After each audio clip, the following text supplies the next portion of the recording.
Me and my friends survived for 1,000 days in hardcore Minecraft. We started our adventure last year and since then have made some unreal clutches, fought the toughest bosses and built our own empire. To celebrate surviving for so long, I've put all 10 videos together and turned them into a full movie. So whether you're doing your homework, falling asleep, or just like watching a long video, I really hope you enjoy. Here's the full story of how we survived 1,000 days in hardcore Minecraft.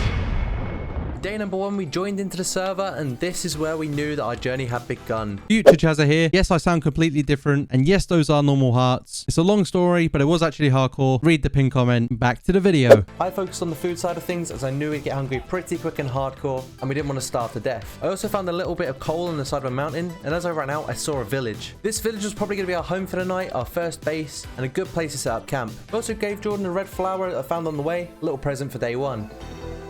After I gave him the present, we made our way towards the village, and I promise you, no rabbits were hurt in the process. As we got to the village, we started taking the crops and taking out the beds. And I also found out what a bell was in Minecraft. I'd never seen that before. So once I took the bell, we woke up some more villagers and took their beds, and ended up staying the night. Day number 2, we jumped straight into a cave. We wanted to get iron as quick as possible, and it's kind of lucky because we jumped straight into a cave that had a zombie spawner. We wrote down the coordinates for later, and we rained death from above. After we'd done collecting our iron, we found horses. Luckily, we had 2 saddles from the spawner that we found, and we were able to get horses pretty quick, and we ended up finding another village. We put our horses into a little gated off area so they wouldn't go missing, and chose one of the villagers' houses to set up camp. We smelted some iron and made some armor, and before we knew it, day 2 was over already.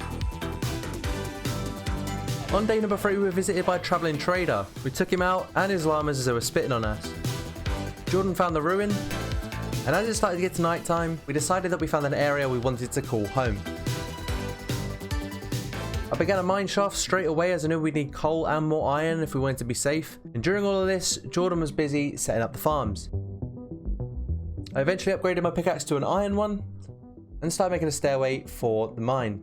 I found so much iron that we were very luckily able to both have full iron armor on day number 4. On day number 5, Jordan thought it was time to get our own animals. He focused on getting the sheep while I ran out to get the cows, and it was actually quite hard to find the cows as it took me all day, but eventually I got them into a pen and began breeding them. We also did some home renovations. I made a little bedroom for us as Jordan carried on with the farms, and this is what it looks like. On day number 6, I did some more mining in hopes of getting some diamonds, but literally all I found was iron, redstone and coal. After a frustrating mining trip, on day number 7, we both went to collect some wood. We knew that wood was essential, so we wanted to get as much as we could now to save us keep coming out for it. We also replanted the saplings just to be good citizens. On day number 8, we were woken up by another traveling trader, and we decided to kill him so we could have his lead ropes. These would definitely come in handy if we had more horses further on down the line. Instead of mining and doing all the boring stuff, we wanted to have a bit of fun, so we went out on our horses for a little adventure. We stopped at a snow biome and had a little snowball fight, and came across yet another village. We found some endermen along the way, and we killed them to take their ender pearls, and my horse actually nearly died in the process. On day number 9, we finally arrived home after a long day of traveling, and I spent the night breeding the animals. On day number 10, I finished the staircase for the mineshaft, and we decided to go on a lengthy mining trip to finally find those diamonds. On day number 11, we had finally done it. We had found diamonds, but yeah. I had a Fortune 3 gold pickaxe that we found from the ruin, so we thought that we were going to get loads of diamonds from this little vein, but boy were we wrong. I mined 2 of the diamond ore with this pickaxe and we got none from it. It was a lesson learned and a pickaxe burnt. On days 12 to 14, we did a lot more mining and we came across a lot more diamonds.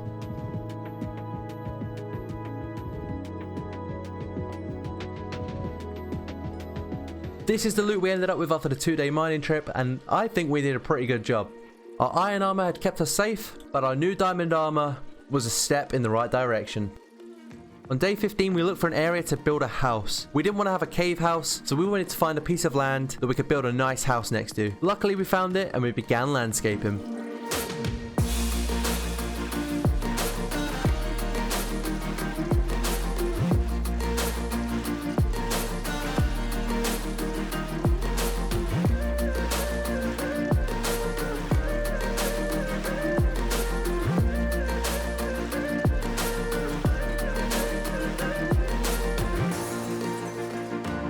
On the end of day 17, we had finally done it. We mined out so many blocks. It was unbelievable. We finally did it. We thought it was never going to end. So we slayed the mobs that were on our land, and we headed straight back to our temporary home to sleep through the night. On day 18, I ran out and breeded the animals.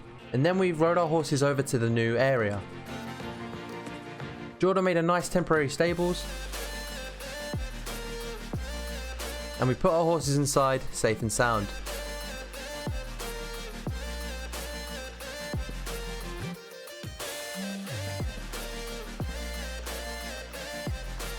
Oh, and I tried to give in our horses some carrots, but we only had one, so I gave my horse the carrot and I gave Jordan's a potato. On day 19, I started flattening out some more land. I wanted to have a flat surface on the island across from our new house, so that in the future, if we wanted to build something cool, we could do it here.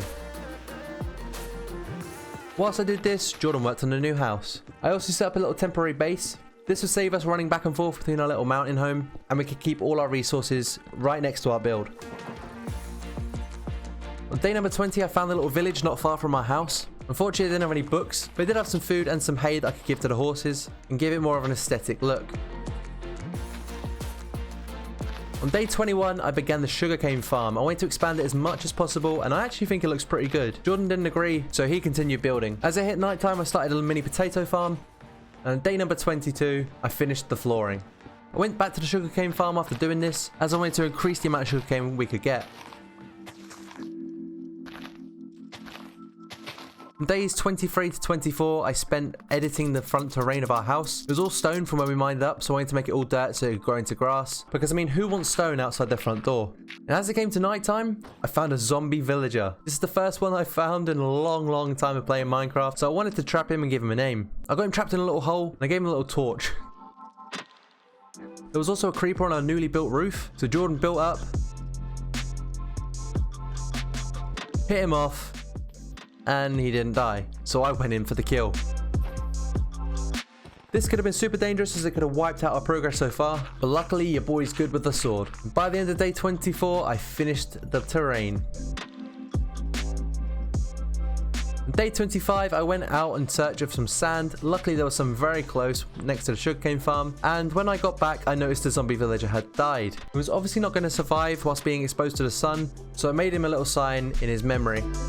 On day number 26, I had some fun with the dolphins while Jordan finished the exterior of the house.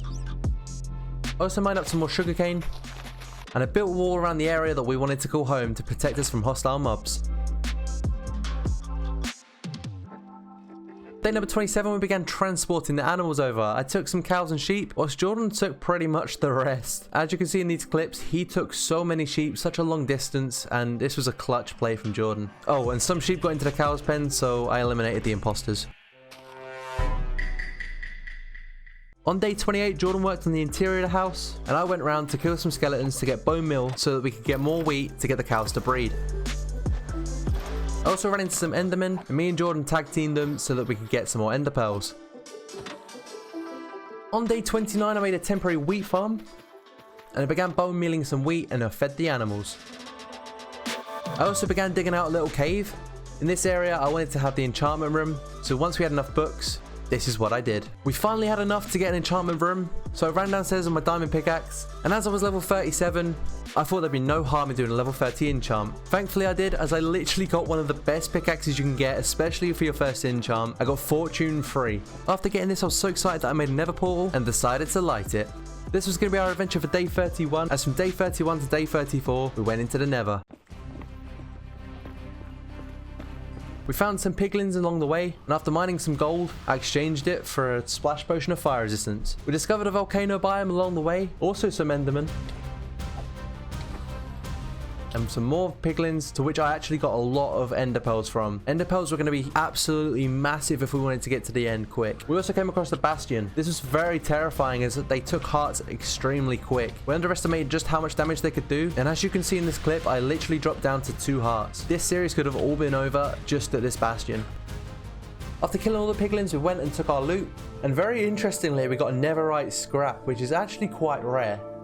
After this scary adventure, we decided to make our way home, and I almost killed Jordan with some lava. Luckily I had a splash potion of fire resistance and it kept us alive. Jordan didn't help himself though, as he nearly fell into a lava pit, but luckily he was okay. We finally found the portal on day 34 and our journey home was complete. On day 35 we realized we needed diamonds as we had literally none at all. So this was a great opportunity to head straight to the mine. It didn't take us long to find diamonds at all, but with my new fortune 3 pickaxe we got a whole lot of diamonds. I also worked on getting some coal. We didn't have much of this and we needed this for torches to keep the mines lit up. After not being able to find diamonds at all in the first few days, we found so many in this mining trip. It was incredible. When we got home I made a little chest and we put every single ore we got from that mining trip, and this is what we got. On day 38, I did some more enchantments as we got some levels from the mining trip. I decided to enchant a sword and some boots. My boots turned out okay, but my sword wasn't the best, and I also did a chest plate that got me protection free. On day 39, we had a big project in mind, but if we wanted to do any big projects, we needed a storage room. On day 39, we sorted out our storage room, and this made our lives so much easier. On day 40, Jordan wanted to show me something inside the house, so I followed him in, and he placed down the day 1 poppy on the wall. This is the poppy that I got him on day 1, the little present if you remember, and he kept it that whole time. Also on day 40 we destroyed our old temporary home and did some landscaping outside the front of the house. On day 41 we went to get some more wood as we realised we used all that we had. On day 42 I did a little bit of farming outside the house on the temporary wheat farm, and from doing this I was able to breed the cows to get more and more. I also gathered and crafted all of the materials that I would need for my next big project. Instead of going out at night to fight skeletons for bones and killing creepers for gunpowder, I realised it was time to build a hostile mob farm.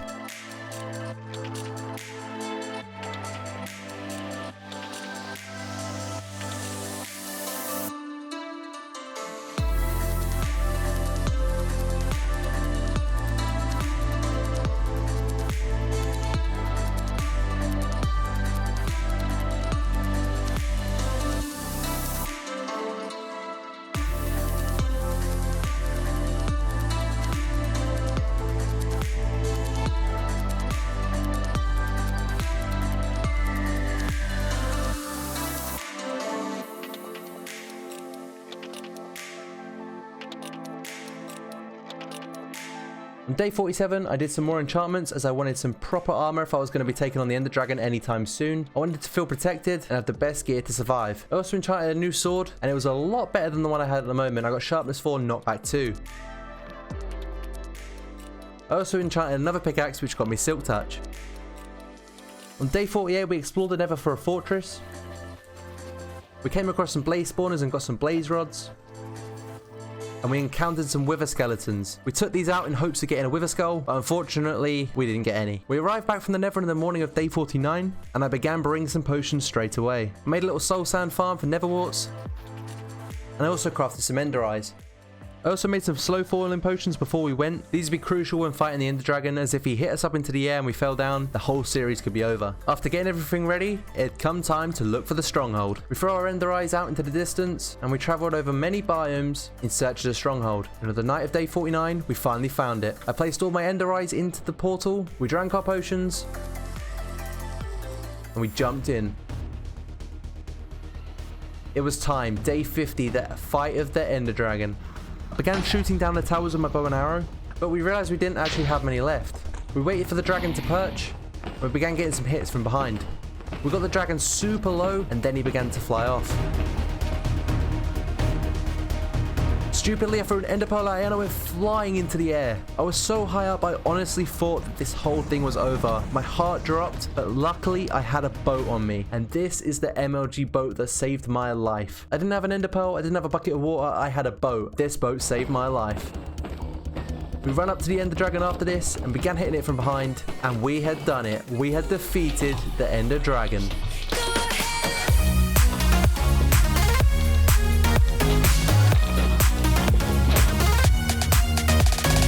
We got one little orb of XP as our reward, and it fell all the way to me, and I got level 70. I collected my boat, and we jumped straight back through. I placed my boat on a stand with a sign, and then we got straight to bed. On day 51, we decided to have a bit of an easier day, so I did some enchanting and fed the animals. I renamed my sword, and added Unbreaking 3 to my shield. On day 52, I made some more slow falling potions, and we journeyed our way back to the Ender Portal. By the time day 53 had come around, we finally found the portal, and we decided to go on an adventure through the End Cities. This is my first time ever being able to travel through the End City, as I've not played Minecraft in this long. but what an experience it was. We mined up some blocks and built over, and to my joy, I found an end ship. There were shulkers trying to stop me from getting to this end ship, but we swiftly took them out, and I began building my way over. I took out the shulker defending the elytra wings, and there we had it, my very first elytra wings. Also, the loot was pretty good. I also went to the front of the ship and mined the dragon's head. I thought this was pretty cool. And we forgot a piston to retrieve the ender dragon's egg. When we got home and placed the ender dragon's head onto the wall, this was the same wall that the puppy was placed on, and we decided to call this wall the Hall of Fame. And to top off day 58, I went and gave my horse some diamond horse armor. It seemed as though we loved it. And whilst I did this, Jordan made us some shulker boxes. On day 59, I sheared the sheep. This would be integral for making beds when we go netherite mining. And also decided to get rid of a few sheep as there was way too many. I went and collected some more wood, and I collected and crafted a lot more materials that I would need for the next massive project that I had in mind. On day 60, this was a day of flight school. Jordan was teaching me how to use an elytra as I'd never done it before, and I must say he was pretty good at it.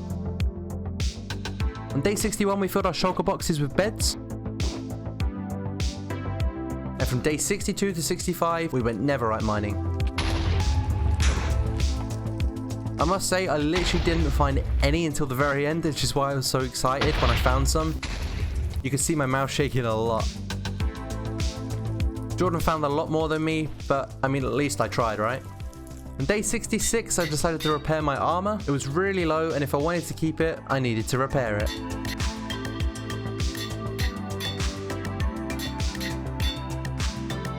We also smelted the netherite. We had a total of 16, which got us 4 ingots. And we decided to add this onto a sword and pickaxe each. On day 67, I gave my horse a name. Because we hadn't been out on them in a while, we decided to take them on a short ride before bringing them back home again. On day 68, we fed the animals and sheared the sheep. And whilst Jordan crafted some more beds for netherite mining, I went and mined out a whole lot of cobble for my big new project.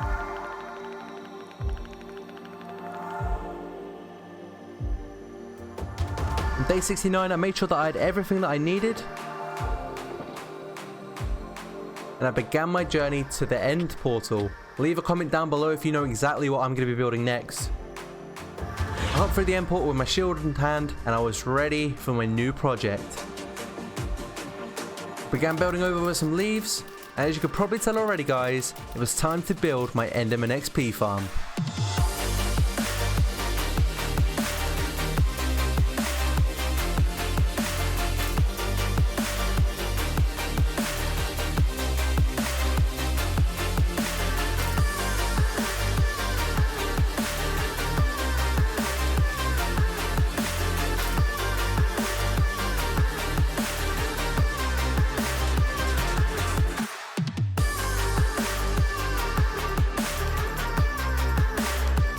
The XP farm worked so well when I got to level 30 so fast, it was so worth the build. So when I got home on day 75, I decided to repair my elytra. It only cost me 4 levels, which was an absolute bargain, and I added Unbreaking 3 to it as well. With the spare levels, I went down to the enchantment room and tried to get a better sword, and in my first try it got Looting 3. I added one of our spare netherite ingots to this, and I combined both of my swords together. I now had a Sharpness 5, Knockback 2, Fire Aspect, Looting 3 sword, one of the best swords that you can get. And to cap off day 76, we mined out some more of the land so Jordan could build a barn. On day 77, I flew around to some villages and got some emeralds. I wanted to see what trades I could get, hoping for some mending books. Whilst Jordan was collecting supplies, I flew to find a desert to get him some sand. And I found the jungle with cocoa beans, melons, and eventually I found some bamboo.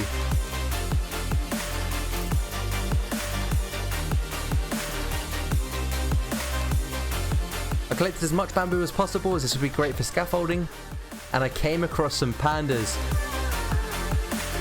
I never knew that these were either in Minecraft, so it was a great surprise, and they ended up having a baby panda. This was so cool to me. To complete his build, Jordan needed some quartz. So instead of prioritizing anything else, I went mining in the search of ancient debris.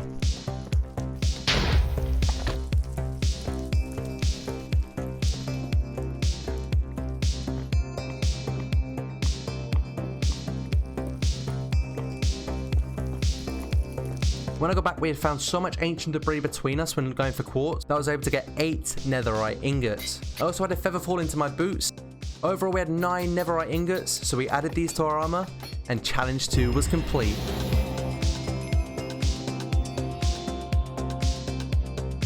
To celebrate both having netherite armor, we went onto our balcony and did some dancing. On day 83 I made a piston, and both went to get to level 60 from the Enderman XP farm. I brought a piston along with me so we could get the Ender Dragon egg. And we returned home with it. I placed it next to the MLG boat. On day 84 we made it our priority to do some armor and tool repairs. And with our spare levels we did some enchanting. By the end of day 84, I'd upgraded all my armor to protection 4 as well as my bow to power 5. So between day 85 and day 86, we went mining. Along the way I found a lot of gold and even diamonds, but iron wasn't really coming up too much. Eventually we did find some, and we didn't stop mining until we had a lot. We didn't want to have this issue again, and if we ever wanted to make some more builds, we needed the iron for hoppers. On day 87 we went back to the end with some leaves and we made the walkway a lot safer. Because Jordan didn't have a elytra, he couldn't fly over like I could, so I helped him out by making him a safer walkway. After killing so many endermen for XP, there were so many ender pearls, I tried throwing them off the end and I actually throwed off my elytra. I could not believe it, I was absolutely gutted. So I made my way back home and I honestly just wanted to go to bed. The game wouldn't let me, however, so I just stared in the mirror and sulked. On day 88, I tried to make myself a bit happier by doing some enchants, but I got pretty much nothing. We decided it was time to find a village for some mending books, so as it fell to nighttime on day 88, we began our adventure. We finally found one as it fell to nighttime, and we tied up our horses, searched through all the houses to see if we could find a librarian. Unfortunately, we couldn't find one, so on day 89, we found the nearby village and we found the librarian. Luckily for me, it didn't take long, and I found a mending trade. We were able to get 3 mending books, which was absolutely massive. We got home on day 90 and we applied the mending books to our swords and pickaxes. I needed 13 more levels to add mending to my sword, so I went to the nether and mined quartz so that my mending pickaxe would fix at the same time. And whilst I did this, Jordan began building a smelting room with an auto smelter. When I got back, I added mending to my sword, and I felt complete. I felt like nothing could stop us. On day 91, Jordan had finished the smelting building.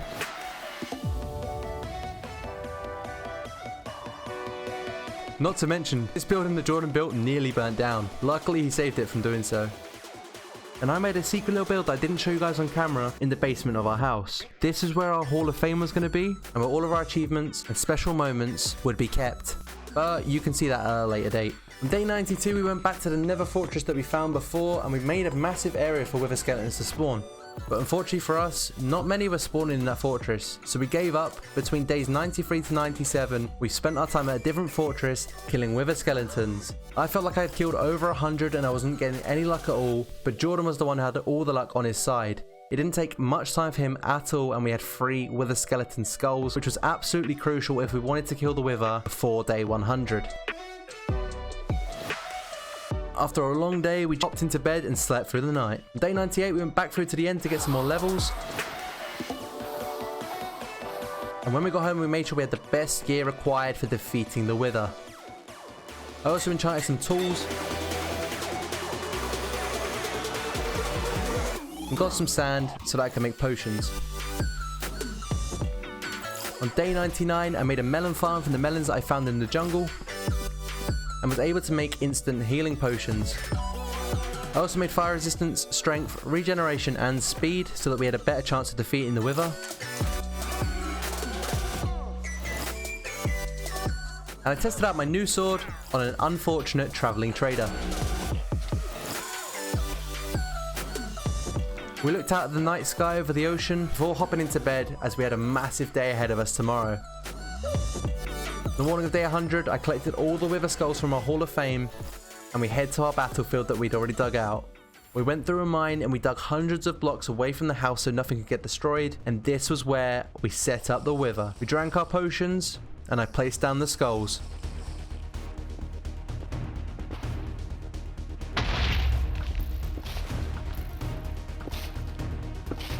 The Wither's health depleted quickly from our bow shots, but we knew it wouldn't be enough to fully kill it. Jordan also got shot in the process of this, and as it came in for the melee attacks, we both rushed it with our swords. Try getting as many critical hits as we could.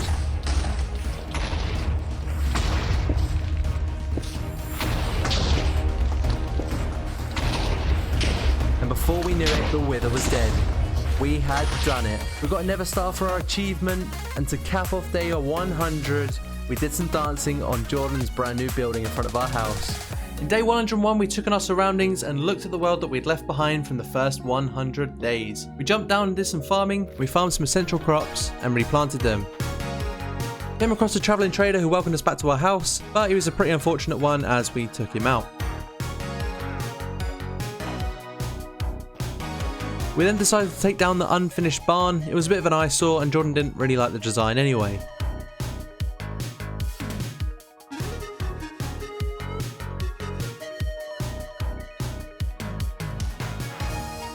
We finished off the day by preserving some of our armour. Because we didn't have mending on all our armour yet, we didn't want to break it, so we replaced it with some diamond armour.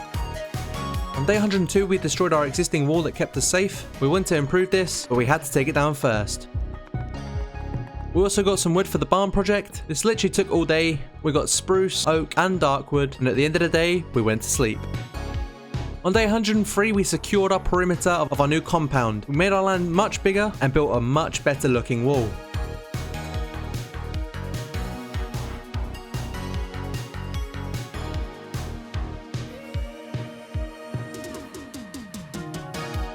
On day 104, we put pillars on the walls, and I ran around and lit up the area so no mobs could spawn. We also found a zombie villager. I tried to turn it back into a normal one, but I haven't played Minecraft in so long that I didn't know how. I gave it an instant health potion, and it died. It began to rain as it turned to night time, so we did a little rain dance in hopes it would go away. And luckily for us it did, and we set light to the forest.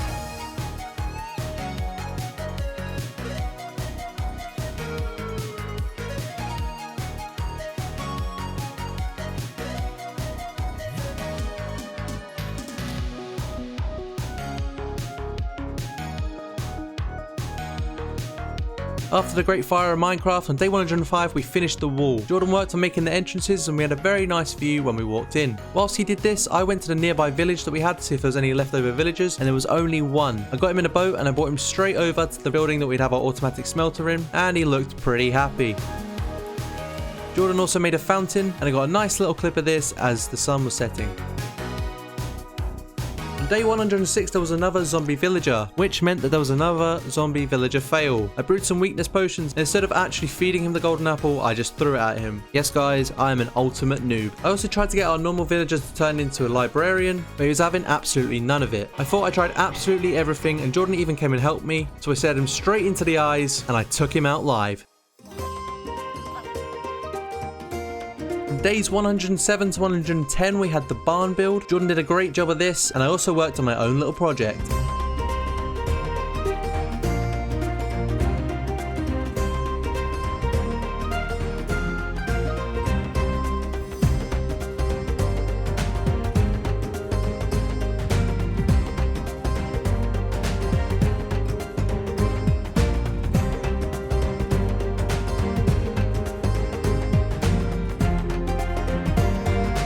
By day 111, Jordan had finished building the barn and it looked absolutely beautiful. Big up Jordan in the comments section down below.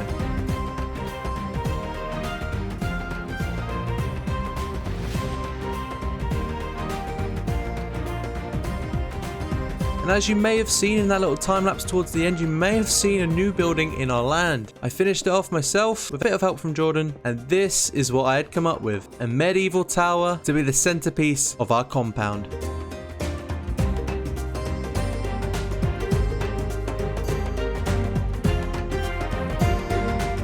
Day 112 we worked on moving the animals into the barn. I took the sheep over whilst Jordan grabbed the cows, and once they were in, we breeded them so they would make more. Day 112 was also the day that the bug was fixed for my hardcore hearts. On day 113 we wanted to go to the end, so I brewed some slow falling potions to hopefully keep us safe. We went to the end to explore more end cities and complete our first goal of getting myself, along with Jordan, an elytra. I threw my first elytra off in the first 100 days, and Jordan hadn't got one yet. Days 114 to 115 were literally spent travelling around the end, and on day 115 we finally found one.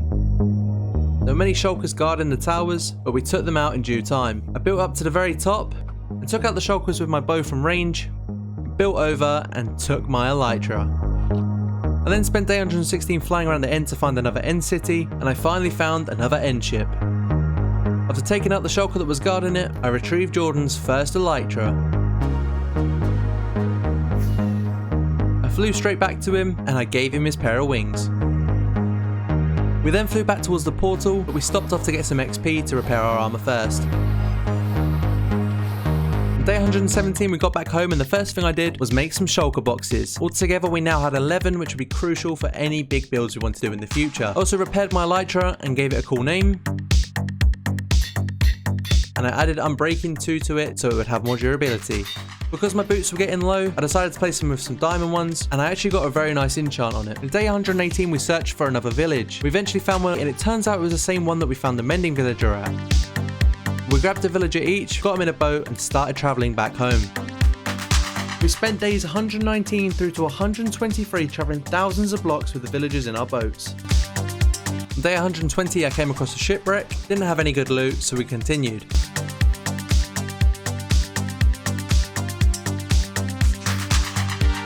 On day 122 I found a dolphin that was trapped on land, and I helped it back into the water.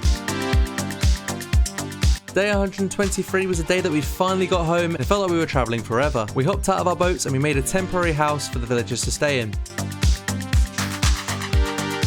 We finally got both villagers in, and they were both safe. On day 124 we bred the animals in their new barn, and Jordan worked on building the auto smelter in our blacksmith's room. As you can see, he did a great job. From days 125 to 128, Jordan went mining while I designed a room for the villagers. This would be where they'd breed, and we could get more and more villagers over time. On day 129 we moved the villagers down to their new home underground. We threw a lot of food at them in hopes that they would breed, and Jordan actually caught it on camera of the first baby villager. Day 130 we spent getting wood. Day 131 we spent getting sand. After doing lots of farming, on day 132 we visited the villagers, and they had been busy making babies. Did a couple of flint trades for emeralds, and then I did some potatoes. We got a lot of emeralds from this, so on day 133 I did some more trading with the villagers, and ended up getting a mending book. I applied this mending book to my legs, and I was now able to wear them as they had mending on them. On day 134 we fed more villagers so they breed even more, and they were multiplying by the day. I got another mending book, and even though I didn't have enough XP, Jordan did, and he applied it to my elytra. And then by the end of day 134 we began working on our farms. We had to bone meal the beetroot so we could get more seeds, and from days 135 to 139 we built some man-made farms.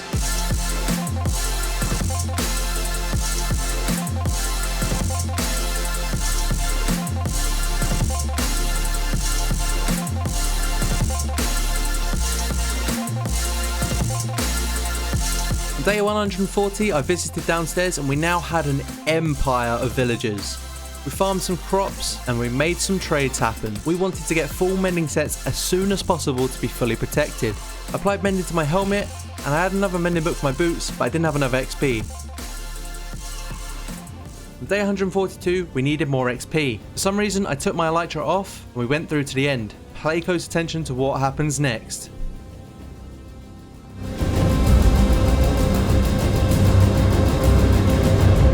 I jumped into the void, and the series was over. Or was it?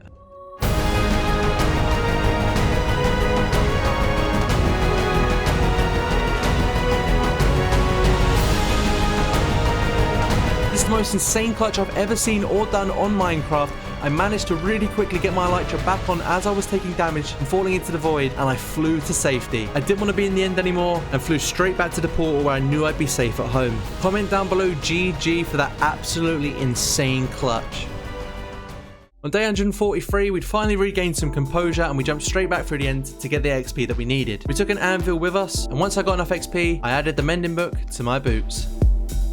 I now had a full set of netherite protection 4 mending armor. This was absolutely critical, and we didn't have to use diamond armor anymore.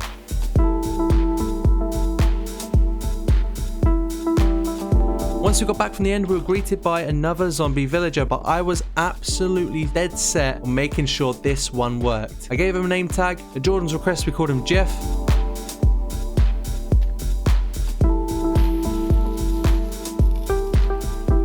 And we had done it. I got the zombie doctor achievement on day 144 and he turned into a normal villager.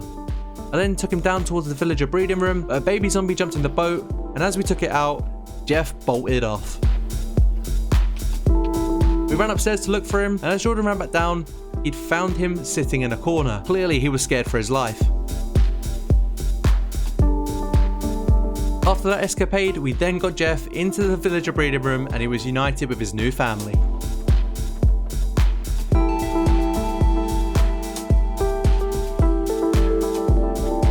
Day 145, I made a safer entrance to our nether portal so that pigmen could not get into the overworld anymore, and I thought I did a pretty nice design. On day 146, I repaired my shovel and we dug out an area for the villager trading hall.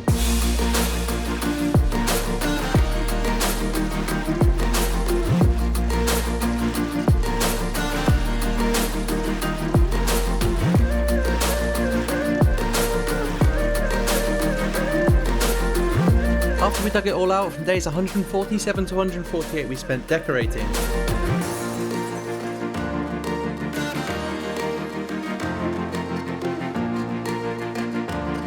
Jordan opted for the quartz design, and overall I think it looked really cool. On day 149, Jordan dyed all the sheep red, and I went to the nether to get some glowstone. On day 150, we'd finished decorating the villager trading hall, and it was now time to get all the villagers in. This took us a long time, but eventually after a bit of teamwork, me and Jordan managed to get all the villagers in to their own little pens. We did this all the way through to day 155.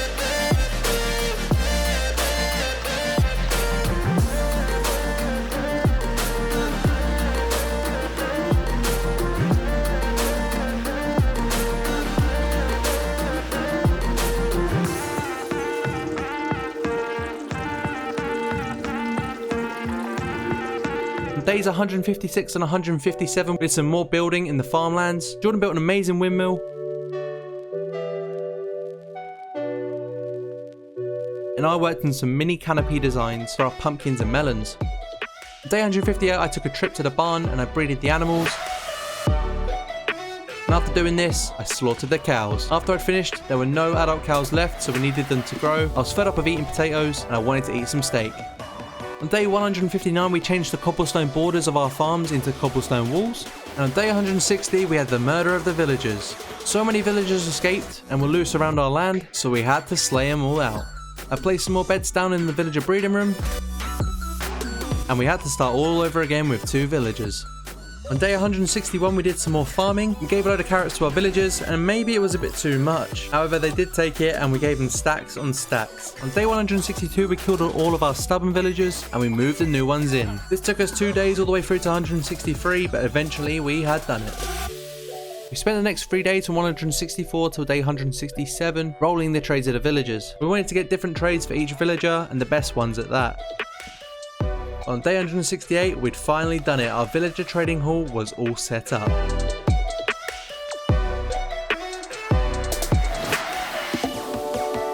On day 169, after the stress of sorting so many villagers out, doing so much basic and essential work, we wanted a challenge, something that would keep us on our toes. We got some fireworks and we headed out in search of a woodland mansion. This would be great preparation for when we conquer a raid. On day 170, we found the jungle, but I was only able to find 1 panda. I wanted to see if I had the same luck of the first 100 days that you guys mentioned of me finding a rare brown panda. I didn't even know those were rare, but a big shout out to everyone in the comments who let me know. Day 171 we kept flying and we finally found a woodland mansion. We landed on top, Jordan broke through the roof, and we jumped in and took on all the pillagers inside of the mansion. We did this all the way through the night of 171 and 172, and we eventually got Totems of Undying. This made us feel so much more safe, as if we did die, it would regenerate our hearts, and we'd be able to go for round 2. As we got them though, Jordan nearly died, but we were able to fend off the pillagers, and as a reward, we took the books from their library. As the sun was setting on day 172, we did some dancing on the roof, as this mansion was ours now. On day 173, we thought that a quicker way of getting home would be through the Nether. 1 block in the Nether is 4 blocks in the Overworld, so we began flying around and we looked for anything that might be familiar. We found a Nether fortress that we'd clearly been to before, as the chests were looted, and we found some cobblestone pillars and eventually found our way home from that. As we travelled back through the portal, we did the space bubble achievement. We then ran back home and went straight to bed after a very long day of travelling. On day 174, we dug out a big hole underneath the windmill. This space was going to be used for more farms, but mainly automatic ones, so we didn't have to work as hard and get them all manually. From the flick of a lever, we'd be able to get all of our crops very simply.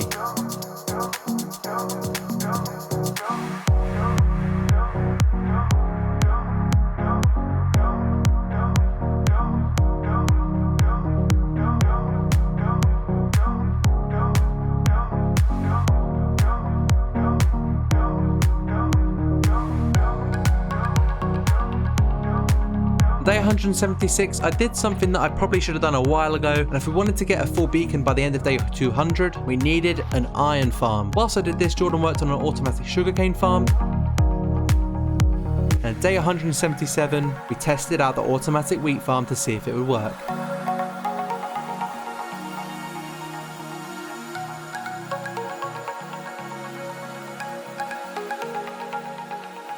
I went to go get my villagers for the iron farm, but they had been zombified. 2 zombies were inside, they'd obviously spawned inside as it wasn't light enough, and they got in the boats with my villagers. I took out the zombies, and I converted the zombie villagers back into normal villagers. Day 178, I built a minecart track, got them upstairs, and got them into position for where they needed to be for my iron farm.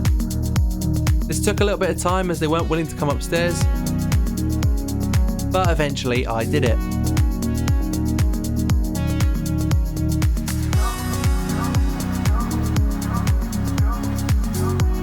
Day 179, I got a zombie into place. The name was inspired by my good friend Adam. We now had a zombie called Pancho. I dug down for where the chest was going to be for the iron loot. And finally guys, I had made that iron farm, so for the rest of day 179 I stood and AFK'd it. On day 180 we farmed more crops, and I changed my diet up to some golden carrots. These are better for my hunger, and I wouldn't need to eat as much. I then took the rest of the carrots to the villager trading hall and got as many emeralds as I could. On day 182 I made some golden apples for future fights.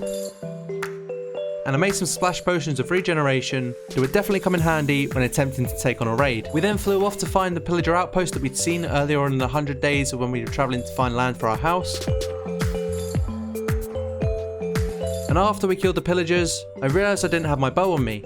So I flew back to get my bow and Jordan followed me, and the raid started inside of our compound.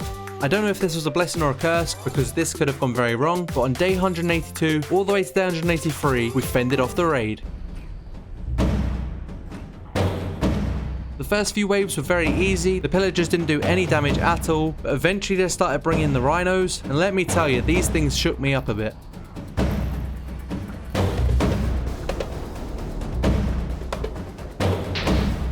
The hardest part about the raid was probably these angels. They did a fair bit of damage and they were very hard to hit, but they weren't too much of a problem. The hardest wave came in now as I shot a rhino off the wall. He then had the ability to jump very high, and I had 2 rhinos chase me on the wall, and at this part guys, I honestly panicked. We took them out however, we only had 1 pillager left to kill.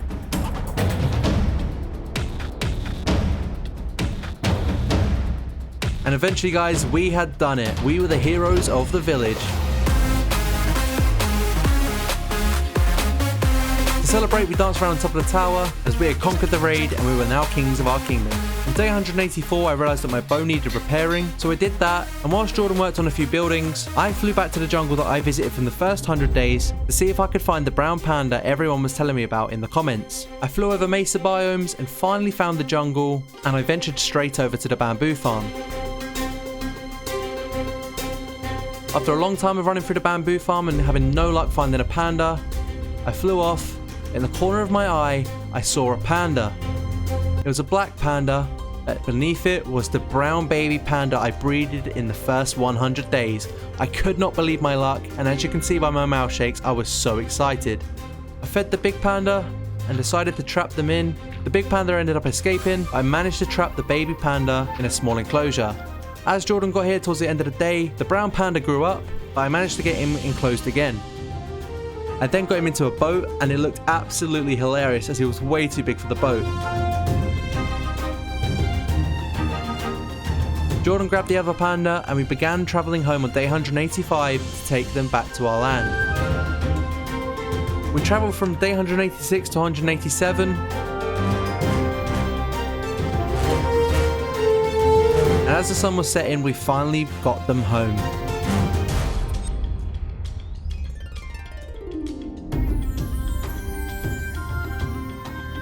After sleeping, we made a little enclosure for them.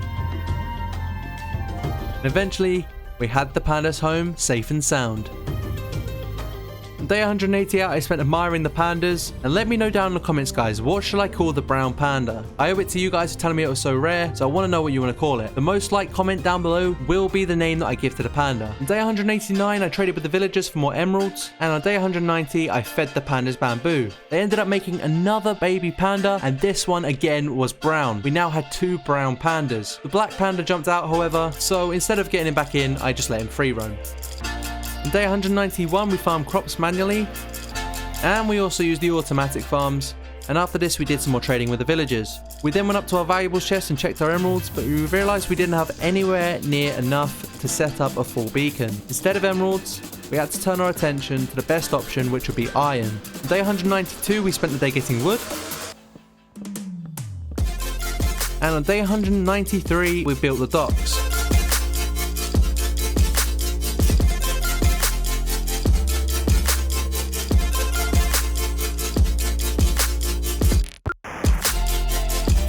When doing this, we were still in good range of the iron farm, so it would work whilst we weren't near it. And on day 194, we finished the docks, and this is what it looked like.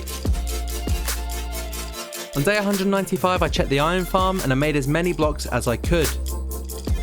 I smelted some more iron, and we were so close to getting the right amount we needed. On day 196, I visited an old friend. You guys probably haven't seen him much in the series, but this donkey being on our land has been here longer than our house. We just never tamed him. So I ended up taming him, giving him a saddle, and Jordan put a chest on him for more inventory space. Whilst I did this, Jordan built some sculptures of the villagers, and he put these near the tower. I thought they looked really cool. On day 197, Jordan worked on crafting a little something that you'll see towards the end of the video. But whilst he did this, I went on an essential mining trip for iron and coal. On day 198, I collected more iron from the farm. There was honestly so much, and it was definitely worth the build. Shout out to Shulker Craft for giving us this tutorial. On day 199, we crafted the beacon, and we ended up mining out the room where we need to place the iron for the beacon. And once we'd done this, we set it down with some glass on top.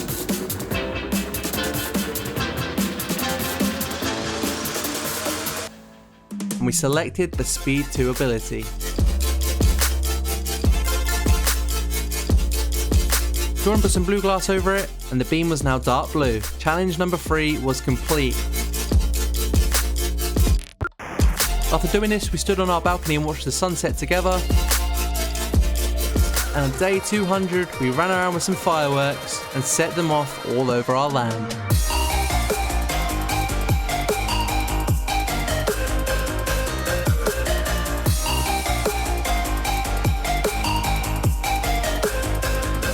Day 201, we were back inside the world. We were back in our familiar surroundings and we flew straight down to the house. The very first thing I did was remove all of the items from our chests as they were overflowing and place them into temporary ones on the side. Jordan then mined up the empty chests and added some more. After we'd done this, we did a lot of organizing, and on day 102, I finally finished putting everything where it needed to be. I realized we had no wood, so I repaired my axe and my shovel, and on day 203, I took the donkey out for a lengthy wood cutting trip.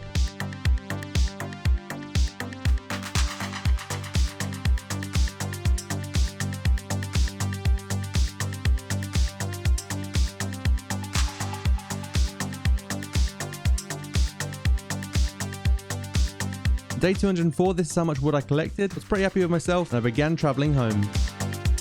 I noticed the tower from a distance. Once I got inside of our village, I just noticed what a nice view we had. I tied the donkey back up by the stables and put all the wood inside our chest. This is how much we had now. Between days 205 to 208, I went netherite mining. I took advice from a friend where they said to mine along the chunk borders. Apparently it's the most efficient way without using beds and TNT. So this is what I did, and it was actually pretty efficient. The reason for wanting netherite was to get netherite on our axes and shovels, as we hadn't had that yet. And I also collected some quartz on the way home to get some XP to repair my pickaxe. Once I got back, I had 4 netherite ingots. I made sure that my axe and shovel were both upgraded before adding the netherite ingots to them. I headed down to the villager breeding hall and I added the netherite to my tools. I then went and collected Jordan's tools and I added netherite to those too. Day 210, I took Jordan's tools to him and I took a look at what he'd been doing whilst I was netherite mining for the past few days. Whilst I was netherite mining and collecting wood, Jordan had built us a creeper farm. No longer would we have to worry about not having enough rockets to be able to fly around, or worry about not having any fireworks to put on another display for you guys. We used the mob farm that we had previously and just converted it.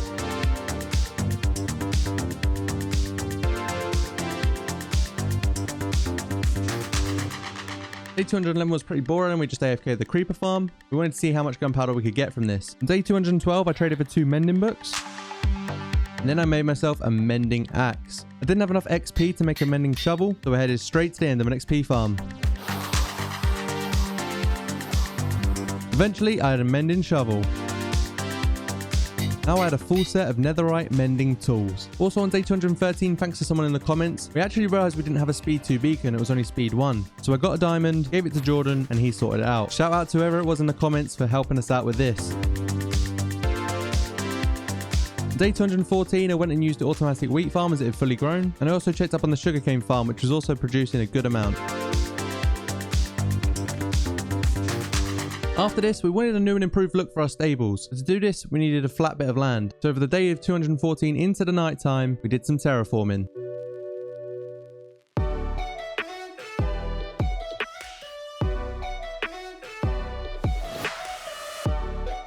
On day 215, I went back towards the jungle where I'd seen some mine shafts. I wanted to get a name tag for the panda that you guys have been leaving name suggestions for in the comments. Unfortunately, I couldn't find one.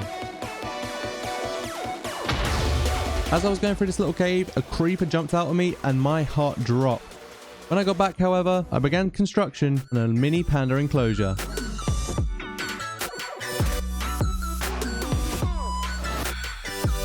Come day 216, I'd finished it and I was actually very happy with my build. And whilst I did this, Jordan built a tractor. I have to give it to him, it was pretty cool.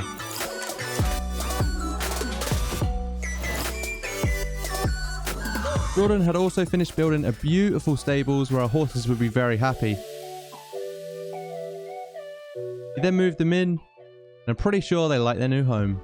After moving their horses into their new home, we then destroyed their old one, as we wouldn't need it anymore.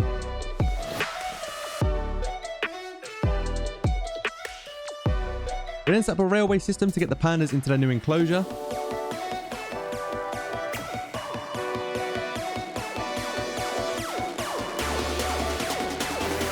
Before it was all going well, until I tried mining the minecart and the panda had died.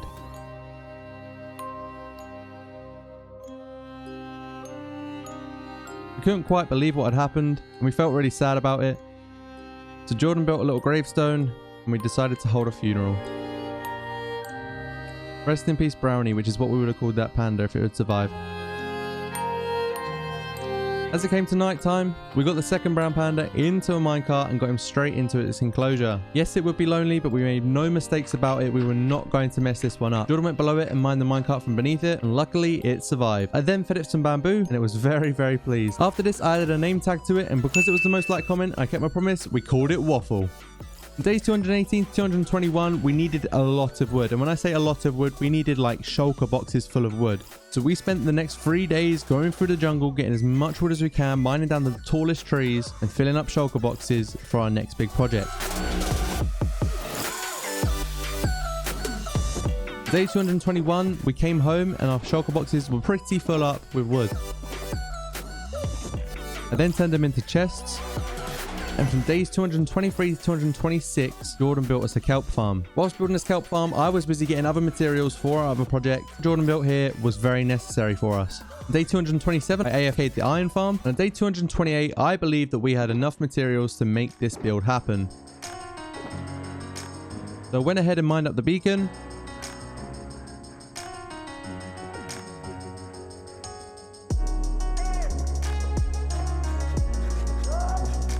On day 229, flew over to the land we were going to be building at. Jordan decided to try being a demolition expert. There was a tiny mountain in the way, but he didn't want to mine it out. He wanted to blow it up.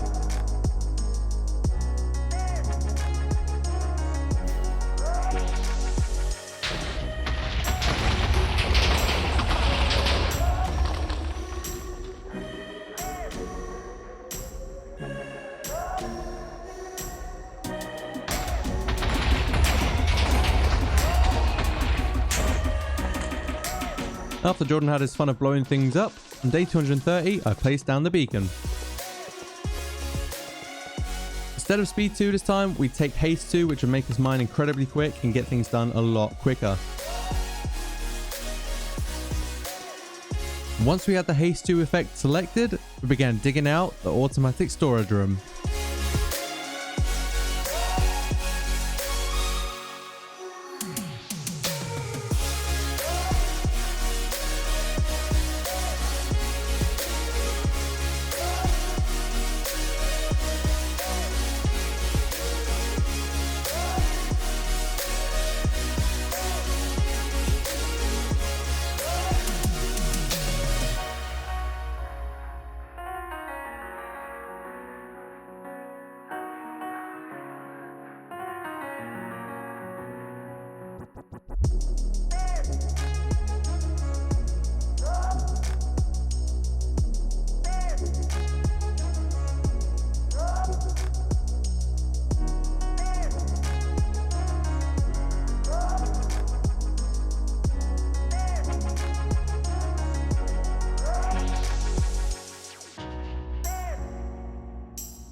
Day 241, I found myself mining up the beacon again. We weren't feeling the effects inside of the storage system, so we placed it down in the very center in the lobby of it. And once again, we selected haste 2. We needed this to mine out the areas behind the chest so that we could fit in the redstone.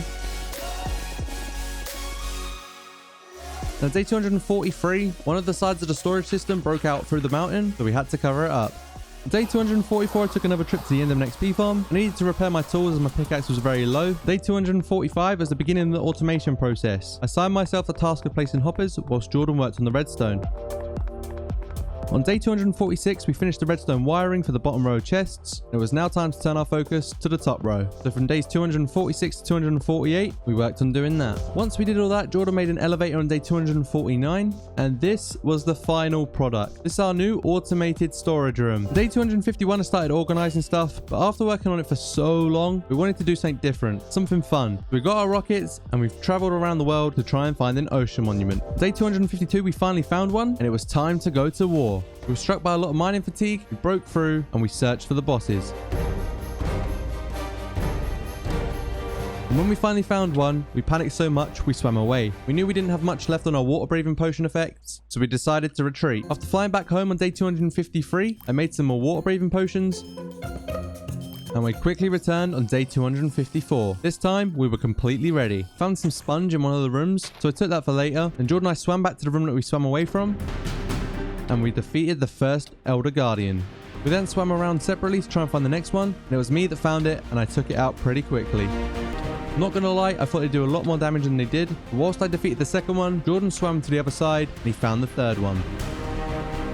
Third Elder Guardian had been defeated, so we swam around and collected our loot. The night of 254, we had done it. We had defeated the Ocean Monument. Challenge number 2 was complete. Day 255, I went to the barn and I breeded the animals, and after being so nice to them, I killed them. We needed more leather for the automatic storage room, so we'd know what we're putting in each chest, so it was the slaughtering of the cows. Day 256, I cleared up the iron farm. There was so much, and this was absolutely massive for us if we wanted to get another beacon going. We had more than enough.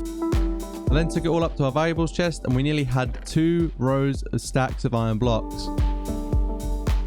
When it came to day 257, I collected many leaves to make a safer and better way of traveling to the XP farm in the end. We had some close calls traveling down the ladder, so we wanted to make it as safe as possible. I collected a full shulker box full of them. On day 258, I began building. Even though we now both had elytras and we could fly to the XP farm, we just wanted to be safe in general. After the scare from 200 days and dropping my elytra off the end in the first 100 days, we wanted to make sure that no mistakes would happen. So once I'd finished making the bridge safer, I went into the XP farm, mined through the wall, and began building another room. This is what it looked like before, and this is after. I made a full enchantment room where we could enchant when we're at the end XP farm, and I made some chests to store ender pearls or books and stuff like that. Day 260, I wanted to make sure that we couldn't throw anything off the end, like our elytras. So I put some leaves on the bridge, and this is the finished product. It was definitely a lot safer than it needed to be. Days 261 to 264, Jordan did some terraforming on the mountain. We didn't want to have that big cobblestone wall. We wanted to make it look natural, so Jordan did a great job of terraforming it. With my help, of course.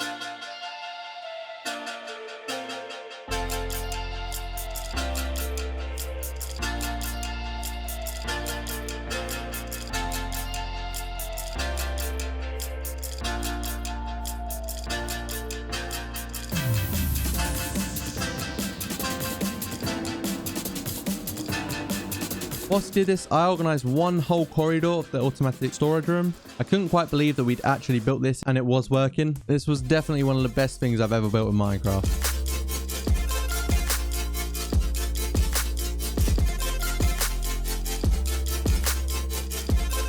Day 265, Jordan went and got some clay for a future build.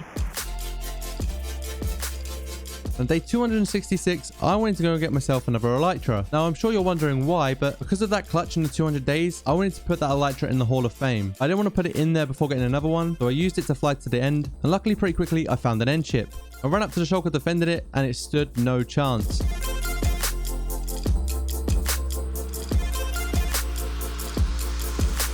I retrieved my elytra, and I also took the loot, which was pretty good.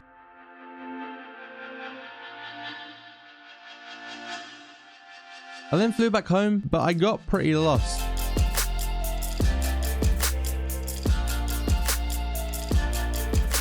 Found a random portal and I tried my luck, and luckily it took us back straight to our end portal. After getting home on day 268, I mined out part of the Hall of Fame. It was time to place my elytra in all its glory. I'd done designing it, and this is what it looked like. A very deserved spot for the elytra. On day 269, I went down to the villagers and got a mending book. And I completely forgot that we had an unbreaking free trade as well. I went and got one of these, went back home, and added unbreaking free and mending to my elytra. I didn't just stop here, I knew I needed a name for it, but I couldn't think of one, so I just called it V2 for version 2. On day 270, me and Jordan went to the Nether. We started out by getting some glowstone and quartz. And we travelled through the Nether to try and find a Nether fortress. On our travels, I found some ghasts, and I flew mid-air and started hitting them.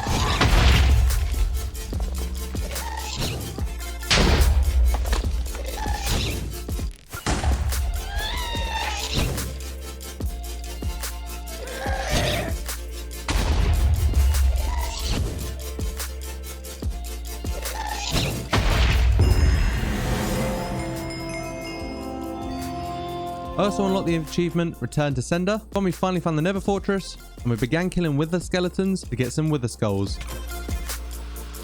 Last time this took us a long time, but we were hoping this time would be a lot quicker.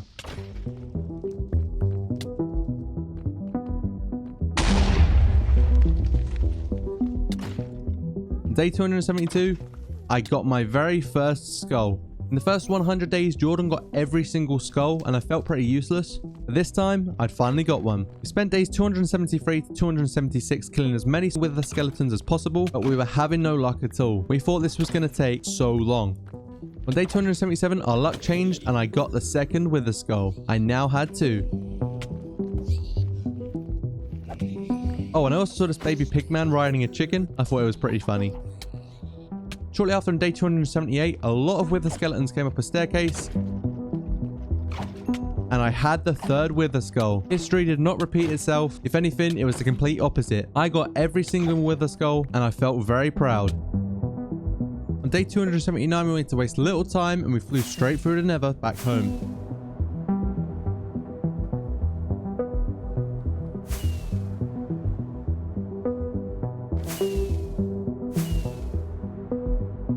Because of our elytras, we found home very quick and we went straight back through the portal.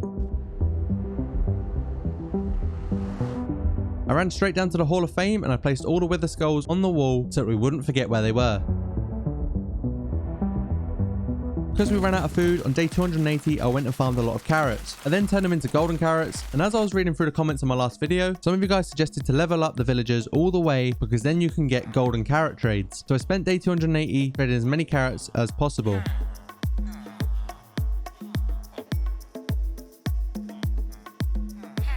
Day 281, I went and got some iron from the storage room and I flew back to the tower and replaced all of the iron down there. This is where we'd want our second beacon to be. Whilst I did this, Jordan went into the Nether. He mined up some quartz to help with his build. On day 282, I wanted to go and find my own pet. Jordan got one from the first 100 days off camera and he sits on our balcony and we can always hear him barking. But I wanted my own one. So I traveled out to a spruce biome. Into the nighttime, I found a wolf. I tamed him very quickly with just one bone and he was now my pet. Day 283, I finally got him home and I placed him on the balcony, and whilst Jordan smiled at me, my one just turned his back on me. If you guys have got any name suggestions, make sure to leave them down in the comments, and the most liked one will be the new name of my wolf. Also on day 283, I continued with my mission of leveling up my farmer villager. I eventually got him to max level and we had some golden carrot trades.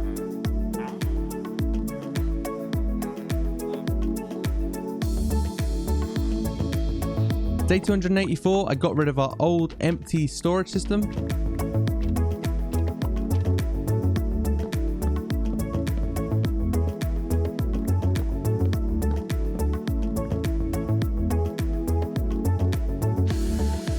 They went from looking like this to this. I'm not the best builder in the world, but I tried to design some beds for me and Jordan. We had some shulker boxes as our bedside table, like as a storage area, and we also had some bells as an alarm clock. Between days 285 and 290, Jordan built an amazing factory. We recorded the cinematic for the build, but for some reason the footage corrupted. So instead what you'll see now is the finished product with the auto smelters inside, but he did put them in at a later date. Day 291, I ran out and dug out a 3x3 hole. Now I guess you guys are wondering, why did you run out in the middle of nowhere and dig out a 3x3 hole? Well, this isn't just anywhere guys, this is straight above our end portal. I wanted to design a cool little drop down that we could drop straight down into some water and jump straight into the end portal. Many times I got lost where the end portal actually is in the stronghold, so I had to make sure that that mistake would never happen again. I added some water down so that we wouldn't take any damage when we fall. And I did a little bit of designing too. Day 292, I went and got some end stone. I began decorating the top of the drop down. For this, I used end stone and some smooth stone slabs. By the time it hit nighttime, I'd finished, and this is what it looked like.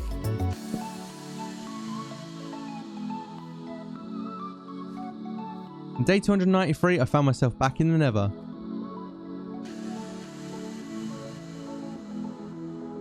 I flew around to a biome where I could find ghasts, and I began my own little airstrike on them. I needed ghast tears if we wanted to respawn the Ender Dragon, and luckily the ghasts were spawning pretty quick.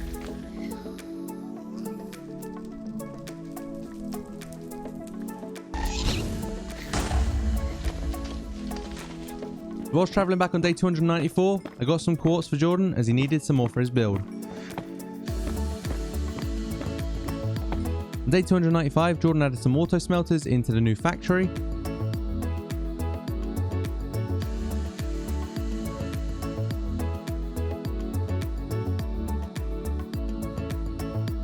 And day 296, I went to go get some sand.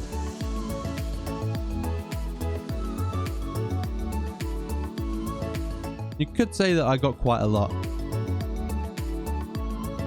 Day 297, I then got some gunpowder from our chests. We had more than enough for that. And I began crafting some TNT. After doing all these builds and working so hard, we wanted to do something fun. So we jumped back into the nether and we began lacing all of the underground with TNT.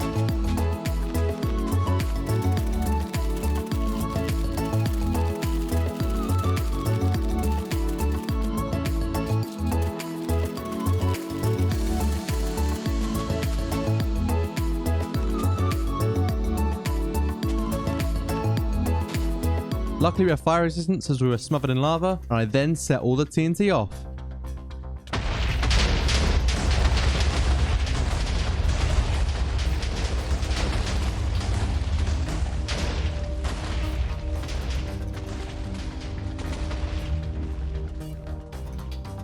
We then tried to head back over, but Jordan dropped his pickaxe into the lava. He couldn't quite believe what he'd done. We were running back through and we saw so much ancient debris on the way, but we didn't want to mine it yet. We thought we'd leave that to the next episode as we were running out of time.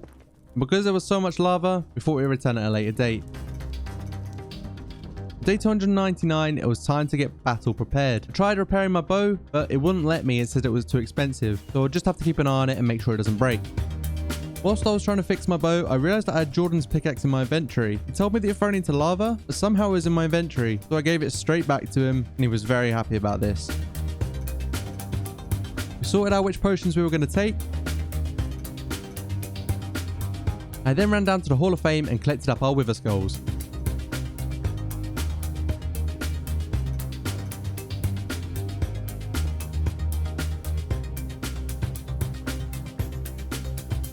We ran outside, jumped in the air, and flew towards the end portal. This is Jordan's first time seeing the little drop down I made, and he was a bit skeptical, but eventually jumped down.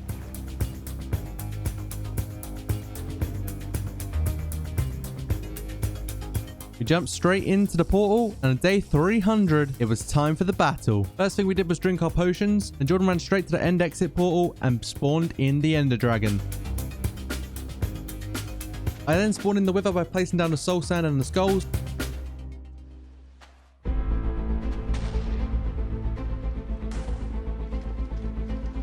And I stepped back waiting for the explosion. It didn't take long for him to explode, and they both spawned in at the same time. I took a lot of bow shots to the Wither, and I felt like I was doing a lot of damage very fast.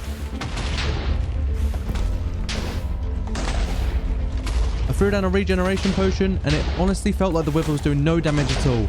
Thank God for this netherite armor, it was so OP. The Wither then couldn't take the damage anymore, so it came in for some melee attacks, and once again, it was literally doing no damage to me at all. I kept swinging my sword at it, and within just a few swings,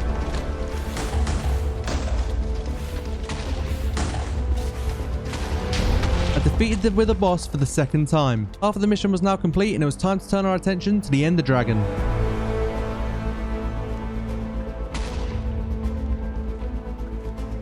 We made good use of our bows from distance, and we got the Ender Dragon super low.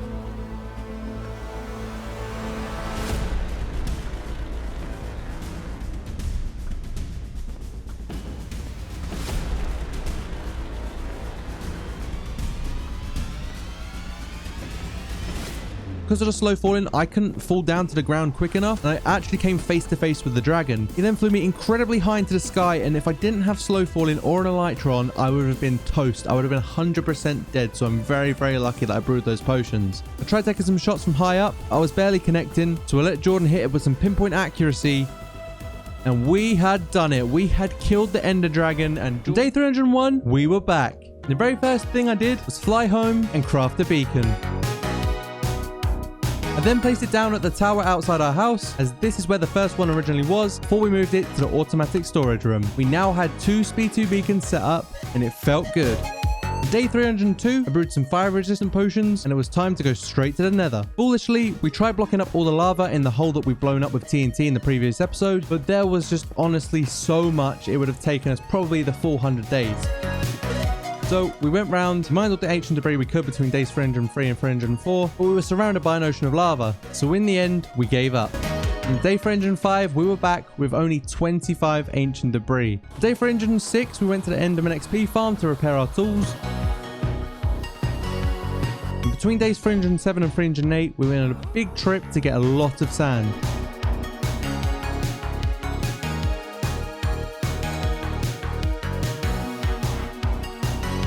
We returned on day 309 with 4 shulker boxes full of sand and our invents, and we put it away in the storage room. From the end of day 309 through to day 310, I AFK'd the creeper farm for more gunpowder. We went to get as much TNT as possible. Day 311 came around and I took all the gunpowder out of the chests, and we had just over a row. I then took it to the storage room and then got the sand that we just collected and turned it all into TNT. We put it in a shulker box and we had just over a row. We then went straight back to the Nether on day 312 and we searched for a biome that had less lava. Jordan then did all the mining while I placed the TNT, and a comment suggested I place them about 5 blocks apart, but somehow the TNT started setting off. Maybe this was because of lava or spreading fire, but it kept happening, and every time I placed it, more and more kept blowing up. There was definitely less lava, but there was also less ancient debris as we did it at a lower Y level. We came back with 22, and on day 314, I had a quick trip to the factory where I smelted it. Between days 315 and 317, I did some building and I made us a map room.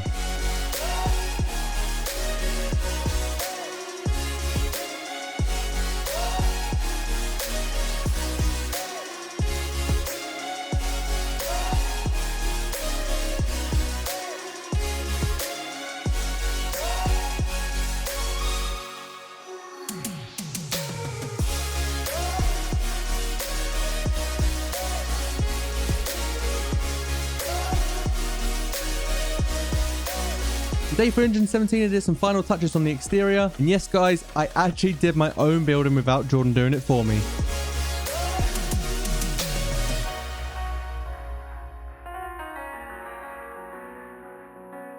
Can we get a "Let's go Chaza" comment down below? Because this building was going to be for our map room, obviously we needed space for a map. I didn't want a little map, I wanted something as big as possible. And whilst I did this, Jordan made another entrance at the back of our farms by the windmill so we could get in and out of our compound much easier. Day 318, I finished mining out the basement of the new map room building. Once I did this, I realized I needed more food, so I went and did some farming and then traded it all with the villagers. On day 319, I said hello to Waffle. In 500 days, we really need to get him a friend as he seems quite lonely, but he was more than happy when I gave him some bamboo. Whilst I said hello to Waffle, Jordan went out on a trip to get us some wood. Day 320, I started making a pumpkin and melon farm. We already had some, but they weren't very efficient. So I built out into the ocean and had enough for a stack of melons and a stack of pumpkins. Day 321, I bone milled the side I just did, and on the opposite side, began making more.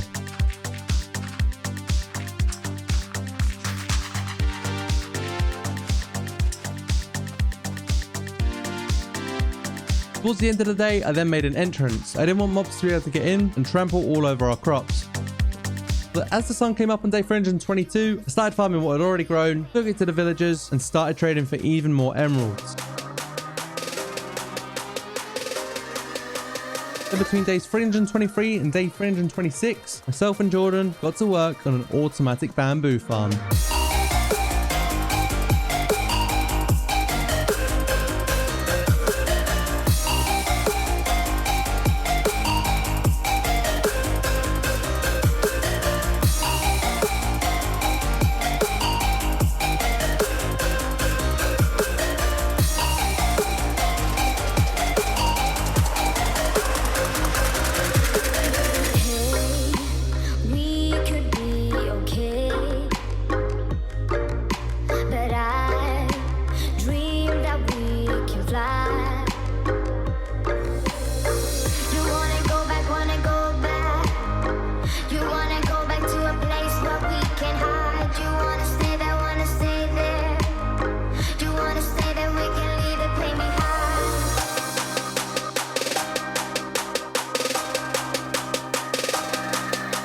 We then made a glass container for it, but we very quickly ran out of glass. So because we had some sand left over, we started smelting it in the factory.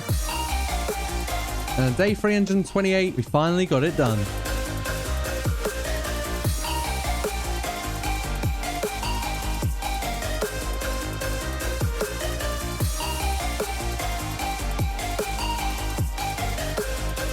On day 329, Jordan blocked off the outside. The spiders were getting underneath and blocking the minecarts. Between days 330 and 331, we took down the nearby village. Day 322, I ran around and lit up the area,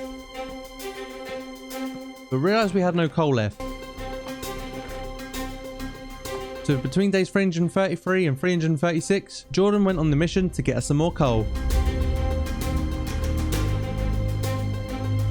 Whilst he did this, I ran back to the pumpkin and melon farm and kept farming as much as I could to get us more and more emeralds. Now I look back on it, we probably should have made an automatic one, but that's always something we can do in 500 days. Jordan then returned home on day 336 and he got us so much coal and redstone along with some diamonds. Day 337, I realized my bow was extremely low, so I took it to the XP farm and I tried repairing it. However, it wasn't repairable. So I farmed the Enderman, got a lot of XP and started enchanting bows. And to my surprise, I actually got some really good enchants. So I combined the best bows and I came up with a god bow. I then named it Oblivion, as this is what I'd be shooting all the mobs into. Day 338, we had some leftover leaves in a shulker box down at the XP farm, so I put them to good use and made a platform so that we could land on it and take off from it rather than going up the ladder and taking a long trip in and out of the end.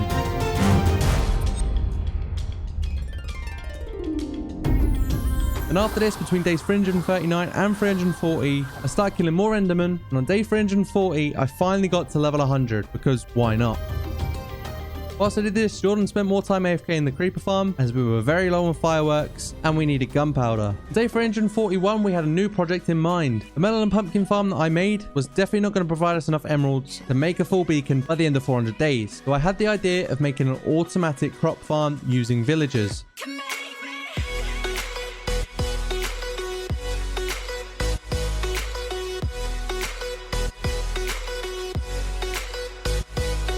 On day 344, we had no villagers. So we took a villager from our iron farm, brought in our mending trade villager from the villager trading hall, and began breeding them in the original villager breeding room.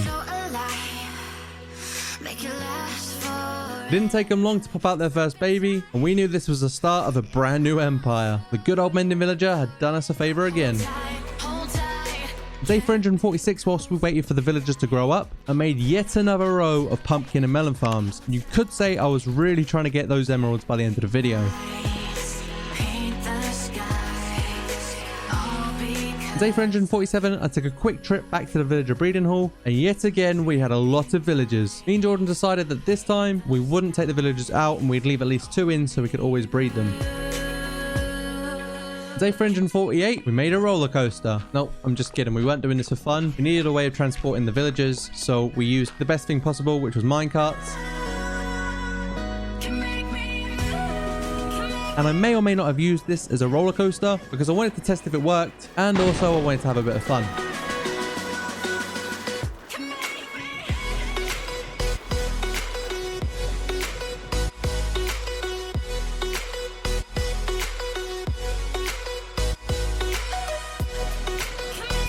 The railway was a success, so I began pushing villagers onto the railway track, and Jordan was waiting for them at the other end, waiting for them to fall into a hole.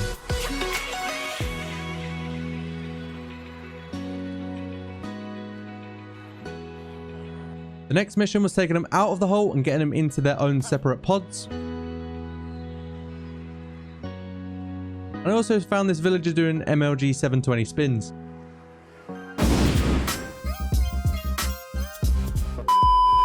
Day 350, we put a glass covering on the roof. And on day 351, Jordan decorated the downstairs where we collect the loot. The villagers were already getting to work at a pretty good rate, and I was very happy with what we were getting out of it. On day 352, yeah, I was back again with my pumpkin and melons, but I then went and traded them all. I took all the carrots and potatoes that the villagers have gotten for us, and I ended up with over 1.5 stacks of emeralds. Day 353 then came around very quickly and I crafted some compasses. I also needed leather, so I paid a long overdue visit to the cows in the barn, which made them all so happy. Definitely not killing almost all of them. I felt bad as there weren't many left, so I returned with some wheat and began breeding them. On day 354, I turned the wall of the map room from this to this and flew around filling up the maps. Whilst I did this, Jordan spent 2 days linking the bamboo farm to the factory so that the fuel would transport automatically. On day 355, I placed my first maps on the wall and this is what it looked like. And on day 356, I completely forgot to take down the railways which transported the villagers, so this is what I did. On day 357, Jordan and I then did some more work on the map room, and I've got to say, this map looked really cool. Can you imagine what this thing will look like when we build loads more? On day 358, I realized that we needed to start getting tasks done. If we didn't start now, we'd never get them done before day 400. So I decided to go straight to the nether, and right in front of me, as soon as I was there, were some magma blocks. I began mining them, and eventually on day 359, I returned home with an inventory full and a shulker box. While I did this, Jordan did something which was really important to us. Jordan finally got a new pair of boots. He had Frostwalker on them before, and it was just so irritating when we were trying to do things with water. So he crafted himself some new netherite boots. Once he did this, and whilst I was still getting materials ready, Jordan then AFK'd the creeper farm once again. And while he did this, I was getting materials ready for the gold farm. One of the items we needed that we hadn't got yet was turtle eggs. So right near our house was a little shore, which we saw some turtles at. After only giving us 2, I then needed more, but then I had to wait a whole day before the turtles could breed again. This time, it did us nice. We got an extra 3 out of them. We now had everything we needed, so it jumped straight back through the nether portal. In order to build this gold farm, best thing to do was to get on top of the nether so nothing could interfere with us.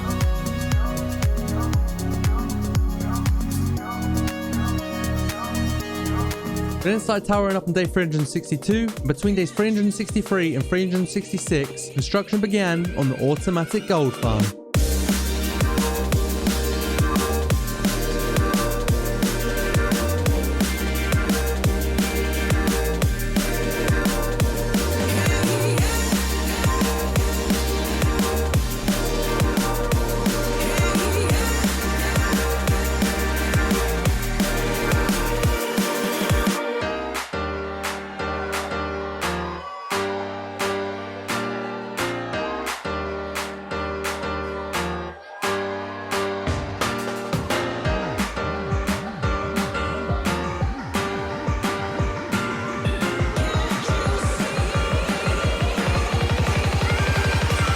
Once the build was complete, I then AFK'd it from days 367 to 368, and I was completely blown away at the rates that this farm was giving us. There was so much gold, it was unreal. We would definitely be able to get a full gold beacon. I filled up a shulker box and began making my way back before finding another shulker box which only had some dirt in it, which I threw out. And I filled up 2 shulker boxes full of golden nuggets and my invent and made my way back home. In hindsight, I probably should have bought a crafting table, but the next time I visit, I'll be sure to take one. On day 470, I returned home and turned the golden nuggets into golden ingots. I then made some gold blocks and we already got just about a stack. On day 371, Jordan went mining for coal and stumbled across a zombie spawner. On day 372, once again, I was back at the pumpkin and melon farm. You could say I got an addiction to emeralds. Whilst I did this, Jordan went mining for more coal and he found an enchanted golden apple, our first one of the series, and it came on day 372. He also found us a name tag, which was pretty cool. On the end of day 372, I renamed all of the name tags to 4 of the top comments on the previous video. Shout out to these guys for leaving comments that got a lot of likes. I then used these name tags on the villagers on day 373 to make sure they wouldn't despawn. If you want to be part of this series and have your name featured, then make sure you leave a comment down below or join my Discord server and you may just be one of the lucky ones. After I named the villagers, Jordan then got a lot of concrete. And I then went back to the Enderman XP farm to repair my tools. On day 374, I needed more materials. I needed more turtle eggs and Jordan went and got us a lot of wool. The turtles weren't being too generous and they kept swimming away, but I managed to lure them back onto the island that I originally got them to. And as the sun set, I finally got myself some more turtle eggs. On day 375, I'd finally finished collecting all of the materials we needed, and if you guys can guess what farm we're going to be building next, comment below. We hopped through to the Nether and spent a whole day traveling around in search of a Nether fortress. It didn't take long for me to find one, and the one I found was perfect because it was over lava, but it was absolutely huge.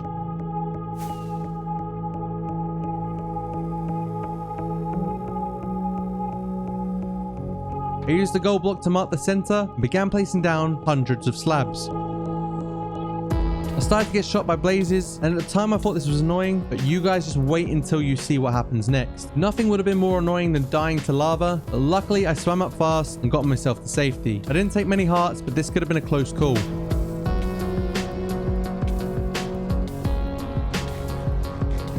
From days 377 to 378, we continued to slab the Nether fortress, and after using 2 full shulker boxes, I found myself traveling home on day 378 to make more. This project was a lot bigger than it looked, believe me, and then returned with 3 full shulker boxes full of slabs. And I also collected some more fireworks and food because we were going to be here for a while. So from days 380 to 386, we continued to slab the Nether fortress, and look at just how many mobs there are here, guys. This was insane. At one point, Jordan even got the recording of me getting rushed by loads of piglins, and my totem of undying saved me from being dead in the whole series. This was the closest call yet. We took all the mobs on from range with our bows, but we ended up having to retreat, and there were so many piglins after Jordan because he'd started hitting them. Luckily, they were easy to take out. Once we got chased by a herd of wither skeletons, that's when we needed to start to back up.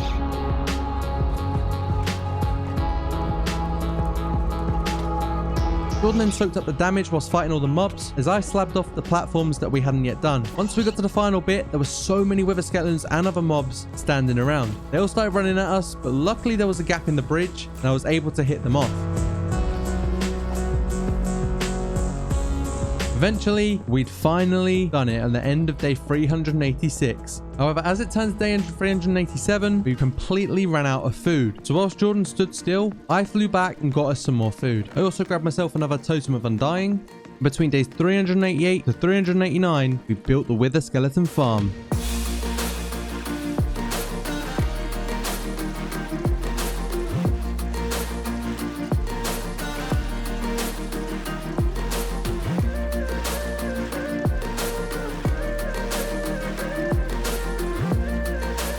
Day 390 was our mission to get a piglin. I baited it into a little gap, took some damage, and ran out whilst Jordan blocked it in. After this, we then made a clear path where we need to trap it. I ran up, it chased me, and I pulled the trapdoor, which I thought would trap it in. I completely forgot that piglins are just a little bit taller in game. So I got rid of the trapdoor, Jordan became the bait, and he ran straight through, and when it was in position, I blocked him in. I then blocked up, and I gave it a name tag. The name tag that I gave this piglin was of the most active member on my Discord. If you want to be featured in my series, make sure you join my Discord down below. I always post updates there first. Once the villager was in place, I then AFK'd the Wither Skeleton Farm for a full day. But as you can see, there were literally none spawning, but we had no time to get that fixed as we had other things to do. This will be something we can fix very quickly in the 500 days episode. So on day 392, we returned home, and after fighting that many mobs, we managed to accumulate 8 Wither skeleton skulls. This was absolutely huge if we wanted to get more beacons, as we'd be able to fight 2 withers towards the end of the video and complete goal number 3. After placing them down, I then lured some chickens back to our base as we hadn't got any chickens yet. I wanted to have a chicken farm from the very get-go, but I completely forgot to do it, but this was my chance. I got 3 chickens into the hole, but the 4th one was being a bit rebellious, so I had to show him what was good. I then placed the chest down with some hoppers and mined the floor beneath the chickens. Every time they produced eggs now, it would go straight into the hoppers and straight into a chest so I could spawn more and more. Day 393, I missed it so much and I was getting withdrawal symptoms, so I went straight back to the melon and pumpkin farm. I promise, guys, I don't actually like doing it that much. It's just that we needed emeralds really, really badly. After doing a lot of trading, I had over 2.5 stacks of emeralds. And between days 393 and 396, while I did this, Jordan worked on a brand new home for us.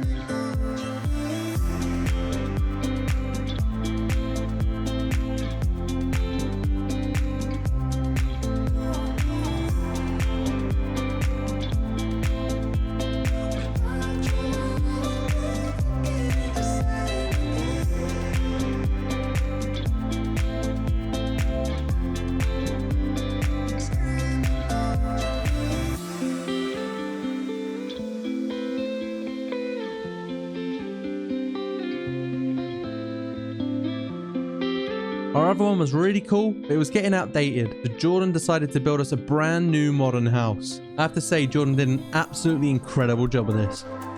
After doing some trading, I believed that I had enough emeralds to make a full emerald beacon. And after this, I AFK'd the gold farm for 2 days straight, getting as much gold as we possibly could. I made sure to bring a crafting table this time, and I turned all of the gold into blocks, and I got so much out of this. I definitely had enough just from this trip alone to get us a full gold beacon. So once I returned on day 497, I placed all the gold into the chests, and I did a little bit of interior design on day 498. Day 399, we had a lot of chickens, which meant that we had a lot of eggs. To be precise, we had over a shulker box full. Jordan then crafted us some golden apples as we prepared for battle. And I went and collected the wither skeleton skulls. We went straight into the end and we dug down below the portal home.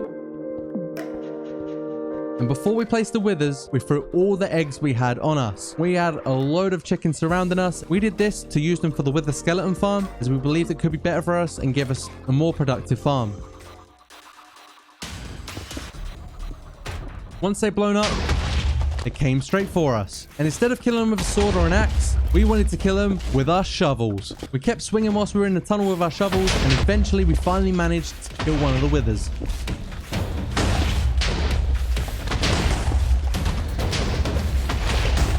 However, the other one got out and started flying away, so we started using our bow on it, and then when it came down for the melee attacks, we were swinging at it with our shovels.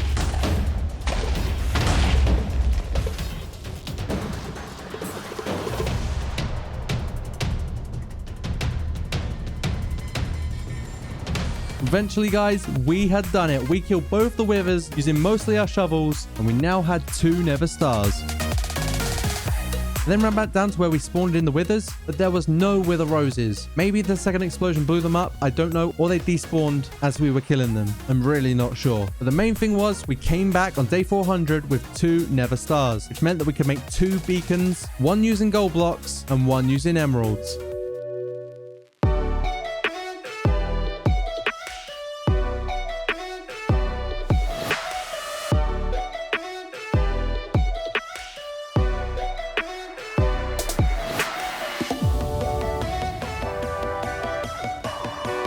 To celebrate completing 400 days and doing all our tasks, we danced on the roof of our brand new home. Our adventure continues on day 401, where we loaded into the world, and it was so good to be back. It honestly felt like we'd been away from this world for a lifetime. Now that we were back where we left off, we flew around and we took in our surroundings. It was a nice little reminder of everything that we'd built and achieved so far. As our old house was a bit of a mess, we decided to head to the storage room and unloaded all of the junk that was scattered around. After organizing everything, on day 402, we realized that we never actually got round to making the storage system fully automatic. So it was about time we did that. The whole thing was pretty big, so we blocked off the hoppers on the 3rd row and we closed the corridor off.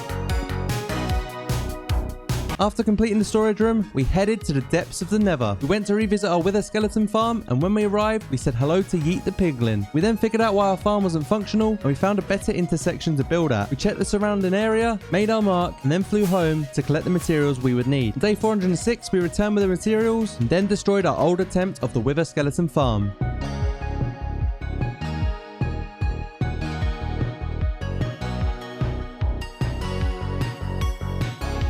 We then spent days 407 and 409 constructing the new farm.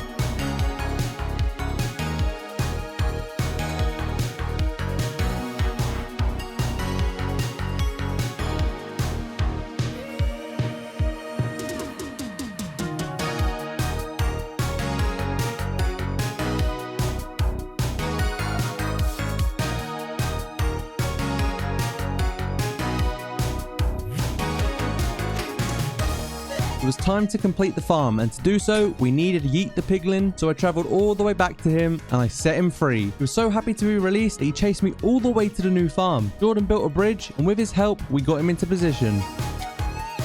We then AFK'd the farm for the rest of the day to see if it would actually work, unlike our other attempt. On day 411, we discovered that it was well and truly working like a dream. I killed the first few wither skeletons, we took turns killing some more, and ended up with 7 already in such a short space of time. Great success. We journeyed back home on day 412, and we put our wither skulls into a shulker box when we arrived. I then realized that we've made a lot of automatic farms in this series. There was one farm in particular that was still of manual use. This was our pumpkin and melon farms. If you watched last episode, you'll realize that I use these farms a lot, but making automatic ones would be a lot more useful and efficient and could also result in a wealthy amount of emeralds when we trade with the villagers. So for the next few days, we got to work on the build of an automatic melon farm.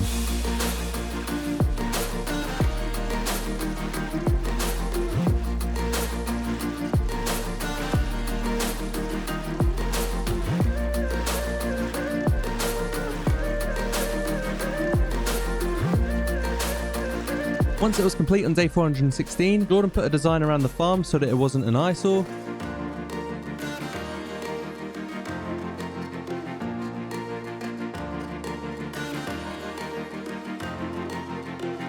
And this was the finished product.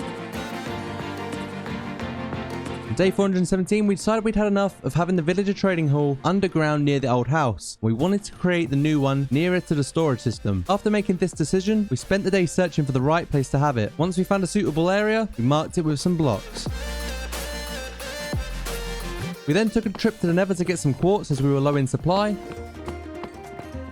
And on day 419, before dedicating ourselves to days on days of building, Jordan was itching to show off his creative side, and in turn, I assisted with his build of a mini yacht.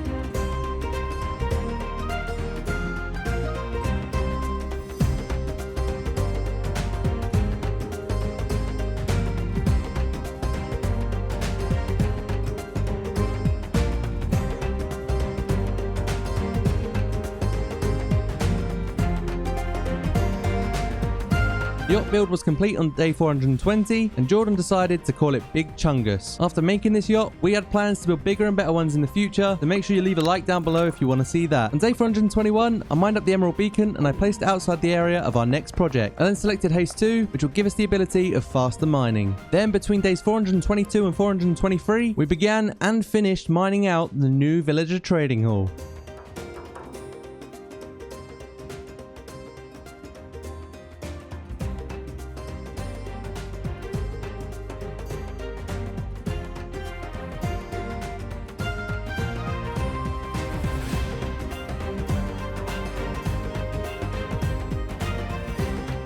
We then dug out the correct dimensions and the layout, and once complete, we needed materials for the design. So we put our axes to use on day 425 and spent the day chopping down trees. The design process was now in full swing. We changed the walls, changed the floors, changed the roof, and top off the design, we wanted to put some fish in a tank in the floor and a chandelier hanging down from the ceiling. But before we did this, we needed the key component, the villagers. So towards the end of day 431, we dug through and we built a small villager breeding hall. It wasn't as nice as our old one, but we wouldn't need to use it as much.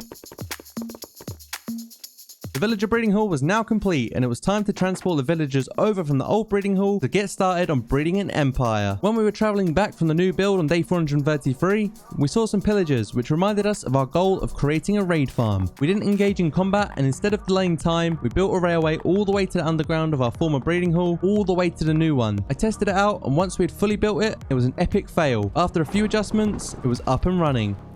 I even took a llama with me on the test run, and I had no idea how this even happened.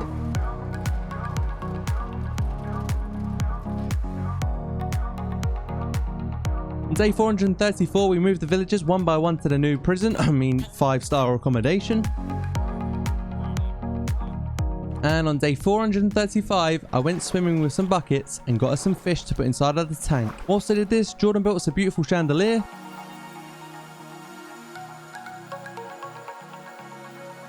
And we then did the evil deed of setting the zombies free onto our innocent villagers. Poor villagers. To change them back to normal though, we'd need a lot of golden apples. And although I already had some on me, I didn't want to use them all or all of the gold we already had in the storage. Alternatively, I paid a visit to the gold farm we made I hadn't really used much. After AFKing the farm for a day, I made golden blocks and filled the shulker boxes with rotten flesh. There were still lots from the last time we'd used the farm and just hadn't cleared yet. But once the trading hall was fully finished, we'd be able to trade all of the rotten flesh for emeralds. I arrived home on day 438 and I put everything that I collected into the storage room and crafted some more golden apples. Once I finished this, I brewed multiple weakness potions and I stored them away.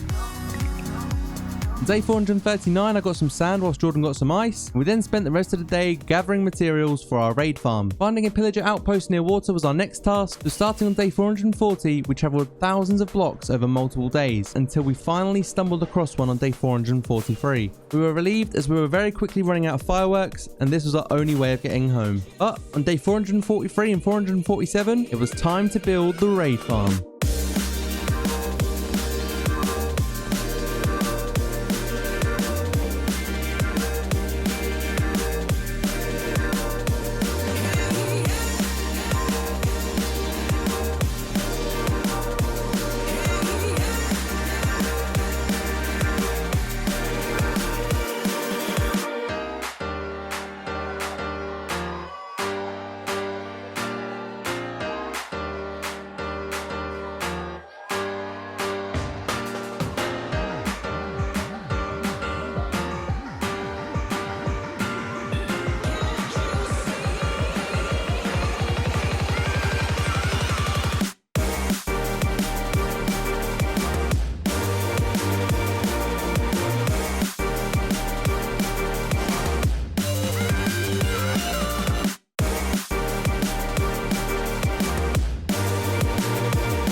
The raid farm was complete, and now all we needed was a villager. On day 448, Jordan went on the hunt for a nearby village, where he ended up kidnapping, borrowing a villager, and he lured it over to the build. He then made a bridge for a railway, which would get the villager into position on top of the bed. On day 449, the villager was finally here, and we got it straight into position. We then broke down the area around the bed, and the railway also. Jordan sorted out the redstone, and I killed a pillager at night to get a bad omen. The first raid began on the morning of day 450, and I stood there and killed the mobs as they spawned. We did encounter an issue with Vexes, but we managed to take them out together and repeated this process for 2 days. After slaying the mobs with my loot and 3 sword, this is the loot that we'd received. We were very happy with the amount of totems that we'd gotten, and we even got a solid amount of emeralds. We put them all into a shulker box, and we filled our inventories, and then Jordan threw me some fireworks, and we began our adventure home. We travelled thousands of blocks and eventually returned home with just 5 fireworks between us. We were welcomed home by skeleton horsemen, which we took out very easily. We then put away our totems of undying, as well as our emeralds. When we were in the storage room on day 457, we noticed that the chicken farm near the storage room was super loud. So we took all the eggs out of the chests and politely disposed of the chickens using TNT. Days 458 to 459, we began moving the zombie villagers into their pods. We got them all into position on the bottom level and started the process of turning them into normal villagers. By the end of day 460, the zombie villagers have been reformed to their normal state. The next thing to do was to decide which villagers we wanted to transport from the old villager trading hall that had useful trades. Once we chose which ones we wanted, using the same railway system as before, we got the villagers into pods on the second floor. By the time day 462 had come around, most of the trading hall was now full. The villagers just needed jobs and signs above them so we could identify the trades. Whilst I sorted this, Jordan removed the railway system as it was no longer needed. On day 463, I took down the emerald beacon we were using and I put it back next to the factory where it belonged. Whilst I replaced the beacon, Jordan designed the entrance to the brand new villager breeding hall. As the sun rose on day 464, the new and improved villager breeding hall was complete. Jordan had done an amazing job working on the entrance and we were very happy with what we created. We had some spare pods, but we could fill those at any time. Our next plan was a dangerous one, but it was definitely necessary. Jordan crafted us some TNT and we placed it inside of the mountain between our 2 houses. We set it off, take down a large chunk of the mountain,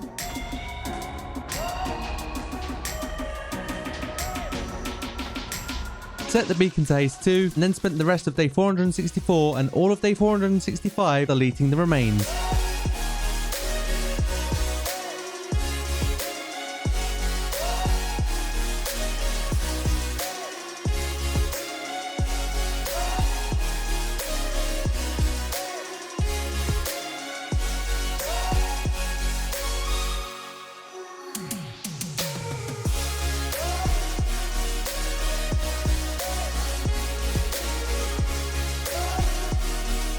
By the end of day 465, we had finally done it. To stop hostile mobs from spawning, we ran around and placed down a lot of torches, probably more than we needed to. We were in the mood to do some more land modifications, and this was something Jordan wanted to do since like day 20 at the very beginning. Trust me, this was one of the first things he said when we built our house, and we finally got around to doing it. Days 466 to 467, we broke up the land between the small rivers and connected the river all around it.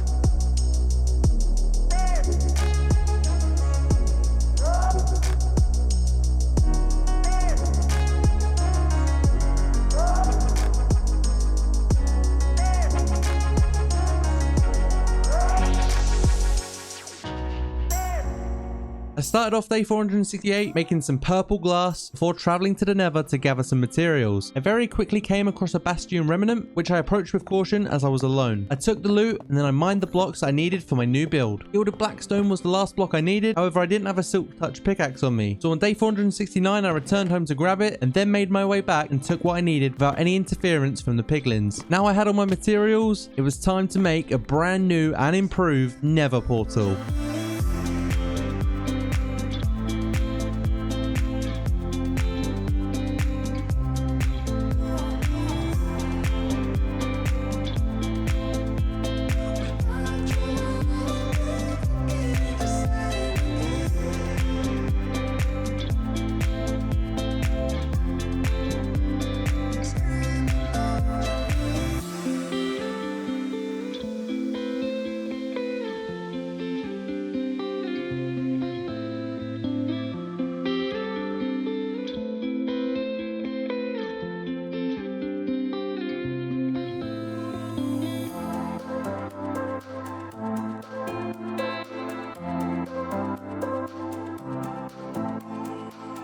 Whilst I was building this, Jordan also built an amazing bridge that would lead straight to the front of our brand new modern home. We both hopped into the end on day 473 to repair our tools and armor, and we did this by killing Endermen for XP and letting our mending and enchants do the work. We then flew home once we'd finished, and Jordan took down the Emerald Beacon. On day 474, I began digging a hole to go directly underground and mined out an area for the beacon. We placed it shortly after, and we got to work on mining out a huge area to see how many diamonds we could get. Cue the mining montage.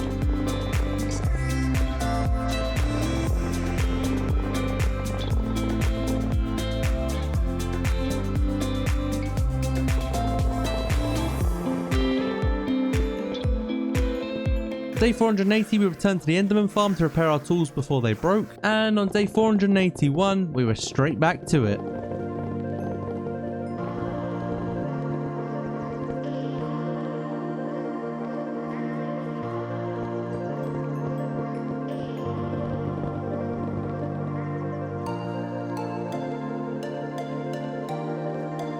I bet you can't guess what happened on day 484. After finding a decent amount of diamonds, we decided to adopt the OG method that every Minecraft player knows. If we wanted to build a diamond beacon, we need all the diamonds we could get. And with time running out in this 100 days episode, we mined straight down to the perfect diamond layer and began strip mining.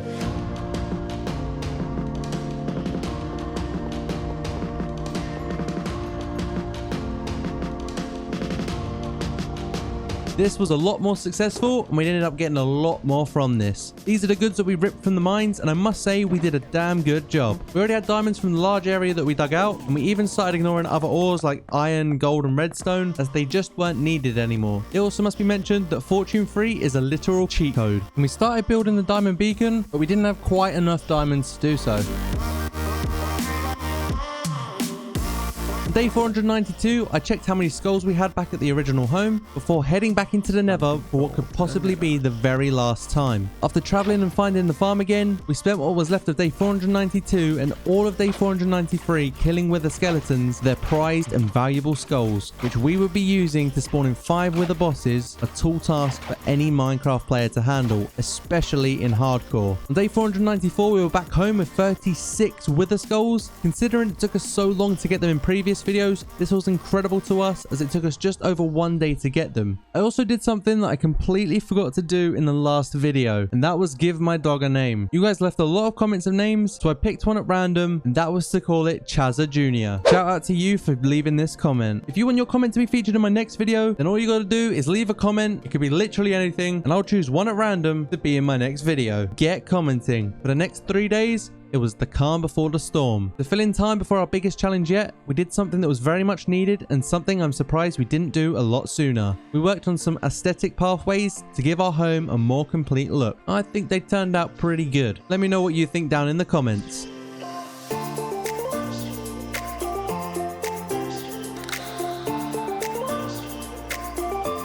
Preparation time was here, and so was day 498. It crept on us so quickly that we weren't even sure if we were ready. Potions were brewed, golden apples were collected, and we also topped up on totems of undying, just in case anything were to go pear-shaped. After a good night's rest, day 499 was here, and time really was ticking. It was time to get down to the mines and dig out far away from our home to spawn in the dreaded 5 wither bosses. I gave Jordan 2 skulls, and I took the other 3. We then spawned them in, and it was time to go to war. But before we do, this video took me over 40 hours to make, so I'd really appreciate it if you guys could leave a like on the video, as it really helps me out, and also subscribe if you're new. It's 100% free and you can always change your mind later. Enjoy the battle. We used our bows, we used our swords, we also used some eggs because why not, and I even tried using a diamond hoe at one point, but we won't talk about that as it probably would have taken another 100 days just to get it done.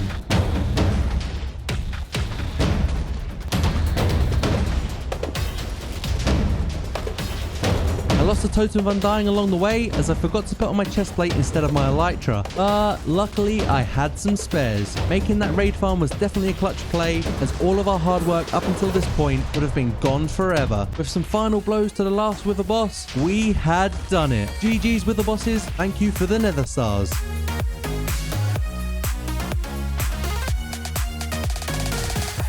We returned to our homeland feeling victorious like true heroes. We had survived 500 days of hardcore Minecraft together. To celebrate our victorious moment, we decided to put on a fancy firework display around some fitting scenery for you guys to enjoy.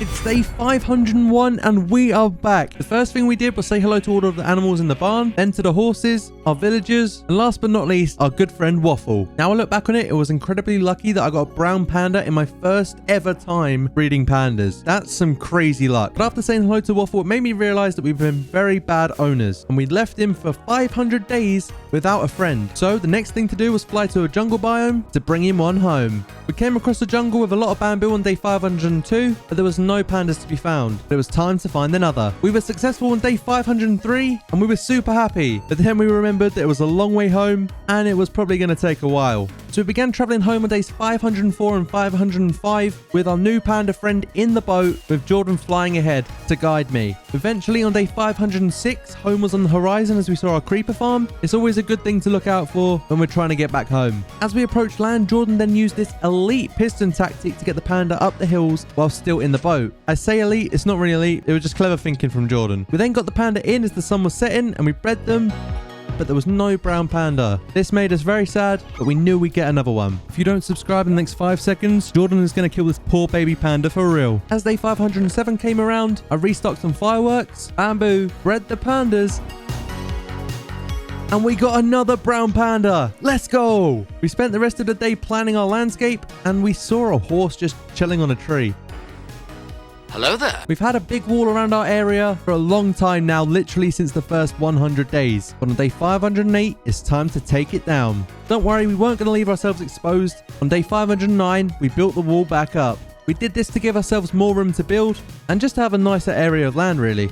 We then worked on extending the farms and extended them even more, and the farming even led on to day 510, and we focused on little things like putting carpets on top of water to make it look even nicer. Between days 511 and 515, we worked on pathways. We didn't want just open grass land. We wanted to make it look really cool and really unique, and this will be a theme from now on this world. We had a glowstone, so we didn't need torches everywhere. In my opinion, it looks so much better if you have a carpet on top of glowstone that can't be seen. It keeps the area lit up instead of having torches absolutely flooded all over the place. We also bone mealed some grass to make it look more natural, and we added another carrot farm as our other one wasn't very big and we had some open space.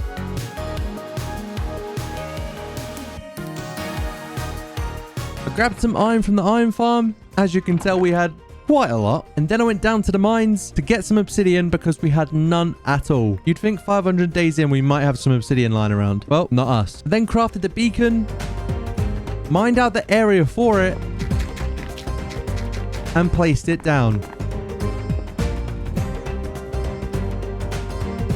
We realized on day 517 that we had a lot of cluttered shulker boxes, and if we wanted to do more big builds, we'd need a lot more. So before departing for the end, we bred the pandas and then set off on our journey. We hopped straight into the end, and on day 518, me and Jordan decided to set ourselves a mini competition between each other. This would be to see who could get the most shulker shells in the next few days.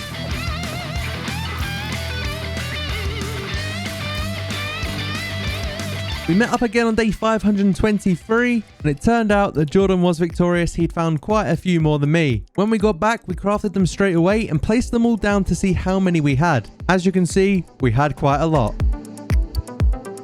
We spent the next 2 days gathering sand, getting vines, and other materials. This was to build a new farm, and if you guys can guess what this is down in the comments, I'll give you a comment and a heart. You might be able to tell by the terrain we're in now. On days 526 through 527, we built our first blaze farm.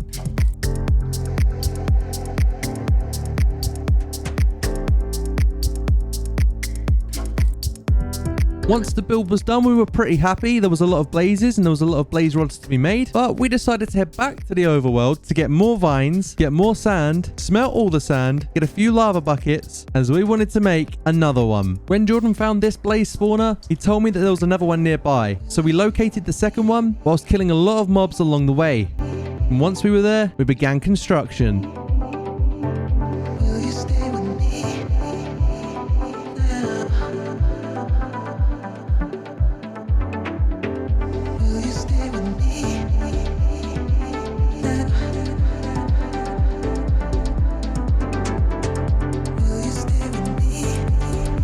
Blaze farm was now finished on day 532. We spent the rest of the day killing blazes. We took the blaze rods that we got back home with us and put them in a chest. On day 533, we stocked up on rockets and we flew off into the distance. This is the first video where the world is upgraded to 1.17, so we didn't want to waste any more time without getting ourselves some axolotls. We were searching over the oceans and I went down into a cave, but before finding one, I found some dripstone which would be useful, but I then found myself an axolotl. Jordan found one literally at the same time at another ravine, and we then flew back home with our axolotls with us. The following morning we wanted some more 1.17 items, and this was deep slate for building materials. I absolutely love deep slate and I wanted to use it for some builds, but we had to spend the whole day flying just to get to new chunks so it would spawn. So between days 535 and 537 we mined out the deep slate, and we even got some diamonds along the way. We were mining more and more deep slate, and we got even more diamonds. After 2 days of mining deep slate, a large area had been gutted out underground, and it was now time to return home. Once we got home on day 538, we made a deep slate chest, put all of what we'd mined into it, and we then had to sort out our sorting system behind. The next day, we decided to do something you guys probably wouldn't expect, and that was to tear down our brand new modern mansion. We set off some TNT, but pretty much manually took it down ourselves for the entirety of the day. We took up the floor, grabbed some dirt, and then placed the dirt as the house was now officially gone, which may seem surprising to some of you, but trust me, we've got some plans. A wandering trader passed by, so I did the right thing and shot him down as well as his llamas, and then we slept at the old house as that was now our only home again. But this house is never being brought down, I can promise you guys that. From days 540 and 541 we did a lot of planning, and this planning was for a mini marketplace. This would be the design we were going for our little market huts. So we grabbed our materials and we got to work on building our market.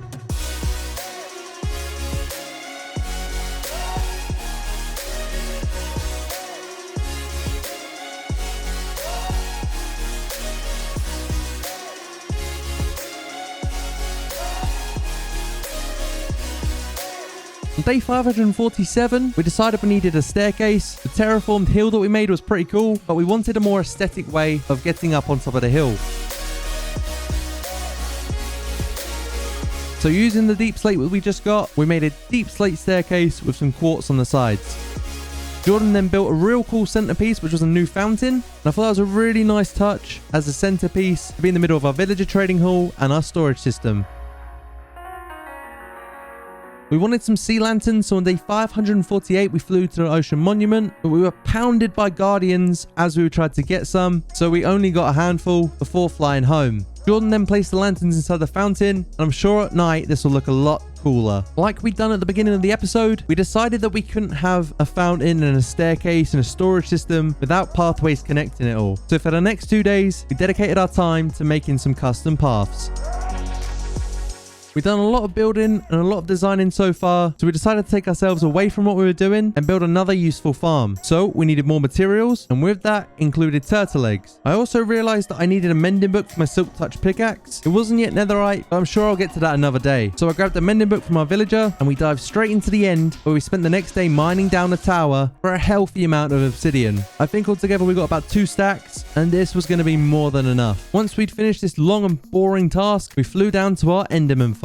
I already had enough XP, so straight away I applied the mending book to my silk touch pickaxe and began repairing all of my armor and tools by killing the enderman for XP. We were now fully repaired without any fear of breaking stuff, and we felt a whole lot better for it. On day 554 I brewed some night vision potions and some water breathing potions. These would become extremely handy in what we were going to build next. Before we start building it, can you guys guess what we're about to build in the comments down below? From day 555 onwards, we started building a trident farm. We wanted to upgrade our swords to a more devastating weapon. We knew tridents were rare, so we decided to make ourselves a farm. We finished it off by placing hoppers in towards a chest and then made our killing area. Oh, and I also set us on fire with lava. Almost burnt us to a crisp, but we're fine. As you guys can see, this farm is insanely slow. I think we might have done something wrong, so we took ourselves back into the overworld and spent 2 whole days destroying land underwater to improve the spawn rate, but again, it was slow as hell. So after a little bit of research and trialing and testing things, we then AFK'd it, and these were the results. On day 565, we got ourselves some torches to mine for more diamonds. We flew far away to new chunks and dug down to the perfect layer for finding diamonds. Jordan started it off in true Jordan fashion, and there was lots of deep slate until finally we got some diamonds. After that first patch of diamonds, I found gold, copper, redstone, coal, literally every ore other than diamonds until on day 567 where we got more and more. Oh, and I also found a skeleton spawner, which was pretty cool. And as we moved on to day 568, we found even more. The next day we mined up the diamond beacon that we left in the last series. We added our diamonds that we just found from mining, mined down in a new area inside of the villager trading hall, placed down the blocks for the beacon, and yeah, again, we didn't have enough. I stole some diamonds from our own sorting system, and then we returned mining on day 570, and as we didn't need that much and we had fortune 3, eventually we had the right amount. Luckily for us, we were just short, but there were some spare diamonds in our old house, and I found these when I went to get a nether star. I crafted the beacon, we placed the rest of the blocks, activated the beacon, and placed purple glass on top. On day 572, we built a glass sphere, and the next day we filled it with water. We decided to put our axolotls inside of the water, and we bred them to hopefully keep breeding them to have it full of axolotls. On day 574 we started building legs and the structure around the sphere.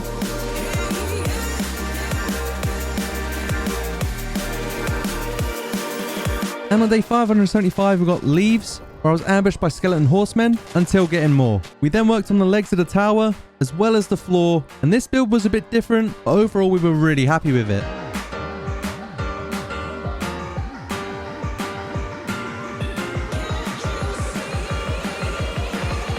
After this, we decided to add some street lamps. These would contrast really nicely with our pathways and keep the area lit up without the excessive use of torches. This is what they look like when it turns to nighttime. On day 578, I AFK'd the iron farm while Jordan AFK'd the gunpowder farm. This was how much gunpowder we had, and this was how much iron we had. We then went to go get sand the next day, and we had a full shulker box eat pretty rapidly due to efficiency 4 shovels. Jordan, being the daredevil he is, decided to put on a show and jump off the mountain next to us.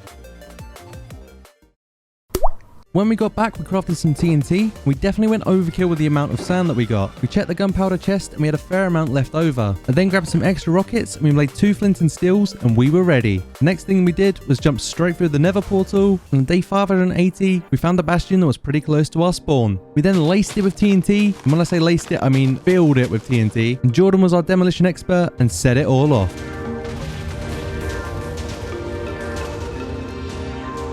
It didn't all blow up at once, so we set the rest of it off, and this was the result. On day 581, we dug down to level Y15, and Jordan placed TNT whilst I mined it, and I almost died. Well, kinda.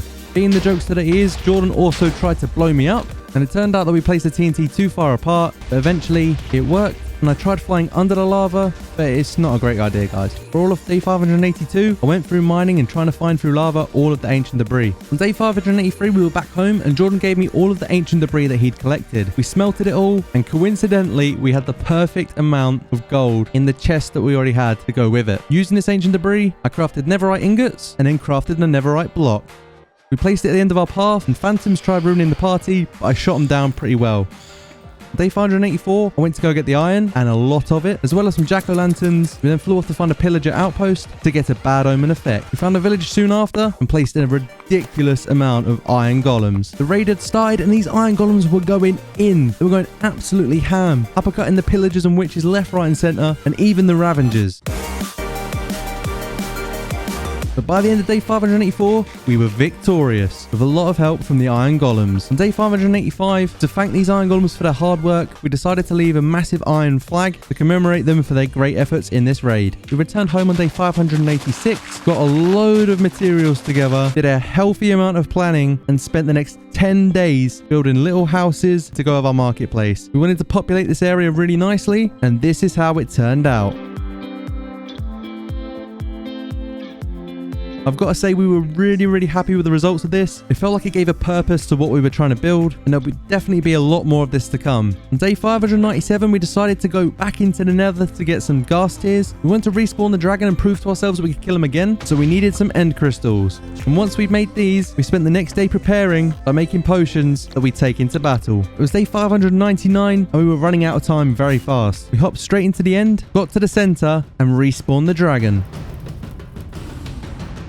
We quickly shot down the towers. We were getting some good bow shots in, and when the dragon perched, we got some good hits in, until eventually, with one final blow, the Ender Dragon was dead. We had done it. We'd slain the Ender Dragon. Welcome back, everyone, to 100 Days World, and today we're going to attempt to survive 700 days. As always in the first day, we like to fly around and look at our world and what we've achieved so far. One of the first things I noticed was that I had no food, and in Minecraft, you kind of need it, especially in hardcore. So I went straight to the storage system, to our golden carrot chest, and yeah, we've got like no golden carrots. This is a bit of an issue. So we then went over to the carrot and potato farm that's worked on by our villagers to see how busy they've been, and it turns out they hadn't been very busy at all. This could definitely be more efficient, and perhaps we can move this to a better place so it's always running, and also it's kind of out of the way anyway. We took all the carrots back with us, put them inside of the carrots chest, and then went to go get some gold, and we're also very low on that as well. This means a trip to our gold farm in the nether will definitely be needed very soon. Time to get some rockets now, but again, we're incredibly low on all materials. This episode is going to require a lot of grinding if we're going to want to get anything done. Also, this is our first video on the 1.18 update, so it's time for us to go and explore all the new features. The sun was setting on day 601, which means it's time to go to bed. On day 602, we flew off in the attempt to find some new biomes. On our journeys, we found a huge cave which looked really cool, right in the middle of the wilderness. We decided to fly down and take a look, but there were creepers absolutely everywhere, so we got out of there as quick as we could. After flying off a little bit more, we found an azalea tree. Right below these are the lush caves. At this point, we hadn't seen a single one yet, so I dug straight down in excitement, got to the bottom, and just look at this.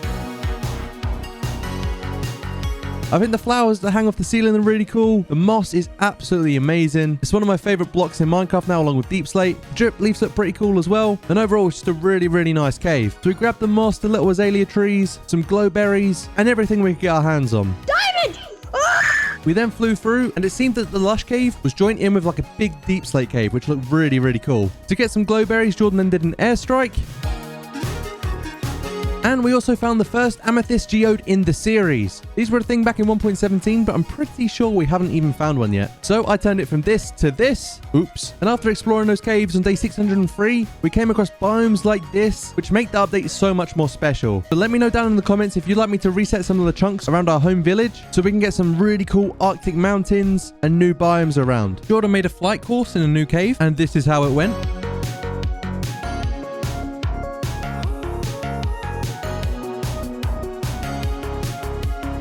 As it was night time and we weren't finding anything else that really wowed us, we decided to head back home. And we headed back as the sun rose, but as you can see, I was getting really low on rockets. I ended up running out of rockets and it was a long way back from here, but Jordan was clutch, flew back to me and hooked me up with some of his. I made it back with 2 to spare and went to empty our inventories, but our massive storage system needs improving. Originally in 1.17 we only used 2 lanes, but now we've got a new update and loads more blocks. We're going to need to open the 3rd one. Around the back is where all the items that can't get sorted go to, and we had so many that were backlogged, it was unreal. We're going to need to sort these out real quick. Jordan began crafting some rockets with the gunpowder he found at the creeper farm, or at least I thought he was, before we had a paper fight and I made some rockets. To conclude day 604, we both went to sleep after a long session of traveling. AFK in the creeper farm became very much needed, and the idea of perhaps building another 3 next to it became prevalent just so we could get a ton of gunpowder always coming in. But first, it's time to get rid of this eyesore, which is the manual pumpkin and melon farm.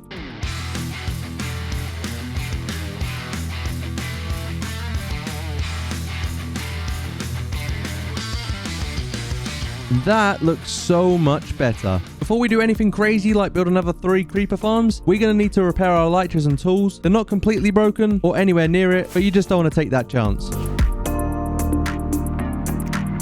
So once we repaired our elytras and tools and got back home, we ran to the storage system and grabbed some shulker boxes. We then took a load of cobble and filled up many shulker boxes with it, smelted a load more cobble to get stone, and then smelted that to get smooth stone. Finally, it all smelted after a full day of waiting, and on day 608, we turned the smooth stone into slabs and put 19 stacks into 3 different shulkers whilst Jordan worked on all the other materials. Jordan also turned most of the wood we had into trapdoors that we needed, which meant that apart from oak, we had next to nothing left in the wood department, which meant a huge wood cutting spree would be needed as soon as possible. So I grabbed some spare shulkers, threw one at Jordan, and it was time for some deforestation. No matter how far you get in your Minecraft world, you will always find yourself cutting down trees, which is like the first thing you do. So this really took us back to the beginning of our world, and then we decided to put a decent little grind in and get as much wood as we could, but we didn't want to spend too long doing it. So these were the results, and I have to say we didn't do too bad filling over a shulker box between us. I then made the rest of the materials. We had repeaters, buckets, campfires, whilst Jordan got the rest, and as you can see, all of these shulkers were set and ready to go to build 3 more creeper farms.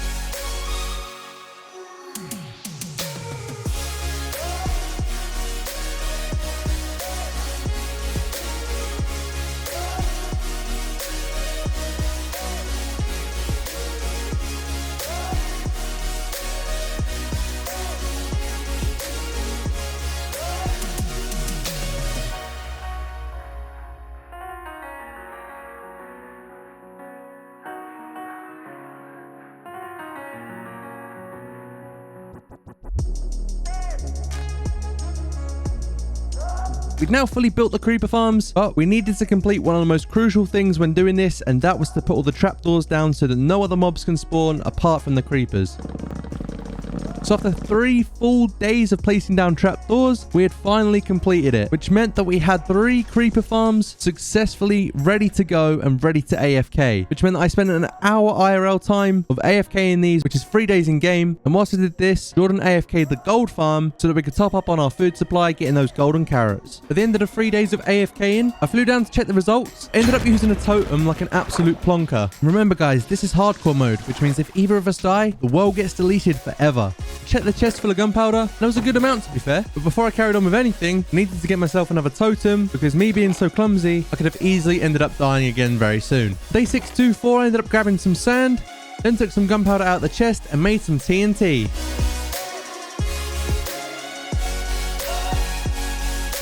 Definitely went overkill with the amount of TNT that I made, but Jordan and I then started lacing the factory with it and just rigging the whole place with TNT. Jordan went to top up on fireworks, and yeah.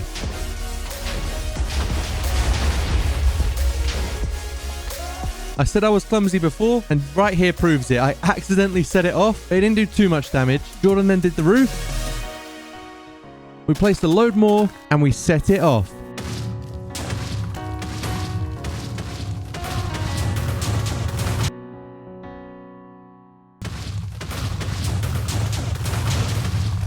We probably should have started from the top, but this is the remains of the factory. You may be able to see in the distance that this demolition was brought to you by our gunpowder farms. Day 625 then set forth to destroy the remains of the factory. And voila, we had a crater. Pathways were next on our list of things to do, as we kind of just fly to get everywhere these days and ignore the ground. And pathways are actually a massive part of any good build. So with us creating a village and a sort of empire, as you like, we wanted to make it so that all the pathways connected through all of our land. I started going ham with my shovel to create a random pathway, whilst Jordan went more methodical, and then we began randomly placing blocks in the gaps that we mined out. And to make sure that no mobs spawn to ruin this, we spam torches on our new pathways. I have to say, they do look amazing, but the torches are super ugly. Sea lanterns with some carpets over would look absolutely awesome and hide all of the light and keep mobs away. The only issue is we don't have any sea lanterns. Maybe a sea lantern farm would help us out with this. So we got going on day 628. I went to go get some soul sand, dirt from our storage system, wind down a load of obsidian from an end tower in the end, and also chop down some more trees for wood. The next day I went and got some campfires, and Jordan and I met up, and he threw me all the materials that he collected whilst I got the rest. Then took off on day 630 towards the ocean monument, and eventually we had arrived. But guess what? We only went and forgot the water breathing potions again, just like when we defeated the ocean monument back many episodes ago. So it's time to go home and brew some.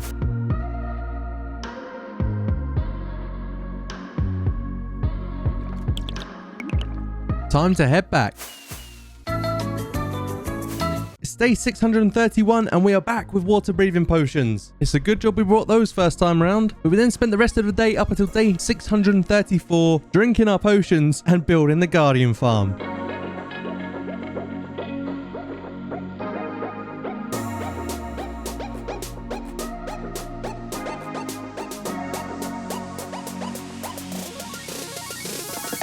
The build was complete, but not fully complete, as we now needed to build the part inside of the nether, where the Guardians would end up dying. So we now built our collection area. After everything was complete, we AFK'd the Guardian farm for 3 days, from day 635 to 638, and on day 638 we checked for the loot, and we took our rewards. Just like the gunpowder farm, there was a decent amount there, we can't complain. When we got back home, we turned the shards and crystals into lanterns. Well, eventually anyway. Took a little bit of trial and error, but we got there in the end. And now that we had our new lanterns, we destroyed all the torches on our new pathway because they were super ugly, mined up some holes in the ground, and hid sea lanterns with some mossy carpets on top. This made it look like grass, and it fit in really well. It also hides the light, so you don't have torches just scattered around everywhere. Once this was done, I went around and added some street lamps. We have a bit of an issue, guys. We are dangerously low on wood. So before we got too low, I went to grab my trusty old shulker box, and I renamed my shulker box with a very boring name. I did this because I want you guys to leave some suggestions down in the comments, and I may just choose yours. As I was going off to get wood, I was leaving Jordan behind, but not in a bad way. He was going to be working on his own little project. We'll be checking in with him along the way, but for now, we say goodbye, and it's time for me to go on a massive wood cutting spree.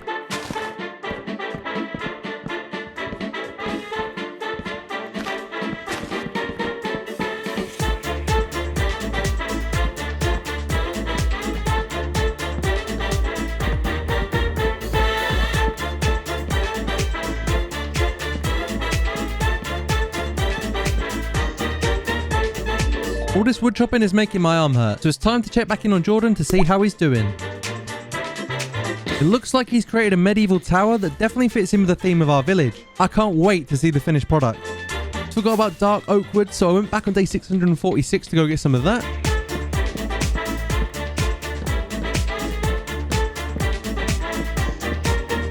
And I then returned on day 647 with all of the wood, and overall, I'd say I was pretty successful. After dropping off the wood in the storage system, I noticed an unfinished task from an earlier episode. We created a lovely new villager trading hall, but only a few of the villagers had trades. It's time to change that. I crafted some fletching tables, and then put them down to give out some jobs. But but only one wanted to take it. It was very frustrating, but after a bit of persuasion, they finally came around and took the jobs. I then labeled up all of the Fletchers, just in case I forgot what each of the different trades were.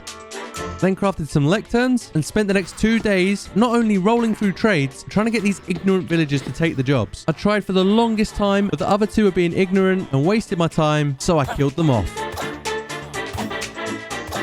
But shh, don't tell Jordan. And finally, to air out my frustrations, I went to visit the original Brown Panda Waffle and told him all about it. It's now day 650 and Jordan's lighthouse is complete. I've got to say, he did an amazing job. It looks absolutely awesome. And it even has the redstone lights at the top which circle around. Leave a like on the video if you think this is awesome, guys. And also type nice build Jordan down in the comments. Whilst roaming our territory, I ran past our iron farm throughout the 650 days, but it's pretty out of place right now. I feel like it's in the way of a lot of things. So we said goodbye to Pancho the zombie and the villagers, and it was time to say goodbye to the OG iron farm and move on to bigger and better things.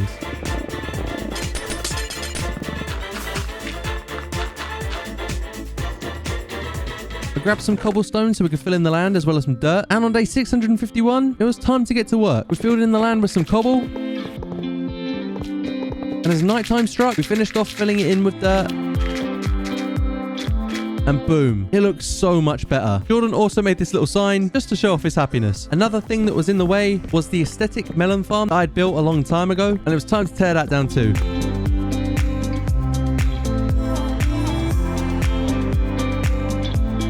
We then terraformed some of the land and we had to extend the bottom of the walls. For the next 2 days on day 653 and 654, we extended the pathway from the end of the bridge to the main entrance.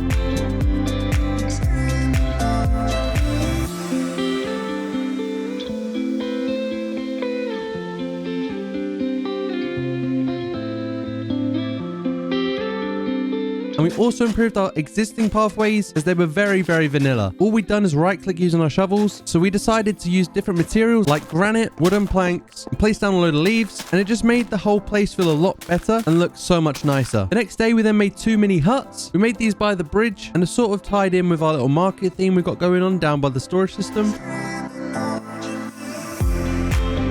And after we made those, we made one in the corner. This part of land was very bland, so these buildings were good little fillers to give the land some purpose. On day 657, we needed some materials, and some of that was white wool. So we had loads of sheep in our barn, and they're all multicolored. So I made a load of them white just before shearing them, and we gathered a whole load of materials that we have ready right here in a shulker box. It was time to build an iron golem statue in commemoration of the OG iron farm. Let's get to work.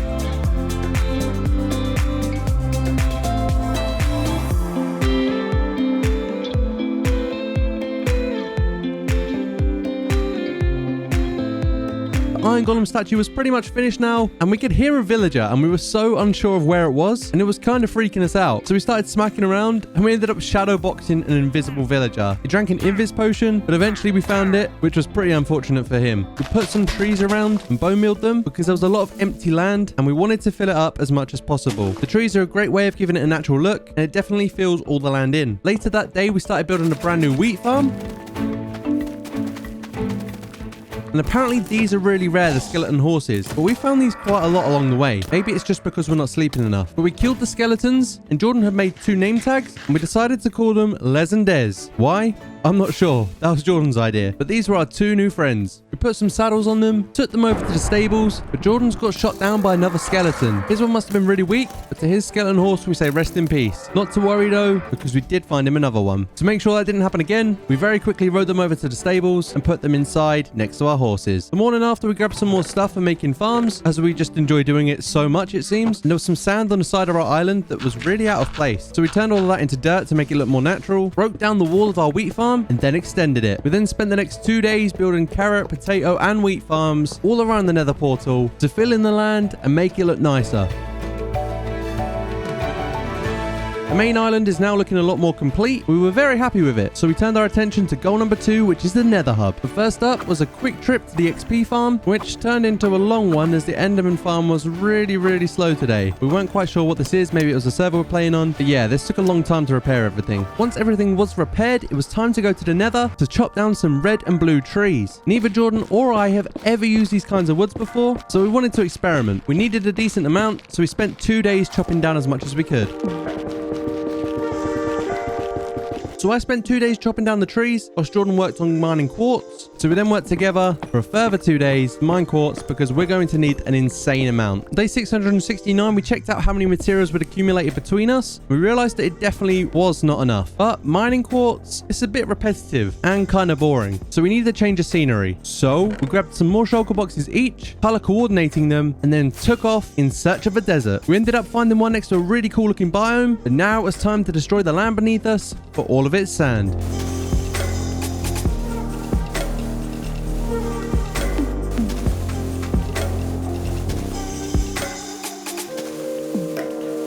These are the results of our 2-day sand mining trip, and all I can say is thank God Jordan brought some spare shulker boxes.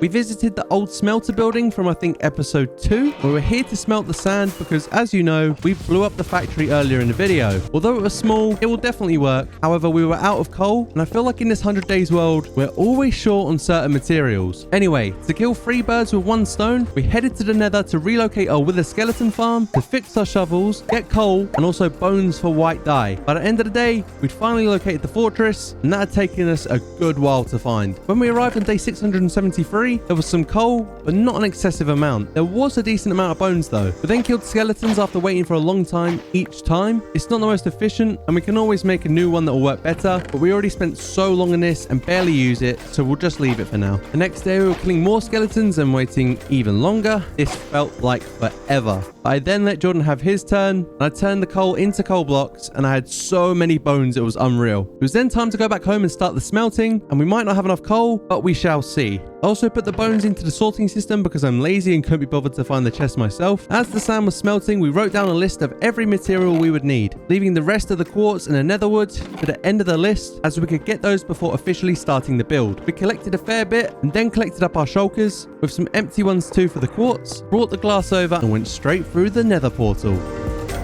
We flew straight off to get some warp stem and then started going ham on getting some quartz.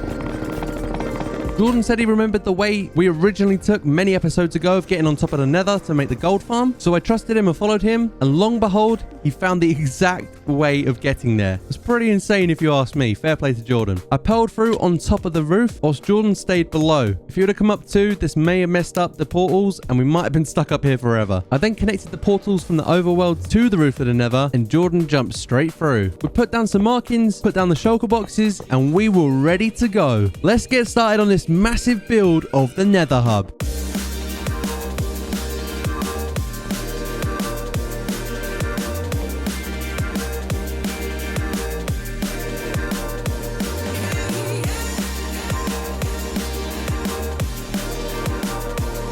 I forgot to click record on the cinematic, but we did fill in the floor.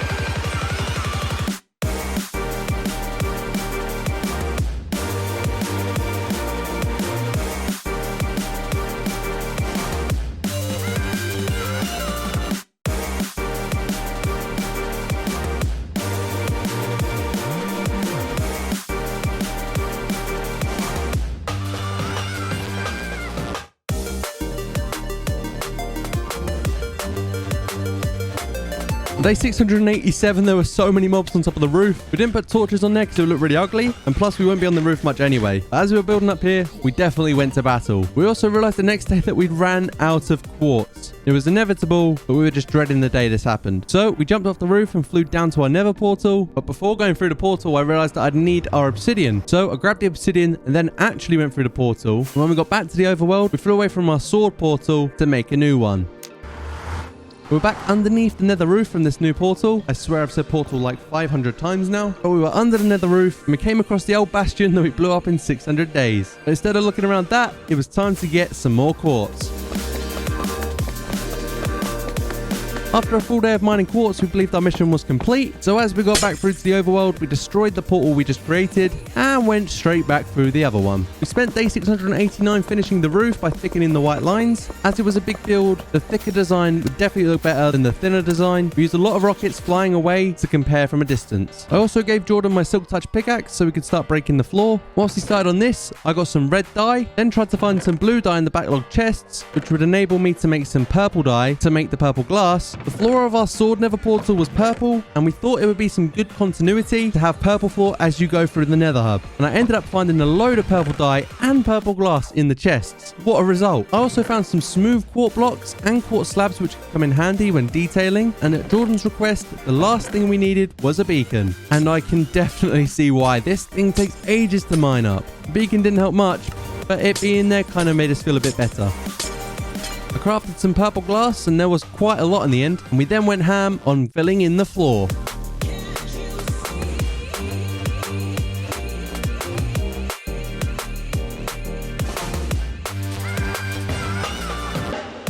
Once we completed the floor, we started working on the doorways. We created a unique sort of archway shape, and we did it out of our favorite block, deep slate tiles. The next day, we then detailed the ceiling and edited the floor design also.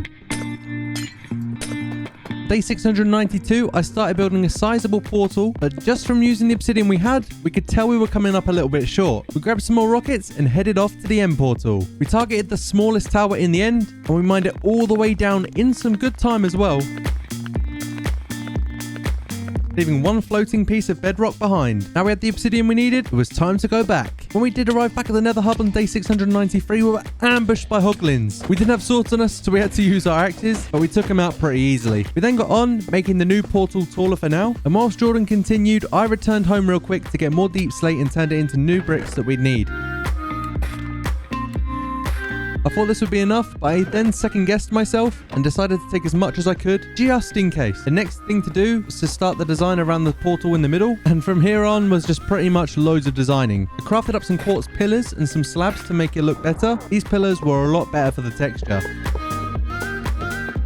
I then put some deep slate tiles underneath the blocks that we built with, just so it couldn't be seen from the ground as it was just glass. And then had a big brain moment for once. Yes, very rare I know, but I thought it'd be good to bring the portal up one level. Having it all on the same level was a bit boring, and having it so you'd have to walk up into the portal just had a nice ring to it. Jordan and I then worked on the roof of the portals together,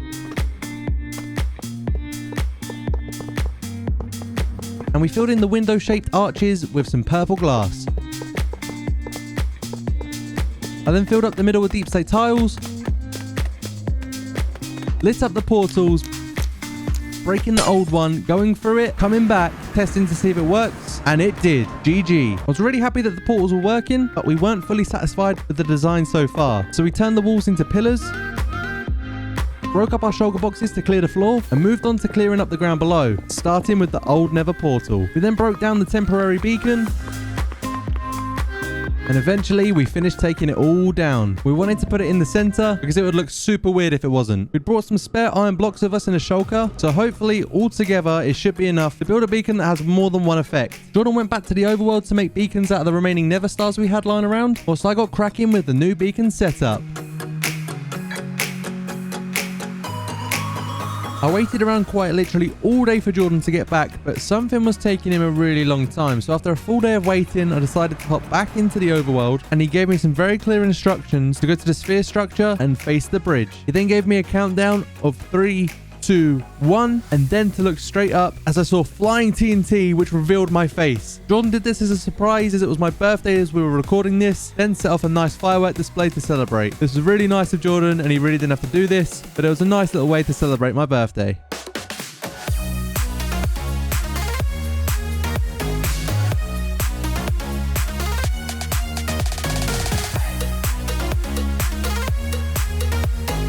We ended day 699 as we always do by hopping straight into bed and waking up on day 700. The first thing we did on day 700 was go back to the nether and place down the 2 beacons that Jordan had crafted. Unfortunately, we didn't have a third, but that sets a goal for the next video to get as many beacons as we could. We set haste, jump boost, and speed as our effects and had a little fun with the jumping.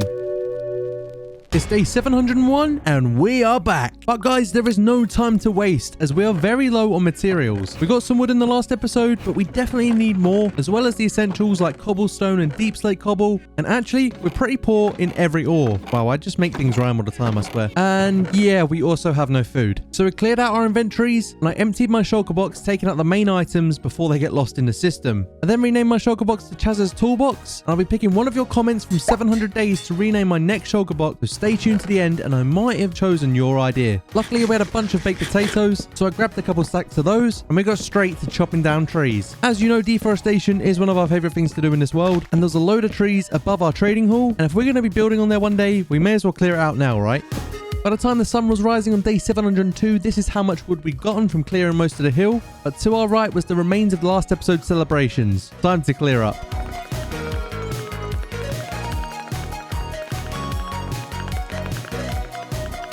We then took the wood back to the storage system and tried to put it into the system, but it's backed up so much that it's not even moving. I then coloured and renamed a new shulker box. This one was called Chaza's backpack. Then grabbed some iron blocks to put inside of it, stole the emerald beacon near our bamboo farm, and it was then time to take a trip down memory lane to the old mine. When we got down to the bottom, we mined out an area for the beacon and we started placing it. And at the start of the next day, we activated the beacon to haste to and we started going ham. We spent a good 3 days between 703 and day 705 mining stone and cobbled deep slate. And if you guys have been mining cobbled deep slate, you'll know just how long this thing takes, even with haste 2. Boring. And on day 706, we just focused on stone as we had laser focus to deep slate cobble. And these are the results of the grinding. It was definitely way too much to fit in all of our shulker boxes that we brought over, so we'd have to make more than one trip. This wouldn't be a problem though, as we only had to fly a short distance back home. It was literally just past the creeper farms in the ocean. And we went to offload our shulkers before going back. Also might have gotten more materials than our system can handle, so a third lane is definitely needed. Once we grabbed more shulkers, we flew back to get the rest, mined down the beacon, and then headed back home. Once we arrived back for the second time, we removed all of the backlogged items, putting them into shulker boxes as well. It's a really good job that about 100 or 200 days ago we went and got a load of shulker shells, otherwise this would have been impossible. Once we cleared out all of the backlogged items, we visited the old smelter building at our old house to utilize the lava and get rid of unneeded items. We did this through the night and we carried on burning things into the morning. We went from all of these shulkers full of stuff to a lot less. And just before we left, Jordan checked inside and we had our shulkers that we'd put on top of the hoppers with sand in, which means that they got smelted, leaving us with a load of glass. The rest of the day was spent manually putting materials from our shulker boxes into the correct chests, and we got tired of that pretty quickly and also ran out of room. So I marked all of the chests that need to be removed or moved in general so we can reorder the system, making it more efficient. Also fitting in the new stuff from the 1.18 update. But guys, before we do any sort of work or building, we're going to need pickaxes, and there was a sense of anxiety around being on the next to no durability mark. So we flew to the Enderman XP farm, and eventually all of this land that we're flying past now will be built up one day.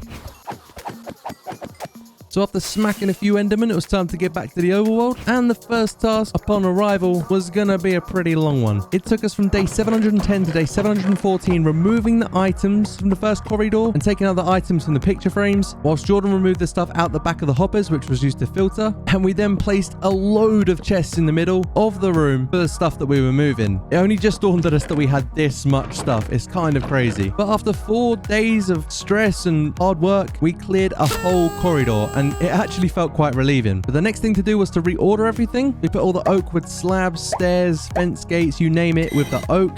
Literally anything you guys can imagine. And even though the Jordan had cleared out the back, we double checked both layers just to make sure that they only had filter blocks inside of them, because you have to be careful not to accidentally put things in the wrong place. It was then time for another stressful part of the process, which was crafting every item we needed, making a stack of them, or at least 42, so that each stackable block could filter through. This is a lot of hard work for people that just want to have fun. But finally, finally, on day 715, it was all done so we could start putting the items into the chests to have them filtered. And if you thought we were going to stop there, you're damn wrong. Because whilst all of those items were filtering through, we then started removing the items from our existing picture frames in the second corridor and then began reordering them, which took the rest of the day. And instead of showing you every single part like I just did, after some work on the hoppers and the redstone, the next day, on day 716, the next row was complete. I spent the next day ordering the food aisle in the last corridor, then placed down some color concrete, ordered some saplings, and it was all complete with a lot of room to spare. Whilst I did my thing, Jordan was putting the stuff in the hoppers, and we can now put all of the stuff from the chests in the middle of the room into the hoppers to be sorted,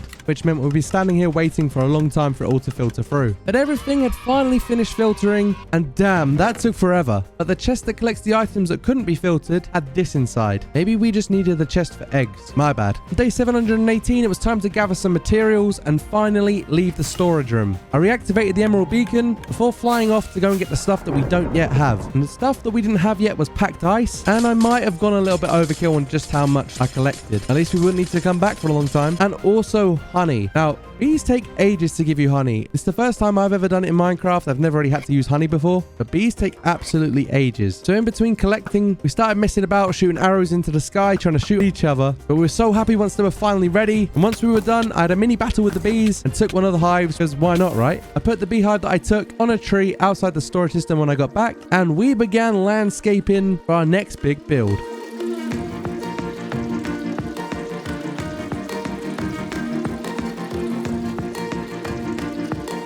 So now the materials are ready, let's get to work.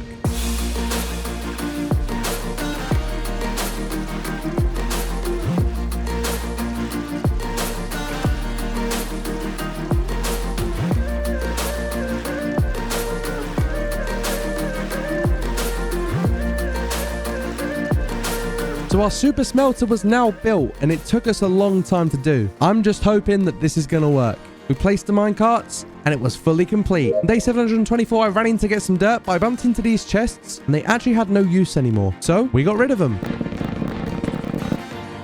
I then proceeded to grab some dirt and worked on placing a hill over the smelter. You don't want something like this just out in the open. Jordan then took a little time out.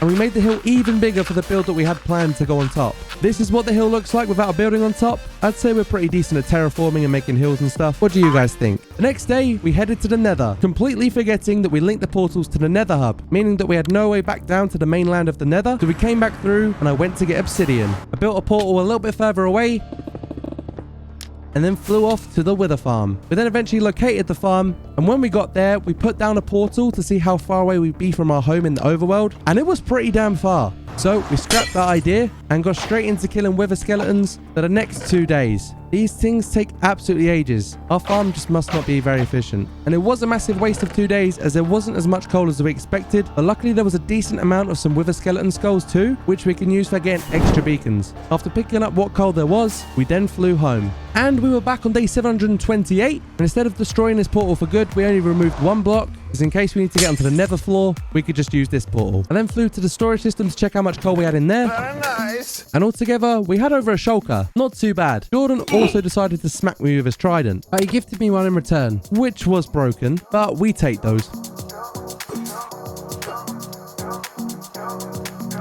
After fetching my trident, I put it in my shulker for safekeeping, just so I don't break it, and then I worked on getting materials for our big smelter building. I went to get lanterns, buttons, and although we're only a stone's throw away from the storage system when we build, we still got some basic materials that we need, and we took them with us. On day 729, we filled in the furnaces with stacks of coal, only to realize that we definitely didn't have enough for that, so we filled each of them with 32. But once that was done, it was time to build a giant building above it, which would now be known as our smelter building.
After doing the roof and the tower, we did some more detailing, placed down the door, and the build was fully complete. We were so excited, and this was already our favorite build on the server to date. The building just looked so clean, and it definitely fits what we've got underneath it. I then got rid of all the materials in my inventory by putting it into the sorting system, and it was so relieving to know that it had all been sorted out now. I then took some materials from the chest for the pathway.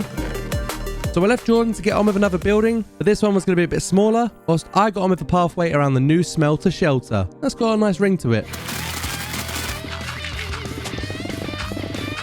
I came back for slabs and there were some unwanted guests at the storage system, but I fought them off and then got to place in my slabs. Like we did in the last episode, I grabbed some sea lanterns, turned moss blocks into carpet, and placed them down so we didn't require torches. Once all that was done, I came over to help Jordan with his building.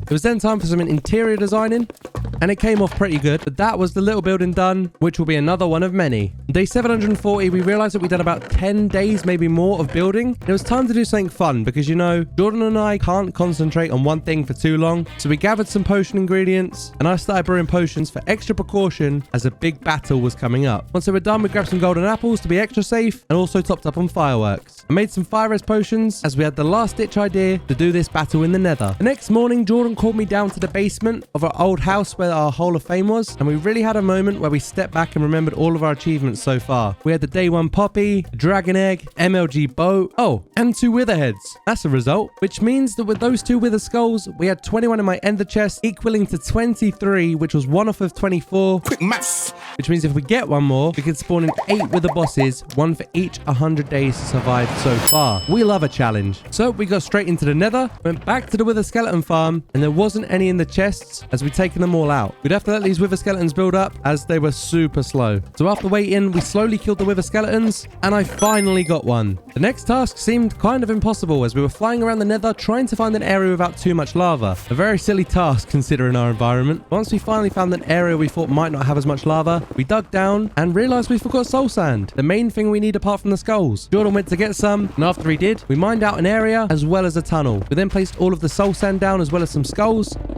drank our fire res potions, and braced ourselves. I didn't want to make the huge mistake of wearing a elytra in such a huge battle, so I equipped my chest plate, and then at the start of day 743, I spawned in all of the withers, and it was the beginning of our battle.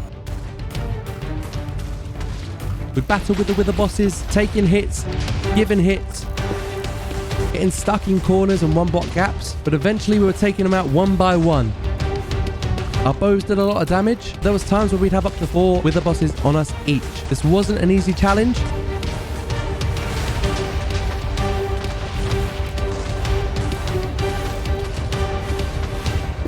But we managed to kill 7 and get it down to the last one. I told Jordan we should try saving this one to farm netherite, but this wither boss wasn't doing much. So we decided to kill him, which meant that our mission was complete. And these were our rewards, the nether stars. We then went through the whole battlefield trying to find ancient debris, and we had one, which was it. Oh, and one more on the side. We were hoping that the wither bosses would expose some ancient debris for us, but it is what it is. It is what it is. Time to find our way out, and then our way back to the portal. And yes, we did get lost a few times, but eventually we got there.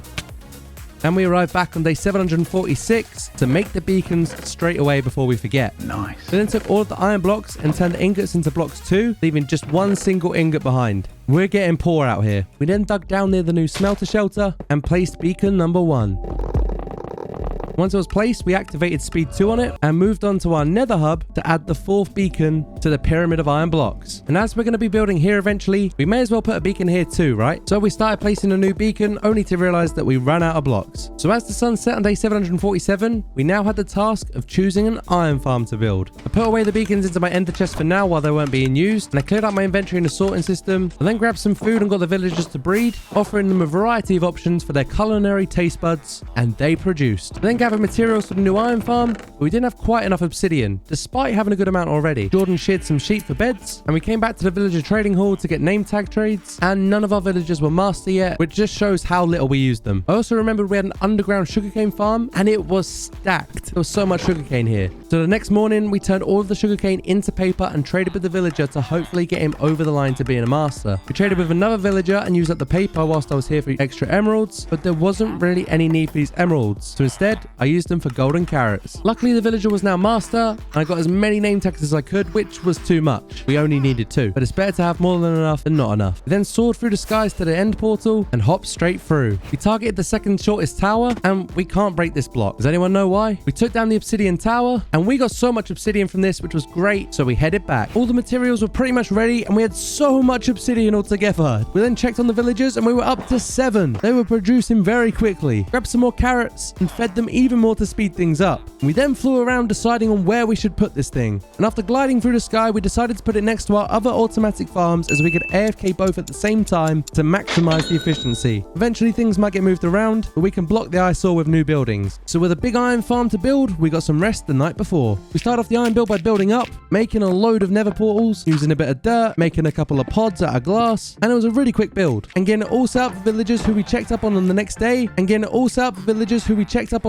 day, and we had 15. We only needed 12. We wasted no time and started placing rails, and I went back through the track and added some powered rails, and we didn't have enough iron for minecarts as we used it all on the beacon, so we had to mine up some of our unfinished beacon just to get some. On day 754, we started to ship the villagers using minecarts to the pods until Jordan started having some trouble, but eventually we got it sorted. And then I ran into some problems when a villager went rogue, but eventually it went into where it was supposed to go. And after a stressful day of working with villagers, we slept as it was nighttime because we didn't want mobs to try and kill them. There was a lot of readjusting the tracks, but we got the next 3 in.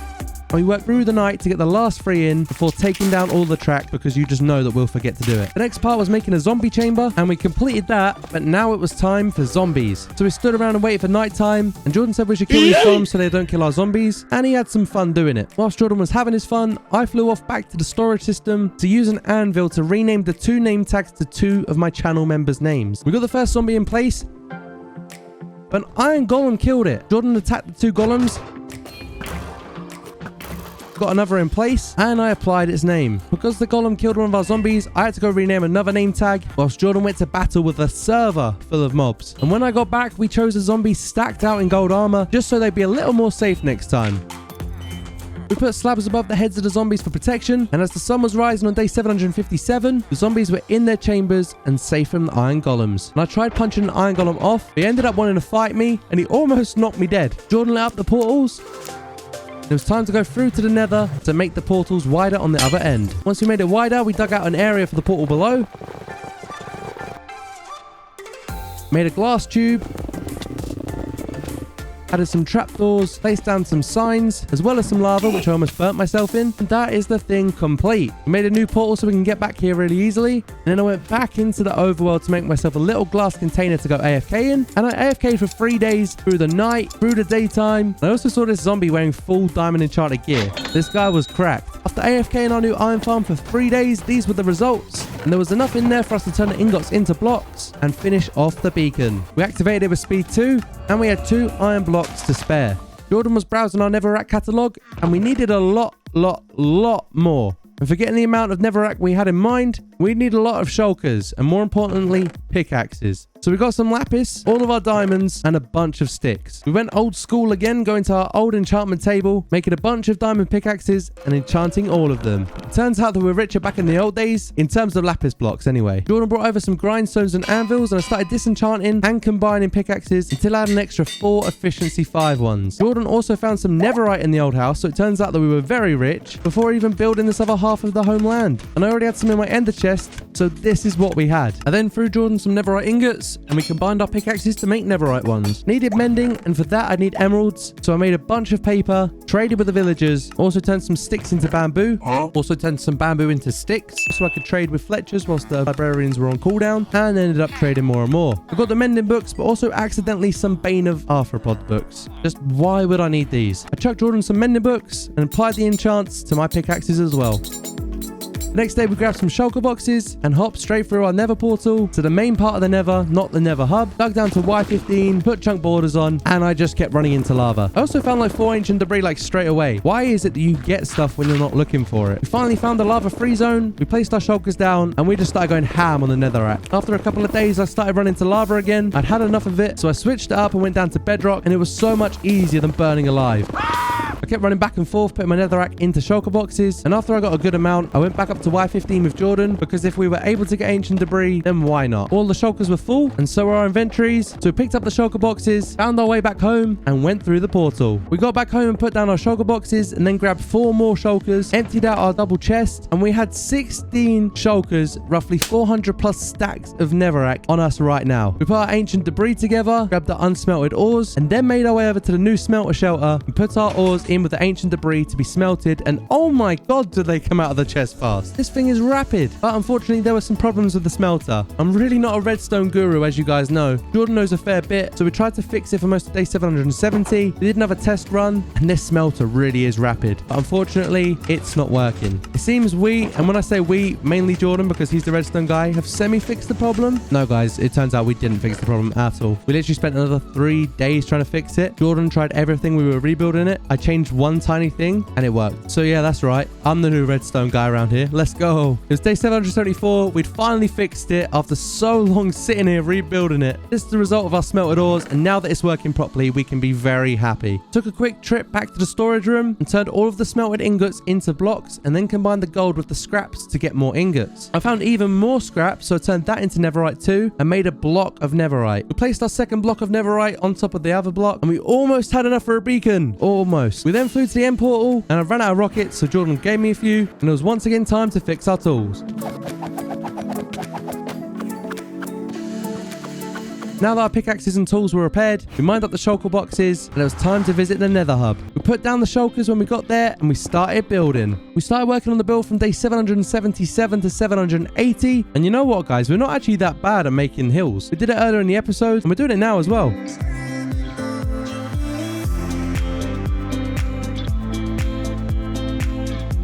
Jordan had an idea of making a large circle around the base, so whilst he did this, I continued to build up the mountain. The circle was now complete, and we started building up to decide where the peak of the mountain was going to be.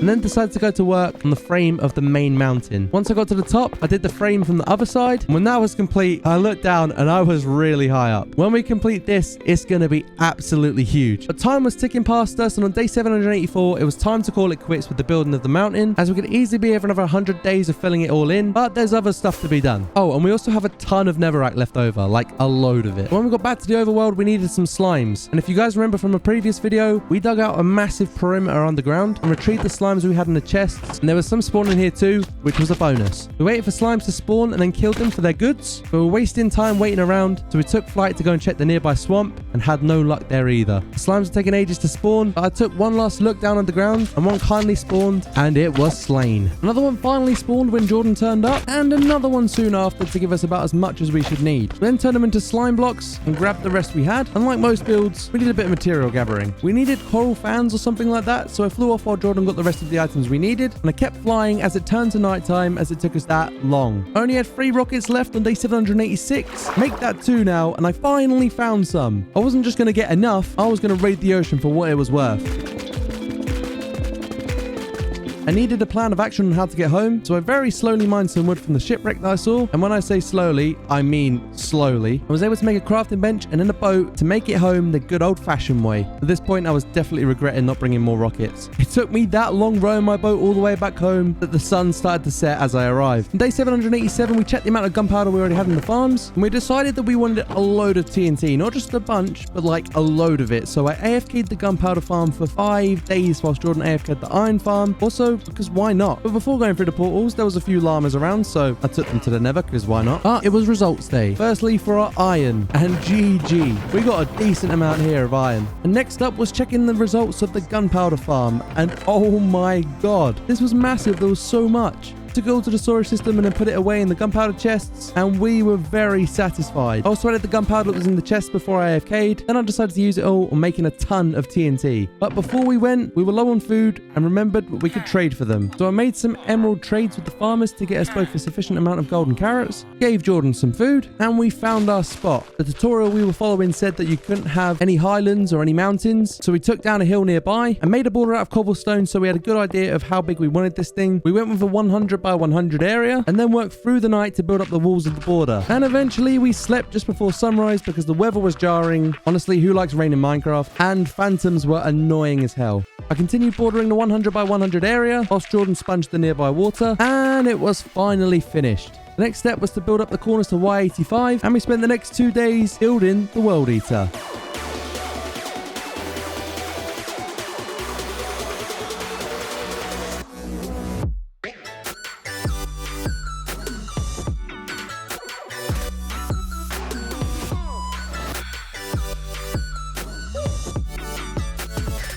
We set it off and it was super exciting, but we forgot to take down the pillar that we started from because it shifts over, and we fully broke it. Like, we fully broke it. We were crying with laughter, and it was honestly just a great time. It was so broken that it completely stopped at the other end. Jordan broke it so much that it started going sideways, and we couldn't stop laughing. On day 797 after destroying it, it was time to rebuild it. Now we built the main part, it was time to rebuild the return system, and we set it off. It was the middle of day 797, and we decided to let it go all the way through to day 800. But first, let me just show you the not so glamorous or fun part of the process, clearing up all the lava and water. But this thing was tearing through the land. Watch this.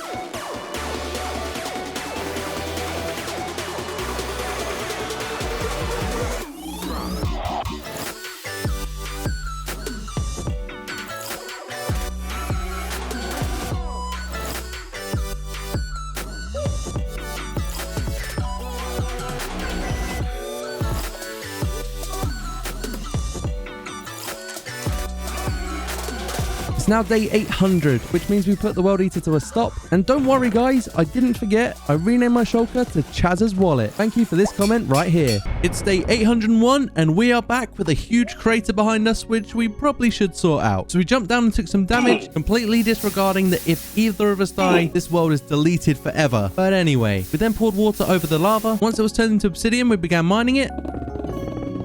And eventually finished mining it. Once the ground was clear of lava and water, we turned on the World Eater again and then left it to go to work while we took care of things down on the ground, clearing more of these lava pools with endless amounts of sand and cobblestone. This definitely wasn't the most efficient method, so I flew back to the storage system to collect some bamboo before throwing it to Jordan for him to craft it all into scaffolding. Somehow we'd forgotten we had this huge bamboo farm, so we grabbed extras from there, and Jordan then showed off how much he crafted. Whilst he made more, I went to get some gold to craft golden carrots, but we have almost none. I wonder what we should make soon. This is also the first time in this world where I'm in my new skin, so hey, what do you guys think? It was then time to start up the machine again to let it blow up the rest of this 100 by 100 area. And whilst it was going ham, we placed cobble at Y level 0 to even out the ground.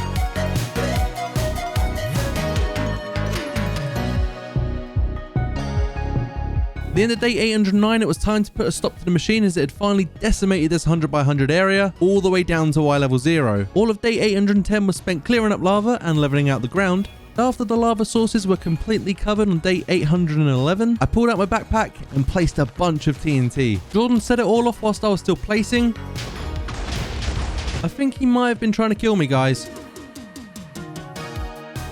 After that small piece of demolition, we placed torches down in a very organised fashion to prevent mobs from spawning. And once that was complete, it was time to clear out our inventories of all the junk. Our food supply was now very low. We have loads of carrots, but literally no gold at all. In the meantime, we were back on baked potatoes. Jordan placed down some shulker boxes and we started gathering materials such as trapdoors and dirt, then trading sticks and pumpkins for emeralds with the villagers. And I came to realise that we could have just traded emeralds for golden carrots. Oh well, let's make a better gold farm anyway. Name tags were next, followed by hoppers, and we need 96 minecarts, and there's just not enough iron here to do it. These were the chests so far. What we needed now was our 96 minecarts and 5,708 magma blocks. Not too many. So we flew on over to the iron farm. When we got through, we remembered that we brought a llama through in the last 100 days. Why? I don't know. But we checked the chest to see how much we had awaiting us, and we were pretty happy with the amount that there was. So we put the shulker boxes down and began crafting an obscene amount of minecarts, over 7 shulkers full, which might be a bit overkill, but oh well, it's done now. Sand was up next on the list as we needed a load of glass, so we absolutely destroyed a chunk of this desert, shoveling it all up through the day into the night, and we managed to fill our invents and 4 shulker boxes.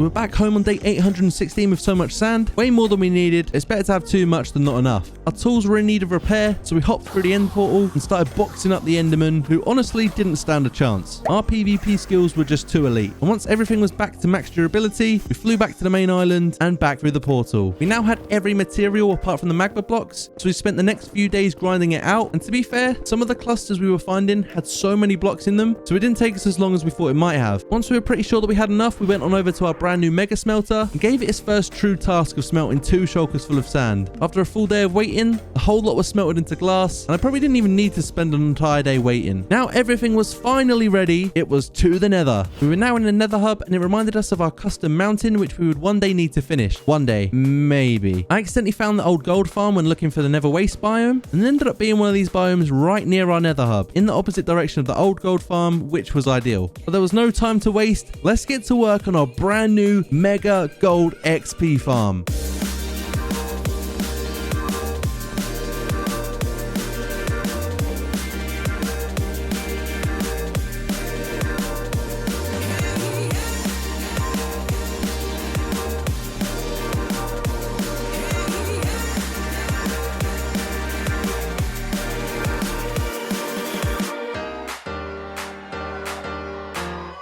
To finish the build of this farm, we placed down some trapdoors, and while Jordan worked on the collection area of the farm, it was my task to rename 4 name tags, so I thought I'd choose 4 of my favorite comments from 800 days. Leave a nice comment on this video, and I might choose yours in our 1000 days special episode. The last thing to do was name the pigmen in the corners. While I was doing that, Jordan accidentally attacked one of the zombie pigmen way too early and started training them around, which was pretty funny to see. When everything was ready and in position, Jordan aggravated the zombie pigmen, and we AFK'd the gold farm from day 830 to day 833, test it out and see how much loot we would get.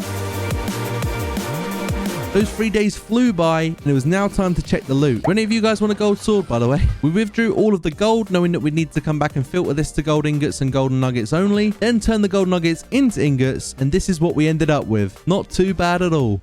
We forgot to take down the scaffolding, and it was really satisfying to watch. But not as satisfying as the amazing taste of G Fuel. Use code Chaza at checkout for discount. Let's go! And as the sun was setting on day 834, we flew back to the storage system to drop off our gold. I put away my remaining baked potatoes, grabbed some carrots, and began crafting a good amount of golden ones. Topped up our golden carrot chest with a healthy amount, but pretty soon we'd be needing more regular carrots. In the meantime, Jordan threw some materials into a shulker box, but he forgot a lava bucket. So while he was away getting that, I was thinking about how boring the regular totem of undying looks. Much better. Jordan arrived back with the lava bucket. With my new look totem in hand, we headed back into the nether. The whole farm actually looked really cool from far away, but it's a shame that the contents of the chest didn't. So to solve that, we started throwing out all of the rubbish that wasn't golden nuggets or golden ingots. It was taking a while to do, so Jordan decided he had other ideas, and he wasn't done there either. He just kept going. I quickly jumped back through to the overworld to grab some essentials such as wood, iron to make hoppers, and fireworks, as we were getting through them pretty rapidly. And once I arrived back at the farm, we made a new glass platform, 1 level below our current one, placed down some hoppers, redstoned it all up, and added in filter blocks before provoking zombie pigmen, as we needed both golden nuggets and ingots for the filtering system. Once all of that was done, we gave it a quick test run, and it seemed to all run pretty smoothly. When the pigmen die, the hoppers pick up all of the loot, and the chests only collect the gold, with everything else traveling further through and being swiftly ejected into lava to dispose of them. After a lot of hard work, that's us now done with the gold farm, and overall, we are really happy with it. Is this the best gold farm you've ever seen? Let us know in the comments. When traveling back home, we were flying over our villager farms, and it helped us to remember that we actually did have a working carrot farm, even if the production rates weren't the best. As you can see, these villagers just weren't working hard enough. So once again, we grabbed a bunch of shulker boxes, spent the rest of the day gathering and crafting an absolute ton of materials, as we were going to make this thing huge. And after a day and a half of material gathering, we were ready to rock and roll. We got a good night's rest in before a number of upcoming days of hard work, set all of the shulker boxes up, and began our next big project of making these villager crop farms even bigger.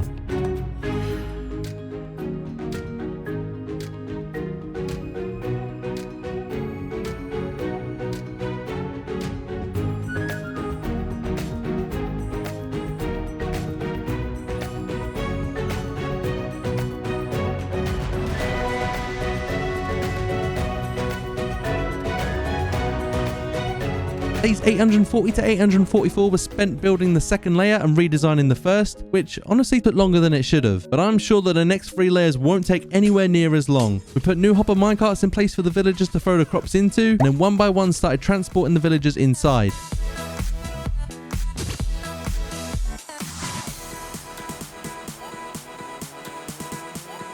By the end of day 845, they were all in place. From day 846 to 849, we worked on building the next 3 additional layers, and once this is built, we're going to get some insane production rates.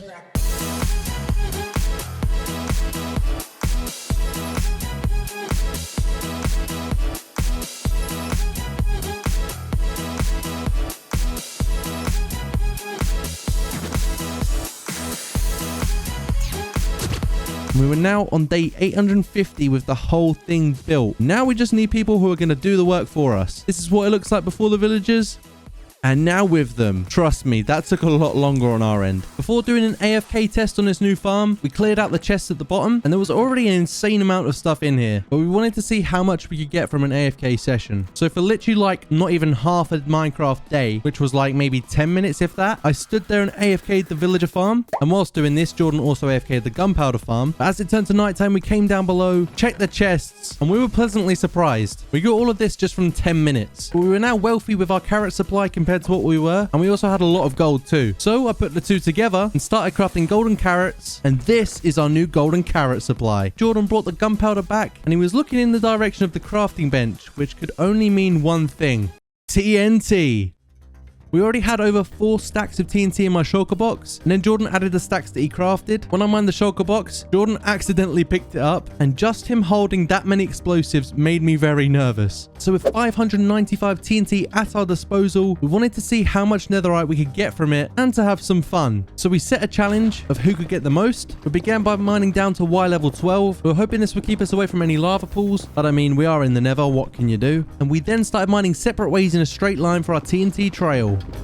Jordan ran into a huge lava pool, so we worked together, with him taking the TNT and myself mining the tunnel. As we were placing on day 853, a section blew up by itself, and we didn't catch it on camera. It wasn't the whole thing, so that's okay. We didn't have much TNT left to place, so we made a little mini explosion. And then after that, we set off the rest.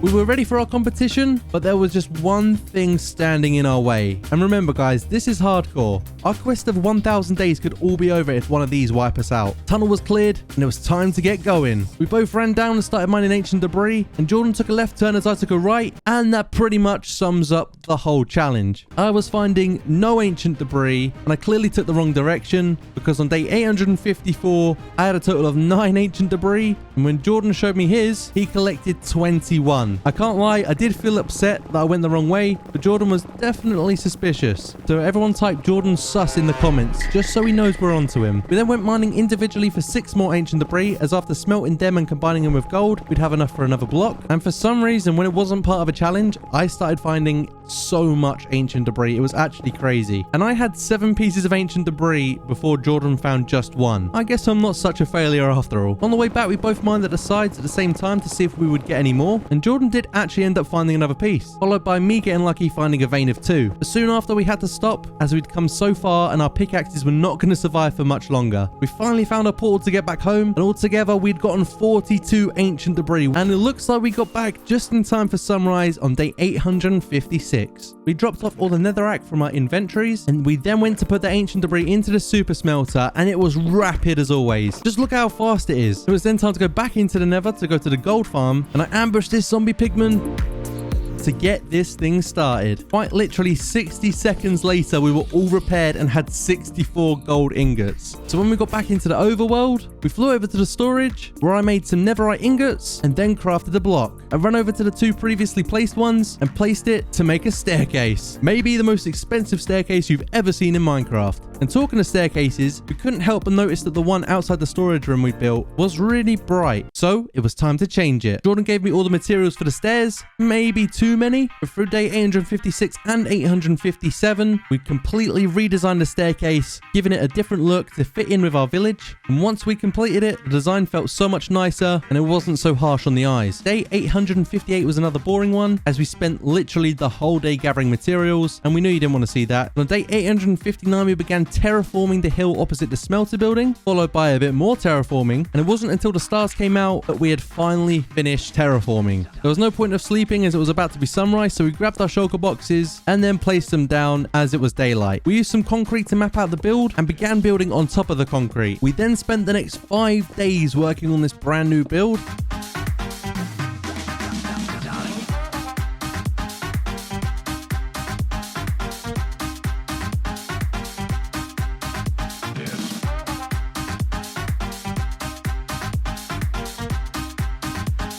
It was kind of tedious and it was a bit different, but we tried to make it the same style of theme. But the main reason we wanted it was because it had a little bridge with a little pass through, so we could eventually make a pathway go through it and lead to other things. And I mean, we weren't overly happy with the way it looked, so we tried it out with some stripped spruce logs on the tower to match our other buildings, and eventually we ran out. So you know what that means: deforestation. We went tree chopping for the rest of the day, taking down this spruce forest, and we got almost 2 rows of stacks of spruce logs. The next task was then to reskin the oak wood to spruce wood, and I guess the upside of this would be that we get a load of oak wood in return. But by the end of the day, it was all reskinned, and maybe we could add a few more features, but we didn't want to spend too long on this, so we just left it how it was for now. We then worked on the pathways going up the hill and worked through the night into the morning, and the next day Jordan started building a wall around the entrance, and it actually really worked. We quite liked it. Whilst he was working on this, I added in our signature street lamps,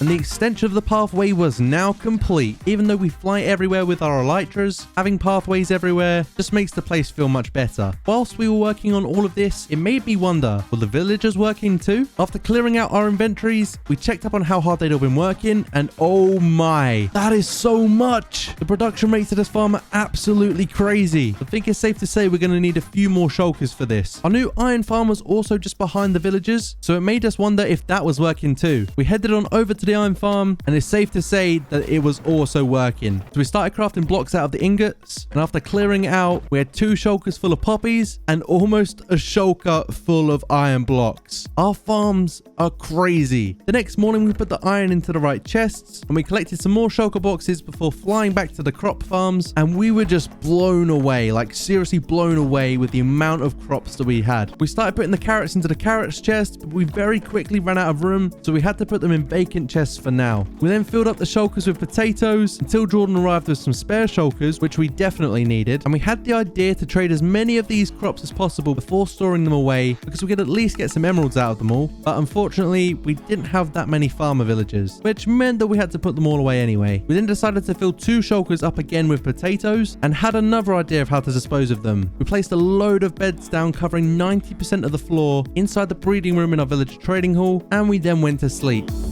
When we all woke up, we made it rain as if it was Christmas morning for these villagers, and we'll be back in about 10 days to see just how many baby villagers they produce. Leave a comment with a guess on how many there'll be. Let's see how many of you can get it right. Next up, I had the idea of putting some pixel art up above our villager farm and also our gunpowder farm, putting icons of what they were above them. For those, we would need wool, which means that making a farm next to the villagers would hopefully AFK both at the same time when we're nearby, along with the iron farm too. So we got cracking on getting the materials for the farm, and it's a good job we had loads of iron because we needed so many shears.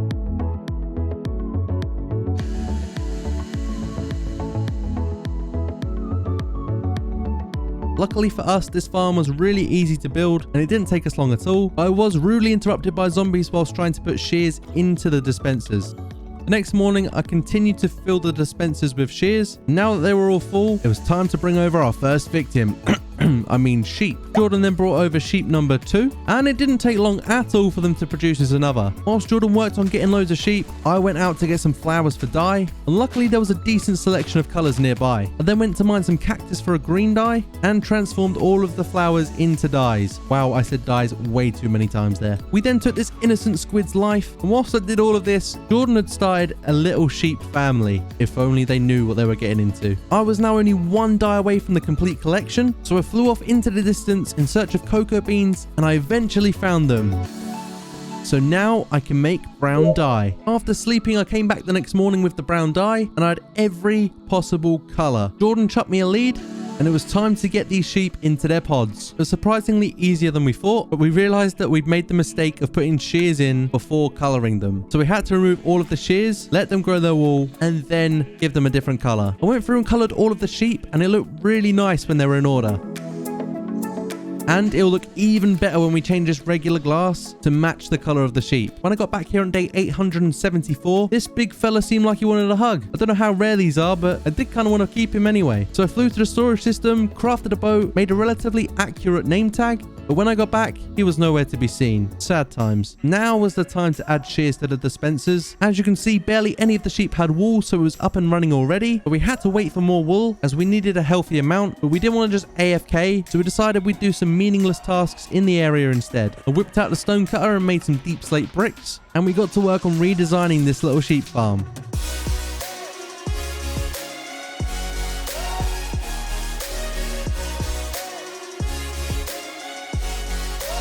I added wool underneath the glass to make it look even better, and I then added in some sea lanterns and put carpets over all of them, and because that didn't take us long, we also changed the glass on the bamboo farm to make it match with everything else.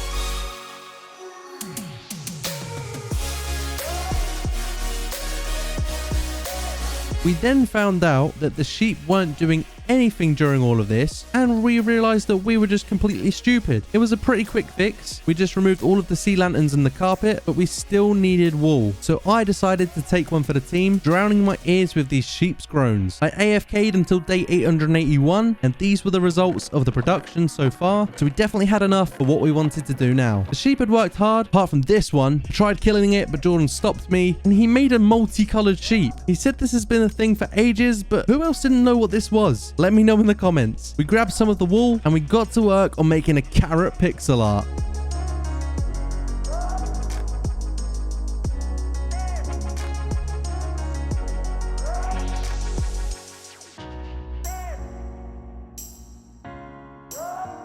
It was complete on day 883, and I'm not gonna lie, it does look better from far away, but overall, we thought it looked pretty cool. But here comes the moment you've all been waiting for. It was finally time to check on the villagers to see how busy they've been getting. And well, it turns out they were pretty busy.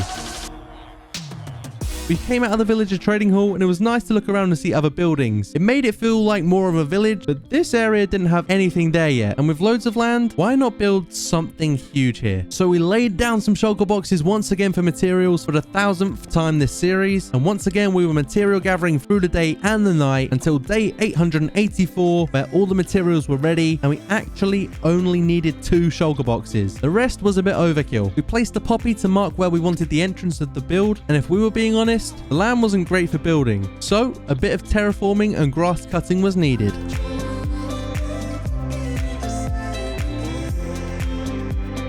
Once the ground was level and it was good for building, we spent the next number of days building an entrance for our castle.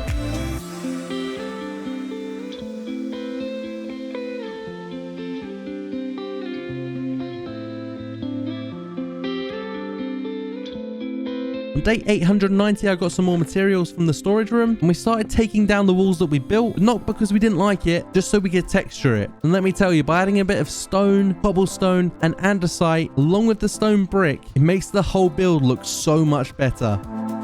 The next morning, we color coordinated our shulker boxes, but we needed some more resources to put inside of them. We required a lot of smooth sandstone, which means that we need 4 times the amount of sand before smelting the sandstone. That's a lot of maths, so I just trusted Jordan when he said we needed a certain amount. We used the sand that we had already, and actually, we weren't that far off at all. I ran back over to the super smelter and put the sandstone inside, and this clip is not sped up. The speed of this thing still baffles me to this day. Just like that, the first batch was ready. Jordan Jordan started smelting his sandstone too. And now we had loads ready, it was time to get back to building. Soon after, we did have to go to sleep though because phantoms came out to play. They're definitely the most annoying mob in the game. But the next 4 days were spent building the walls for this castle. And let me just tell you, once this thing is done, it's going to look insane. Maybe the best build we've done so far that isn't a farm. We started running out of room and there was a big hill in the middle of where we were going to build. So day 896 started off with a lot of terraforming, and we were terraforming until my shovel got dangerously close to breaking. So to repair them, we hopped on over to the gold farm, AFK'd the gold farm, and literally moments later, my tools were back to full durability. Before it changed to nighttime, I was back to helping Jordan. But there was a lot more ground than we expected, and because we were working during the nighttime, the inside of the castle very quickly turned into a battlefield. On day 897, we built up the corner towers as well as the walls around the back. The next task was to extend the walkways, and whilst I did this, Jordan dropped me off a care package of more materials and fireworks as we were burning through them very quickly. The next parts were a bit more particular, but we ended up building the first staircase around the back and filled in the floor around it. After working through the night, we then built another huge pillar. And when I say huge, this thing genuinely was pretty big. And after building that, we decided to call it a day for the castle so far, but it was coming along pretty well already. Jordan said that we were low on rockets, so I AFK'd the gunpowder farm for fireworks that we could use to get around, then spend the day crafting other types of fireworks and loading up dispensers. Once we'd done that, we had officially survived 900 days of hardcore Minecraft. So to celebrate, we set up this amazing firework display right above our massive crater, which we're going to use for something special in the 1000 day special. It's day 901 and we are back. Before we pick up where we left off, we want to go and explore the new 1.19 biomes. We didn't want to waste any time, so first things first, we stocked up on fireworks, grabbed some obsidian, and went exploring. We flew through the Nether Hub, and then far away, built a portal, and hopped straight through. We then dug up to the surface and came across a mangrove swamp by the end of the night after lots of flying. Now we'd arrived, we dug up loads of mud so we wouldn't have to come back, and we did this into the next morning, taking more materials, including mangrove roots and mangrove logs, before flying over the nice new land and deciding that we wanted to find an ancient city. We went looking for the portal again, ended up finding a zombie spawner with no good loot, but we found the portal and we made our way back home. On day 903, we dropped off our items, then flew off in a direction that we felt like we traveled in the least to give us the best chance of finding new chunks. And after flying roughly over 1,000 blocks away, we found some nice looking hills, which definitely wouldn't have been a thing in 1.17 or any version below. We flew down a cave, kept going lower, and boom, there was an ancient city. I mean, it wasn't a proper ancient city because it was just a big cave full of sculpt, but it had sensors and it looked pretty new to us. We then started testing out how to spawn in the warden, and eventually we were successful. It started to go dark around us and we had our fingers glued to our sneak hotkey until for some reason Jordan stupidly threw his trident at it, which angered him. And the warden responded with his range attack, which meant we had to back up as far away as possible. After escaping that warden with Jordan almost dying, an additional 2 spawned, which made us panic, and we backed up even further. After that thrilling encounter, we made it to the surface with our lives on day 904, and let me tell ya, the sunlight had never looked so good. We were definitely not prepared for a battle with the warden, not yet anyway. We noted down the coordinates for future reference, and we were on our way. We must have flew home in a different direction as we came across these epic mountains and biomes, and honestly, we wish we could just pick up our world and place it in between them because it all just looked so cool. We eventually made it back during the night and headed home for some well-earned sleep. The next morning, we woke up and met at the storage room to make a plan on how to take out the deadly warden. After looking back at our 500 days episode, we saw which way we traveled in when we built our raid farm. We then flew thousands of blocks in that direction in search of it, flying throughout the whole day until we ran out of fireworks. But luckily, we found it just as we had run out. And when we got there, Jordan showed me that he brought a load of spares in his shulker box because he remembered just how far away this farm actually was. Through the night, I kept going down to the outpost to look for the pillager to give me a bad omen, whilst Jordan worked on the redstone and checked it was all working. Kept flying back and forth and they just weren't spawning until the sun rose the next day and Jordan joined me to see if our fortunes would change, and would you believe it, we found one. I got the bad omen and waited for the all clear from Jordan, then flew up to the farm and kicked it all off, spawning in the raid. Then started killing the mobs, and once that wave was complete, we tried another method with the redstone, reminding ourselves of how it all worked. I set off another wave of the raid, but we soon realized that the Vexes are way too OP, and we probably stand more of a chance of dying to them than we do with the warden. So we wanted to work on a Vex suppressor, which would eliminate us from being attacked by them, but we didn't have any of the materials with us. So we took all of the totems out of the chest before being attacked by phantoms and then flew home. Yes.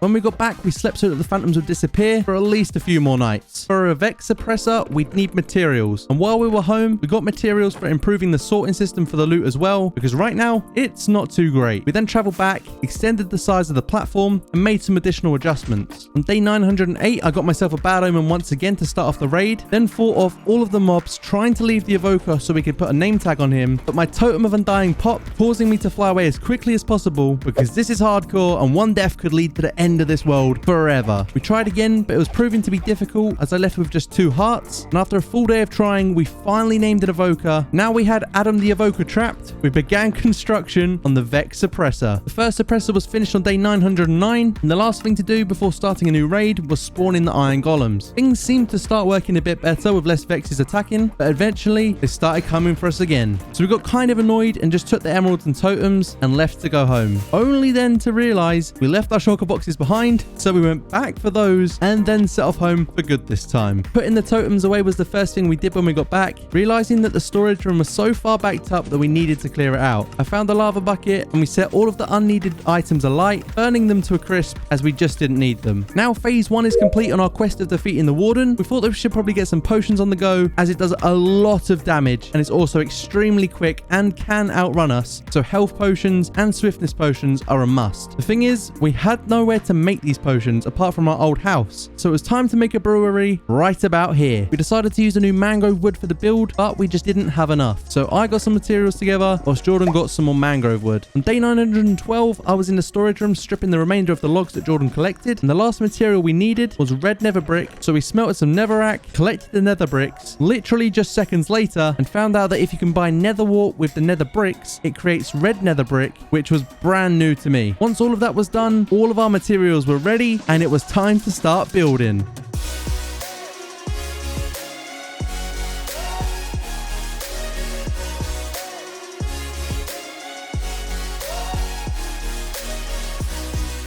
So the build looks great, but we realized that we built this kind of just for looks rather than practical use. It looks great, but we still needed somewhere to store and brew potions. So we made this. This new build took us 4 days, and the first thing to do after building it was to grab some potion materials, which we then took over to the building, making a storage section for them upstairs, then decorating the downstairs, also adding in brewing stands as we'd need them to make the potions. We then loaded the barrels with ingredients. Now all of that's done, the downstairs is complete, with the upstairs looking great after Jordan altered a few things.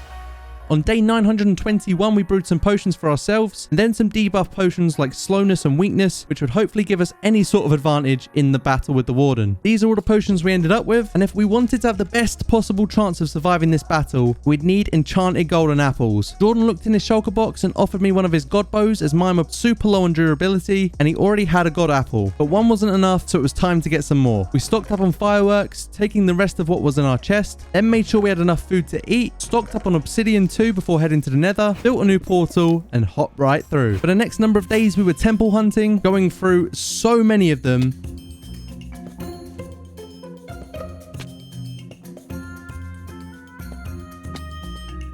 And finally, the 10th temple gave me the goods. We flew through the night to get home, which was only thousands of blocks away, but we did make it back to the nether hub and eventually back into the overworld. To let the whole world know that we were back home, Jordan used the new goat's horn that he'd found on his journey. And when I went to top up on fireworks to get to the warden, I realized that we used all of them traveling for just 2 god apples. It definitely wasn't worth it, but luckily, after checking the gunpowder farm, there was 34 in there, which should be more than enough for now. We collected the totems, grabbed our potions, and flew off to the warden.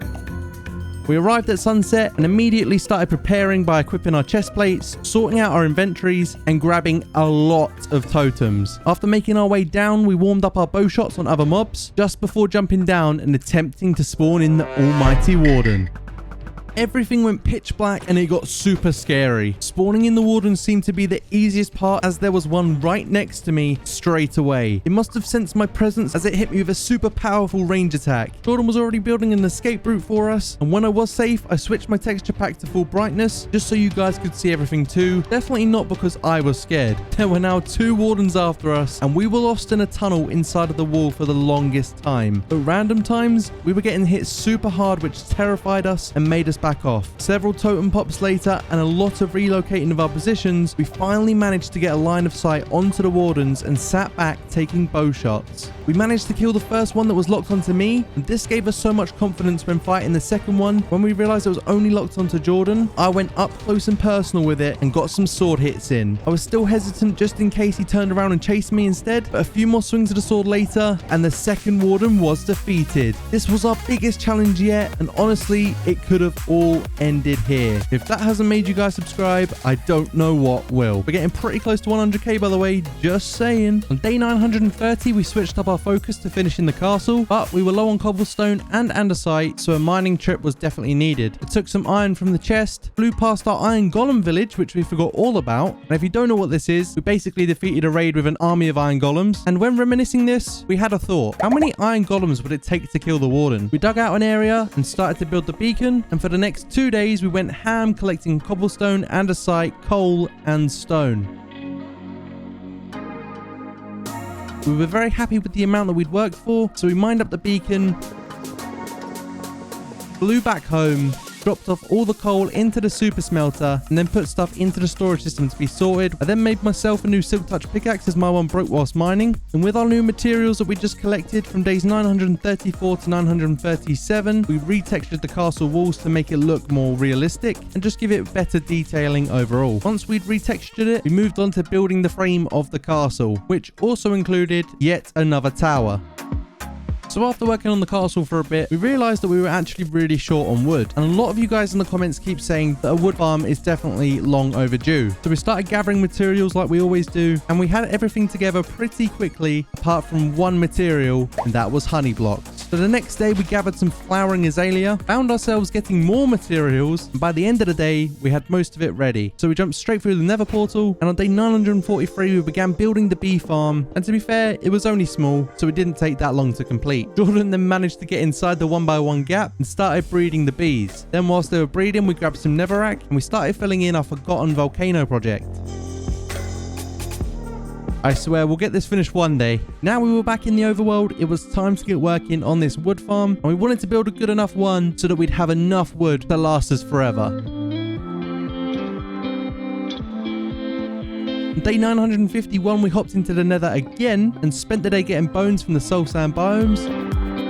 And the next day, we turned those bones into bone meal, then put them all into the chest, grabbed some of our many saplings, and I started using the wood farm. From the middle of the day to the sunset, which isn't that long at all, this is how much we accumulated. Jeez! So now that we were pretty healthy on wood, we took ourselves back to the castle and started building more and more, working on pillars, flooring, stairs, more blocks in general, a wall. We need to build a wall. And because we'd been building on and off for so long, we began to get pretty bored. Our attention spans aren't that great, and we wanted to have a bit of fun. So to take a break, we flew into the storage system to get our favorite block, which was TNT, but we didn't have much, which meant that a trip to the gunpowder farm was needed. Therefore, from the night of 955 to the night of 956, we AFK'd the gunpowder farm, and as the stars started to reappear, I checked the chests, and there must have been some gunpowder in there before because there was so much waiting for us. We topped up our fireworks supply and then used the rest of the gunpowder to make TNT, but we have no sand. So the next day, we flew off to find a desert, one that we hadn't already destroyed, and then came across a big sand island. Jordan placed down some shulker boxes, and we spent the whole day running down the durability of our shovels, collecting sand. The following day, it was time to craft TNT until we got back and took a look at our tools, realizing that they needed repairing before going, specifically our shovels and pickaxes. Next, we put the sand that we got into the automatic system because we're lazy, and then flew off to the nether portal, straight to the gold farm, assaulted a zombie pigman, and then sat and collected the XP to repair our tools. And in just a matter of moments, everything was back to full durability. This farm was probably one of the best farms we've ever built. Once we were back in the overworld, I flew to the nether portal inside of our castle to meet Jordan. As we were searching for an area to mine in and place down all of the TNT, we discussed the ancient debris race that we'd had last video and decided that we need to have another one, as Jordan was pretty sus last time, and you guys were all calling him out in the comments. Eventually, we found a fairly lava-free zone to dig down in and went mining in different directions. We then met up after mining in a a sort of rectangle shape and started lacing the joint with TNT. We had a lot left over, so we placed loads more in one area, and once it was all placed, Jordan did the honors of setting it all off. It was time for the Great Ancient Debris Race 2.0. Before we start, I want to know in the comments, are you Team Chaza or Team Jordan? There was a lot less lava this time, so hopefully I wouldn't take a wrong direction like I did last time. I started off really well finding some, but to be honest, there really wasn't that much. And once we threw all our stuff together, Jordan ended up winning again. But I mean, neither of us really won because we got like 15 altogether from all of that TNT. Anyways, drop a GG to Jordan down in the comments. To make up for the lack of ancient debris in return for our TNT, we spent the next few days mining for ancient debris, and we were getting ancient debris here and there, but the point that made me stop was when I got this insane 4 vein. I'm pretty sure that this is like really rare, right? We managed to get a lot more ancient debris than we started with from the race, and we saw that as enough to make our way back to the portal. We were back in the overworld on day 963, and it was time to turn this ancient debris into ingots. After smelting it and combining it with gold, we had a grand total of 1 extra block. 3 days worth of work for 1 block of netherite. Probably not worth it if we're honest. Imagine if we wanted to build a full netherite beacon. That's maths I don't even want to do. We weren't done having fun yet. We grabbed all of our iron and the pumpkins, carved them all, and then slept the night because phantoms were really annoying. As I walked outside, there was a random panda on the loose.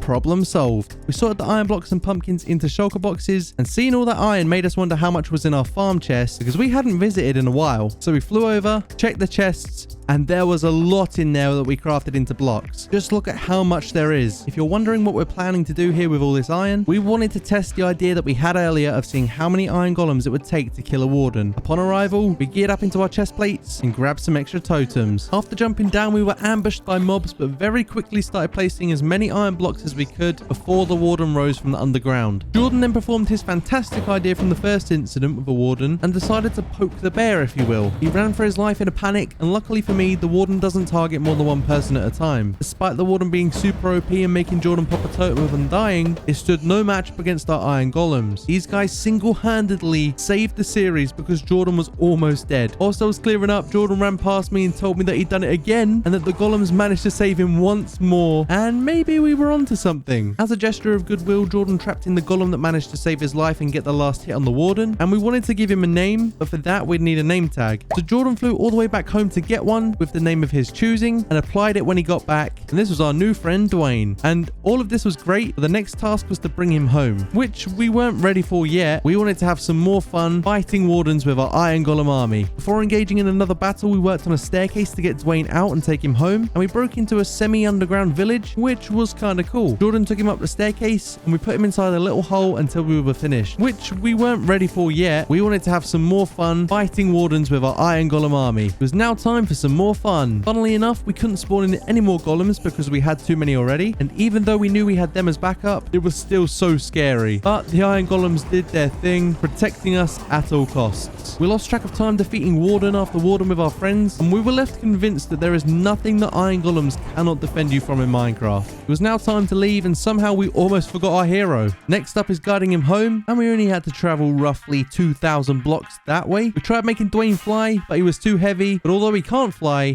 he's a big fan of jet skiing.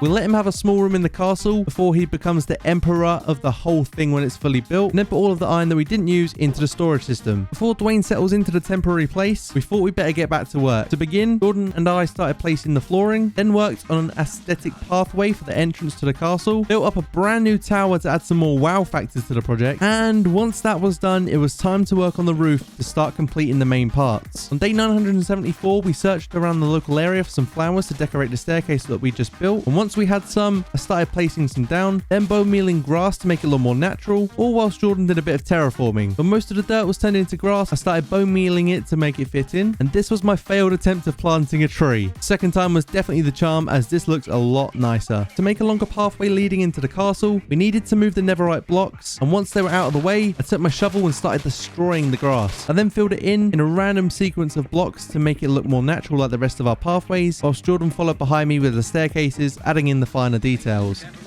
Day 976 was the day where we looked at the castle and finally decided that now was the time to retexture it, as plain stone just doesn't look all that great. We used mainly andesite and stone bricks, and 5 very long days later, the retexturing process had finished. Plans for more pathways were then considered until coming across this absolute gem. This was so nostalgic and truly a piece of history. Unfortunately though, it was underneath a shocking building which was getting in the way of the castle. I wonder who built this, which could only result in one thing. Now that felt a lot better. We needed some gunpowder for TNT, so I AFK'd it real quick. It's safe to say that it was so worth it making 3 extra farms connected to this one. It just produces so much. Like I always seem to be doing, I was in the storage system crafting TNT, and then we both placed an obsidian box around the sacred map to give it protection from the TNT blasts. Our goal here was to have a crater with the map in the middle to make it look like somewhat of an ancient artifact in the rubble. We closed it all off and covered the wall connecting to the storage system too, and then it was time for detonation. We went to patch things up in the morning and were greeted by some company who we blew up because they didn't seem very friendly. We patched up hole 1 and then took down the layer of protection, and the obsidian did not do enough for us, and we've now lost this piece of history forever. Sad times. I guess that really is gone forever. The next day we started filling in the second hole and leaving our history in the past forever. I then grabbed iron and redstone to craft compasses, and Jordan made the maps before placing down picture frames on the wall inside the castle. I got the first map done for where we think the center might be and placed it up on the wall. We worked through the night getting more maps and placing them on the wall, and carried this over to the next day, which just consisted of maps, placing, maps, placing. Jordan was great at it. I was trying to piece my ones together and just kept getting stuck. It was all starting to come together though. And on day 987, Jordan placed down the last row and the map was fully complete. This looked insane, and you can see everything from the castle to the rest of the entire village that we've built, including our starter home. And look at just how big the 100 by 100 area looks in map form. This was a masterpiece. Now the map was complete, it was time for a real challenge. Jordan instructed me to craft some trapdoors and get some soul sand, whilst he got some kelp, and we were right on our way. Before we knew it, we were back at the deadliest place in our world and got our totems ready just in case. I was the sacrifice who went down to get the coordinates of where we needed to dig down from, and after we made our calculations, we mined down together in a 2x2. We made it to the bottom, and a warden spawned straight away. For some reason, he locked onto me immediately. I built up just to stay clear of his range attack, and while I was baiting the warden, Jordan started shooting him with his bow until it switched its focus onto him and it chased Jordan, but we remembered that we had our trusty Iron Golem army. We went back to building, but another spawned, and for some reason, it really wanted me dead. So we thought it was in our best interest to start from the top and then do the bottom afterwards. I started filling in the rest whilst Jordan was the bait for the warden, and when he was away, another one spawned in on me. It chased me, and the golems did not protect me as well as they protected Jordan, and I got hit pretty hard. Luckily, nothing too serious though. On day 990, Jordan realized he made a mistake and needed fence gates instead of trapdoors, but we placed them down anyway, and I baited the warden that spawned to see if it would fit through. And while I was up there, I took advantage of being surrounded by loads of trees, so I started chopping away to get fence gates. Jordan joined me up top, and the water was now in, so I started replacing trapdoors with gates, and then a warden spawned, and a second one spawned right next to me, followed by a third out the top of an unspawned iron golem. I thought a fourth warden spawned, but really, it just got scared and went back underground. During all of this terror, Jordan managed to put kelp from the bottom up to the ground level. I flew over whilst the warden chased me, and on the first try, it didn't make it up the elevator with me. It was time for take 2, and the same thing happened, but like always, the third time was the charm. As the warden was flying up behind me, I popped 3 totems in a row, and I honestly thought that we might not reach day 1000. Jordan flew back home on day 993 as fast as he could to grab some more totems. He also grabbed a name tag so we could name the warden, just in case we flew too far away and it despawned. After waiting all day, the sun started to set, and as if by magic, Jordan arrived with lots of totems to keep me alive. Jordan then applied the name tag Mr. Worldwide to the warden, and it was go time. I spent the next few days just trying to survive, as if you get too close, the warden does an insane amount of damage, and I had to be focused whilst guiding it towards our homeland. We also found that the warden could walk on lava without taking any damage, and would also become extremely slow when touching water. A few totems later, and a few thousand blocks traveled, we took it over to the 100 by 100 hole, and as I flew down, he jumped straight down like an absolute lunatic. Luckily, it didn't die from any fall damage, so we allowed it to run free whilst we figured out a plan of what to do with it. I collected some glass whilst Jordan grabbed some dirt, and we then flew back down to the bottom to work out roughly exactly where the middle was. The warden was too busy killing slimes and bats to care about us, so we were able to build safely. We pillared up, made a platform, and then started working on the kelp along with the dirt walls to contain the water. But before getting the warden angry, we turned the platform into a box in case he was feeling reckless again and just jumped off. Once that was done, I got the warden to follow me up, and I popped yet another totem in the process. Because it was aggroed on me, Jordan entered the death cage to start taking out the water so that there was no escape.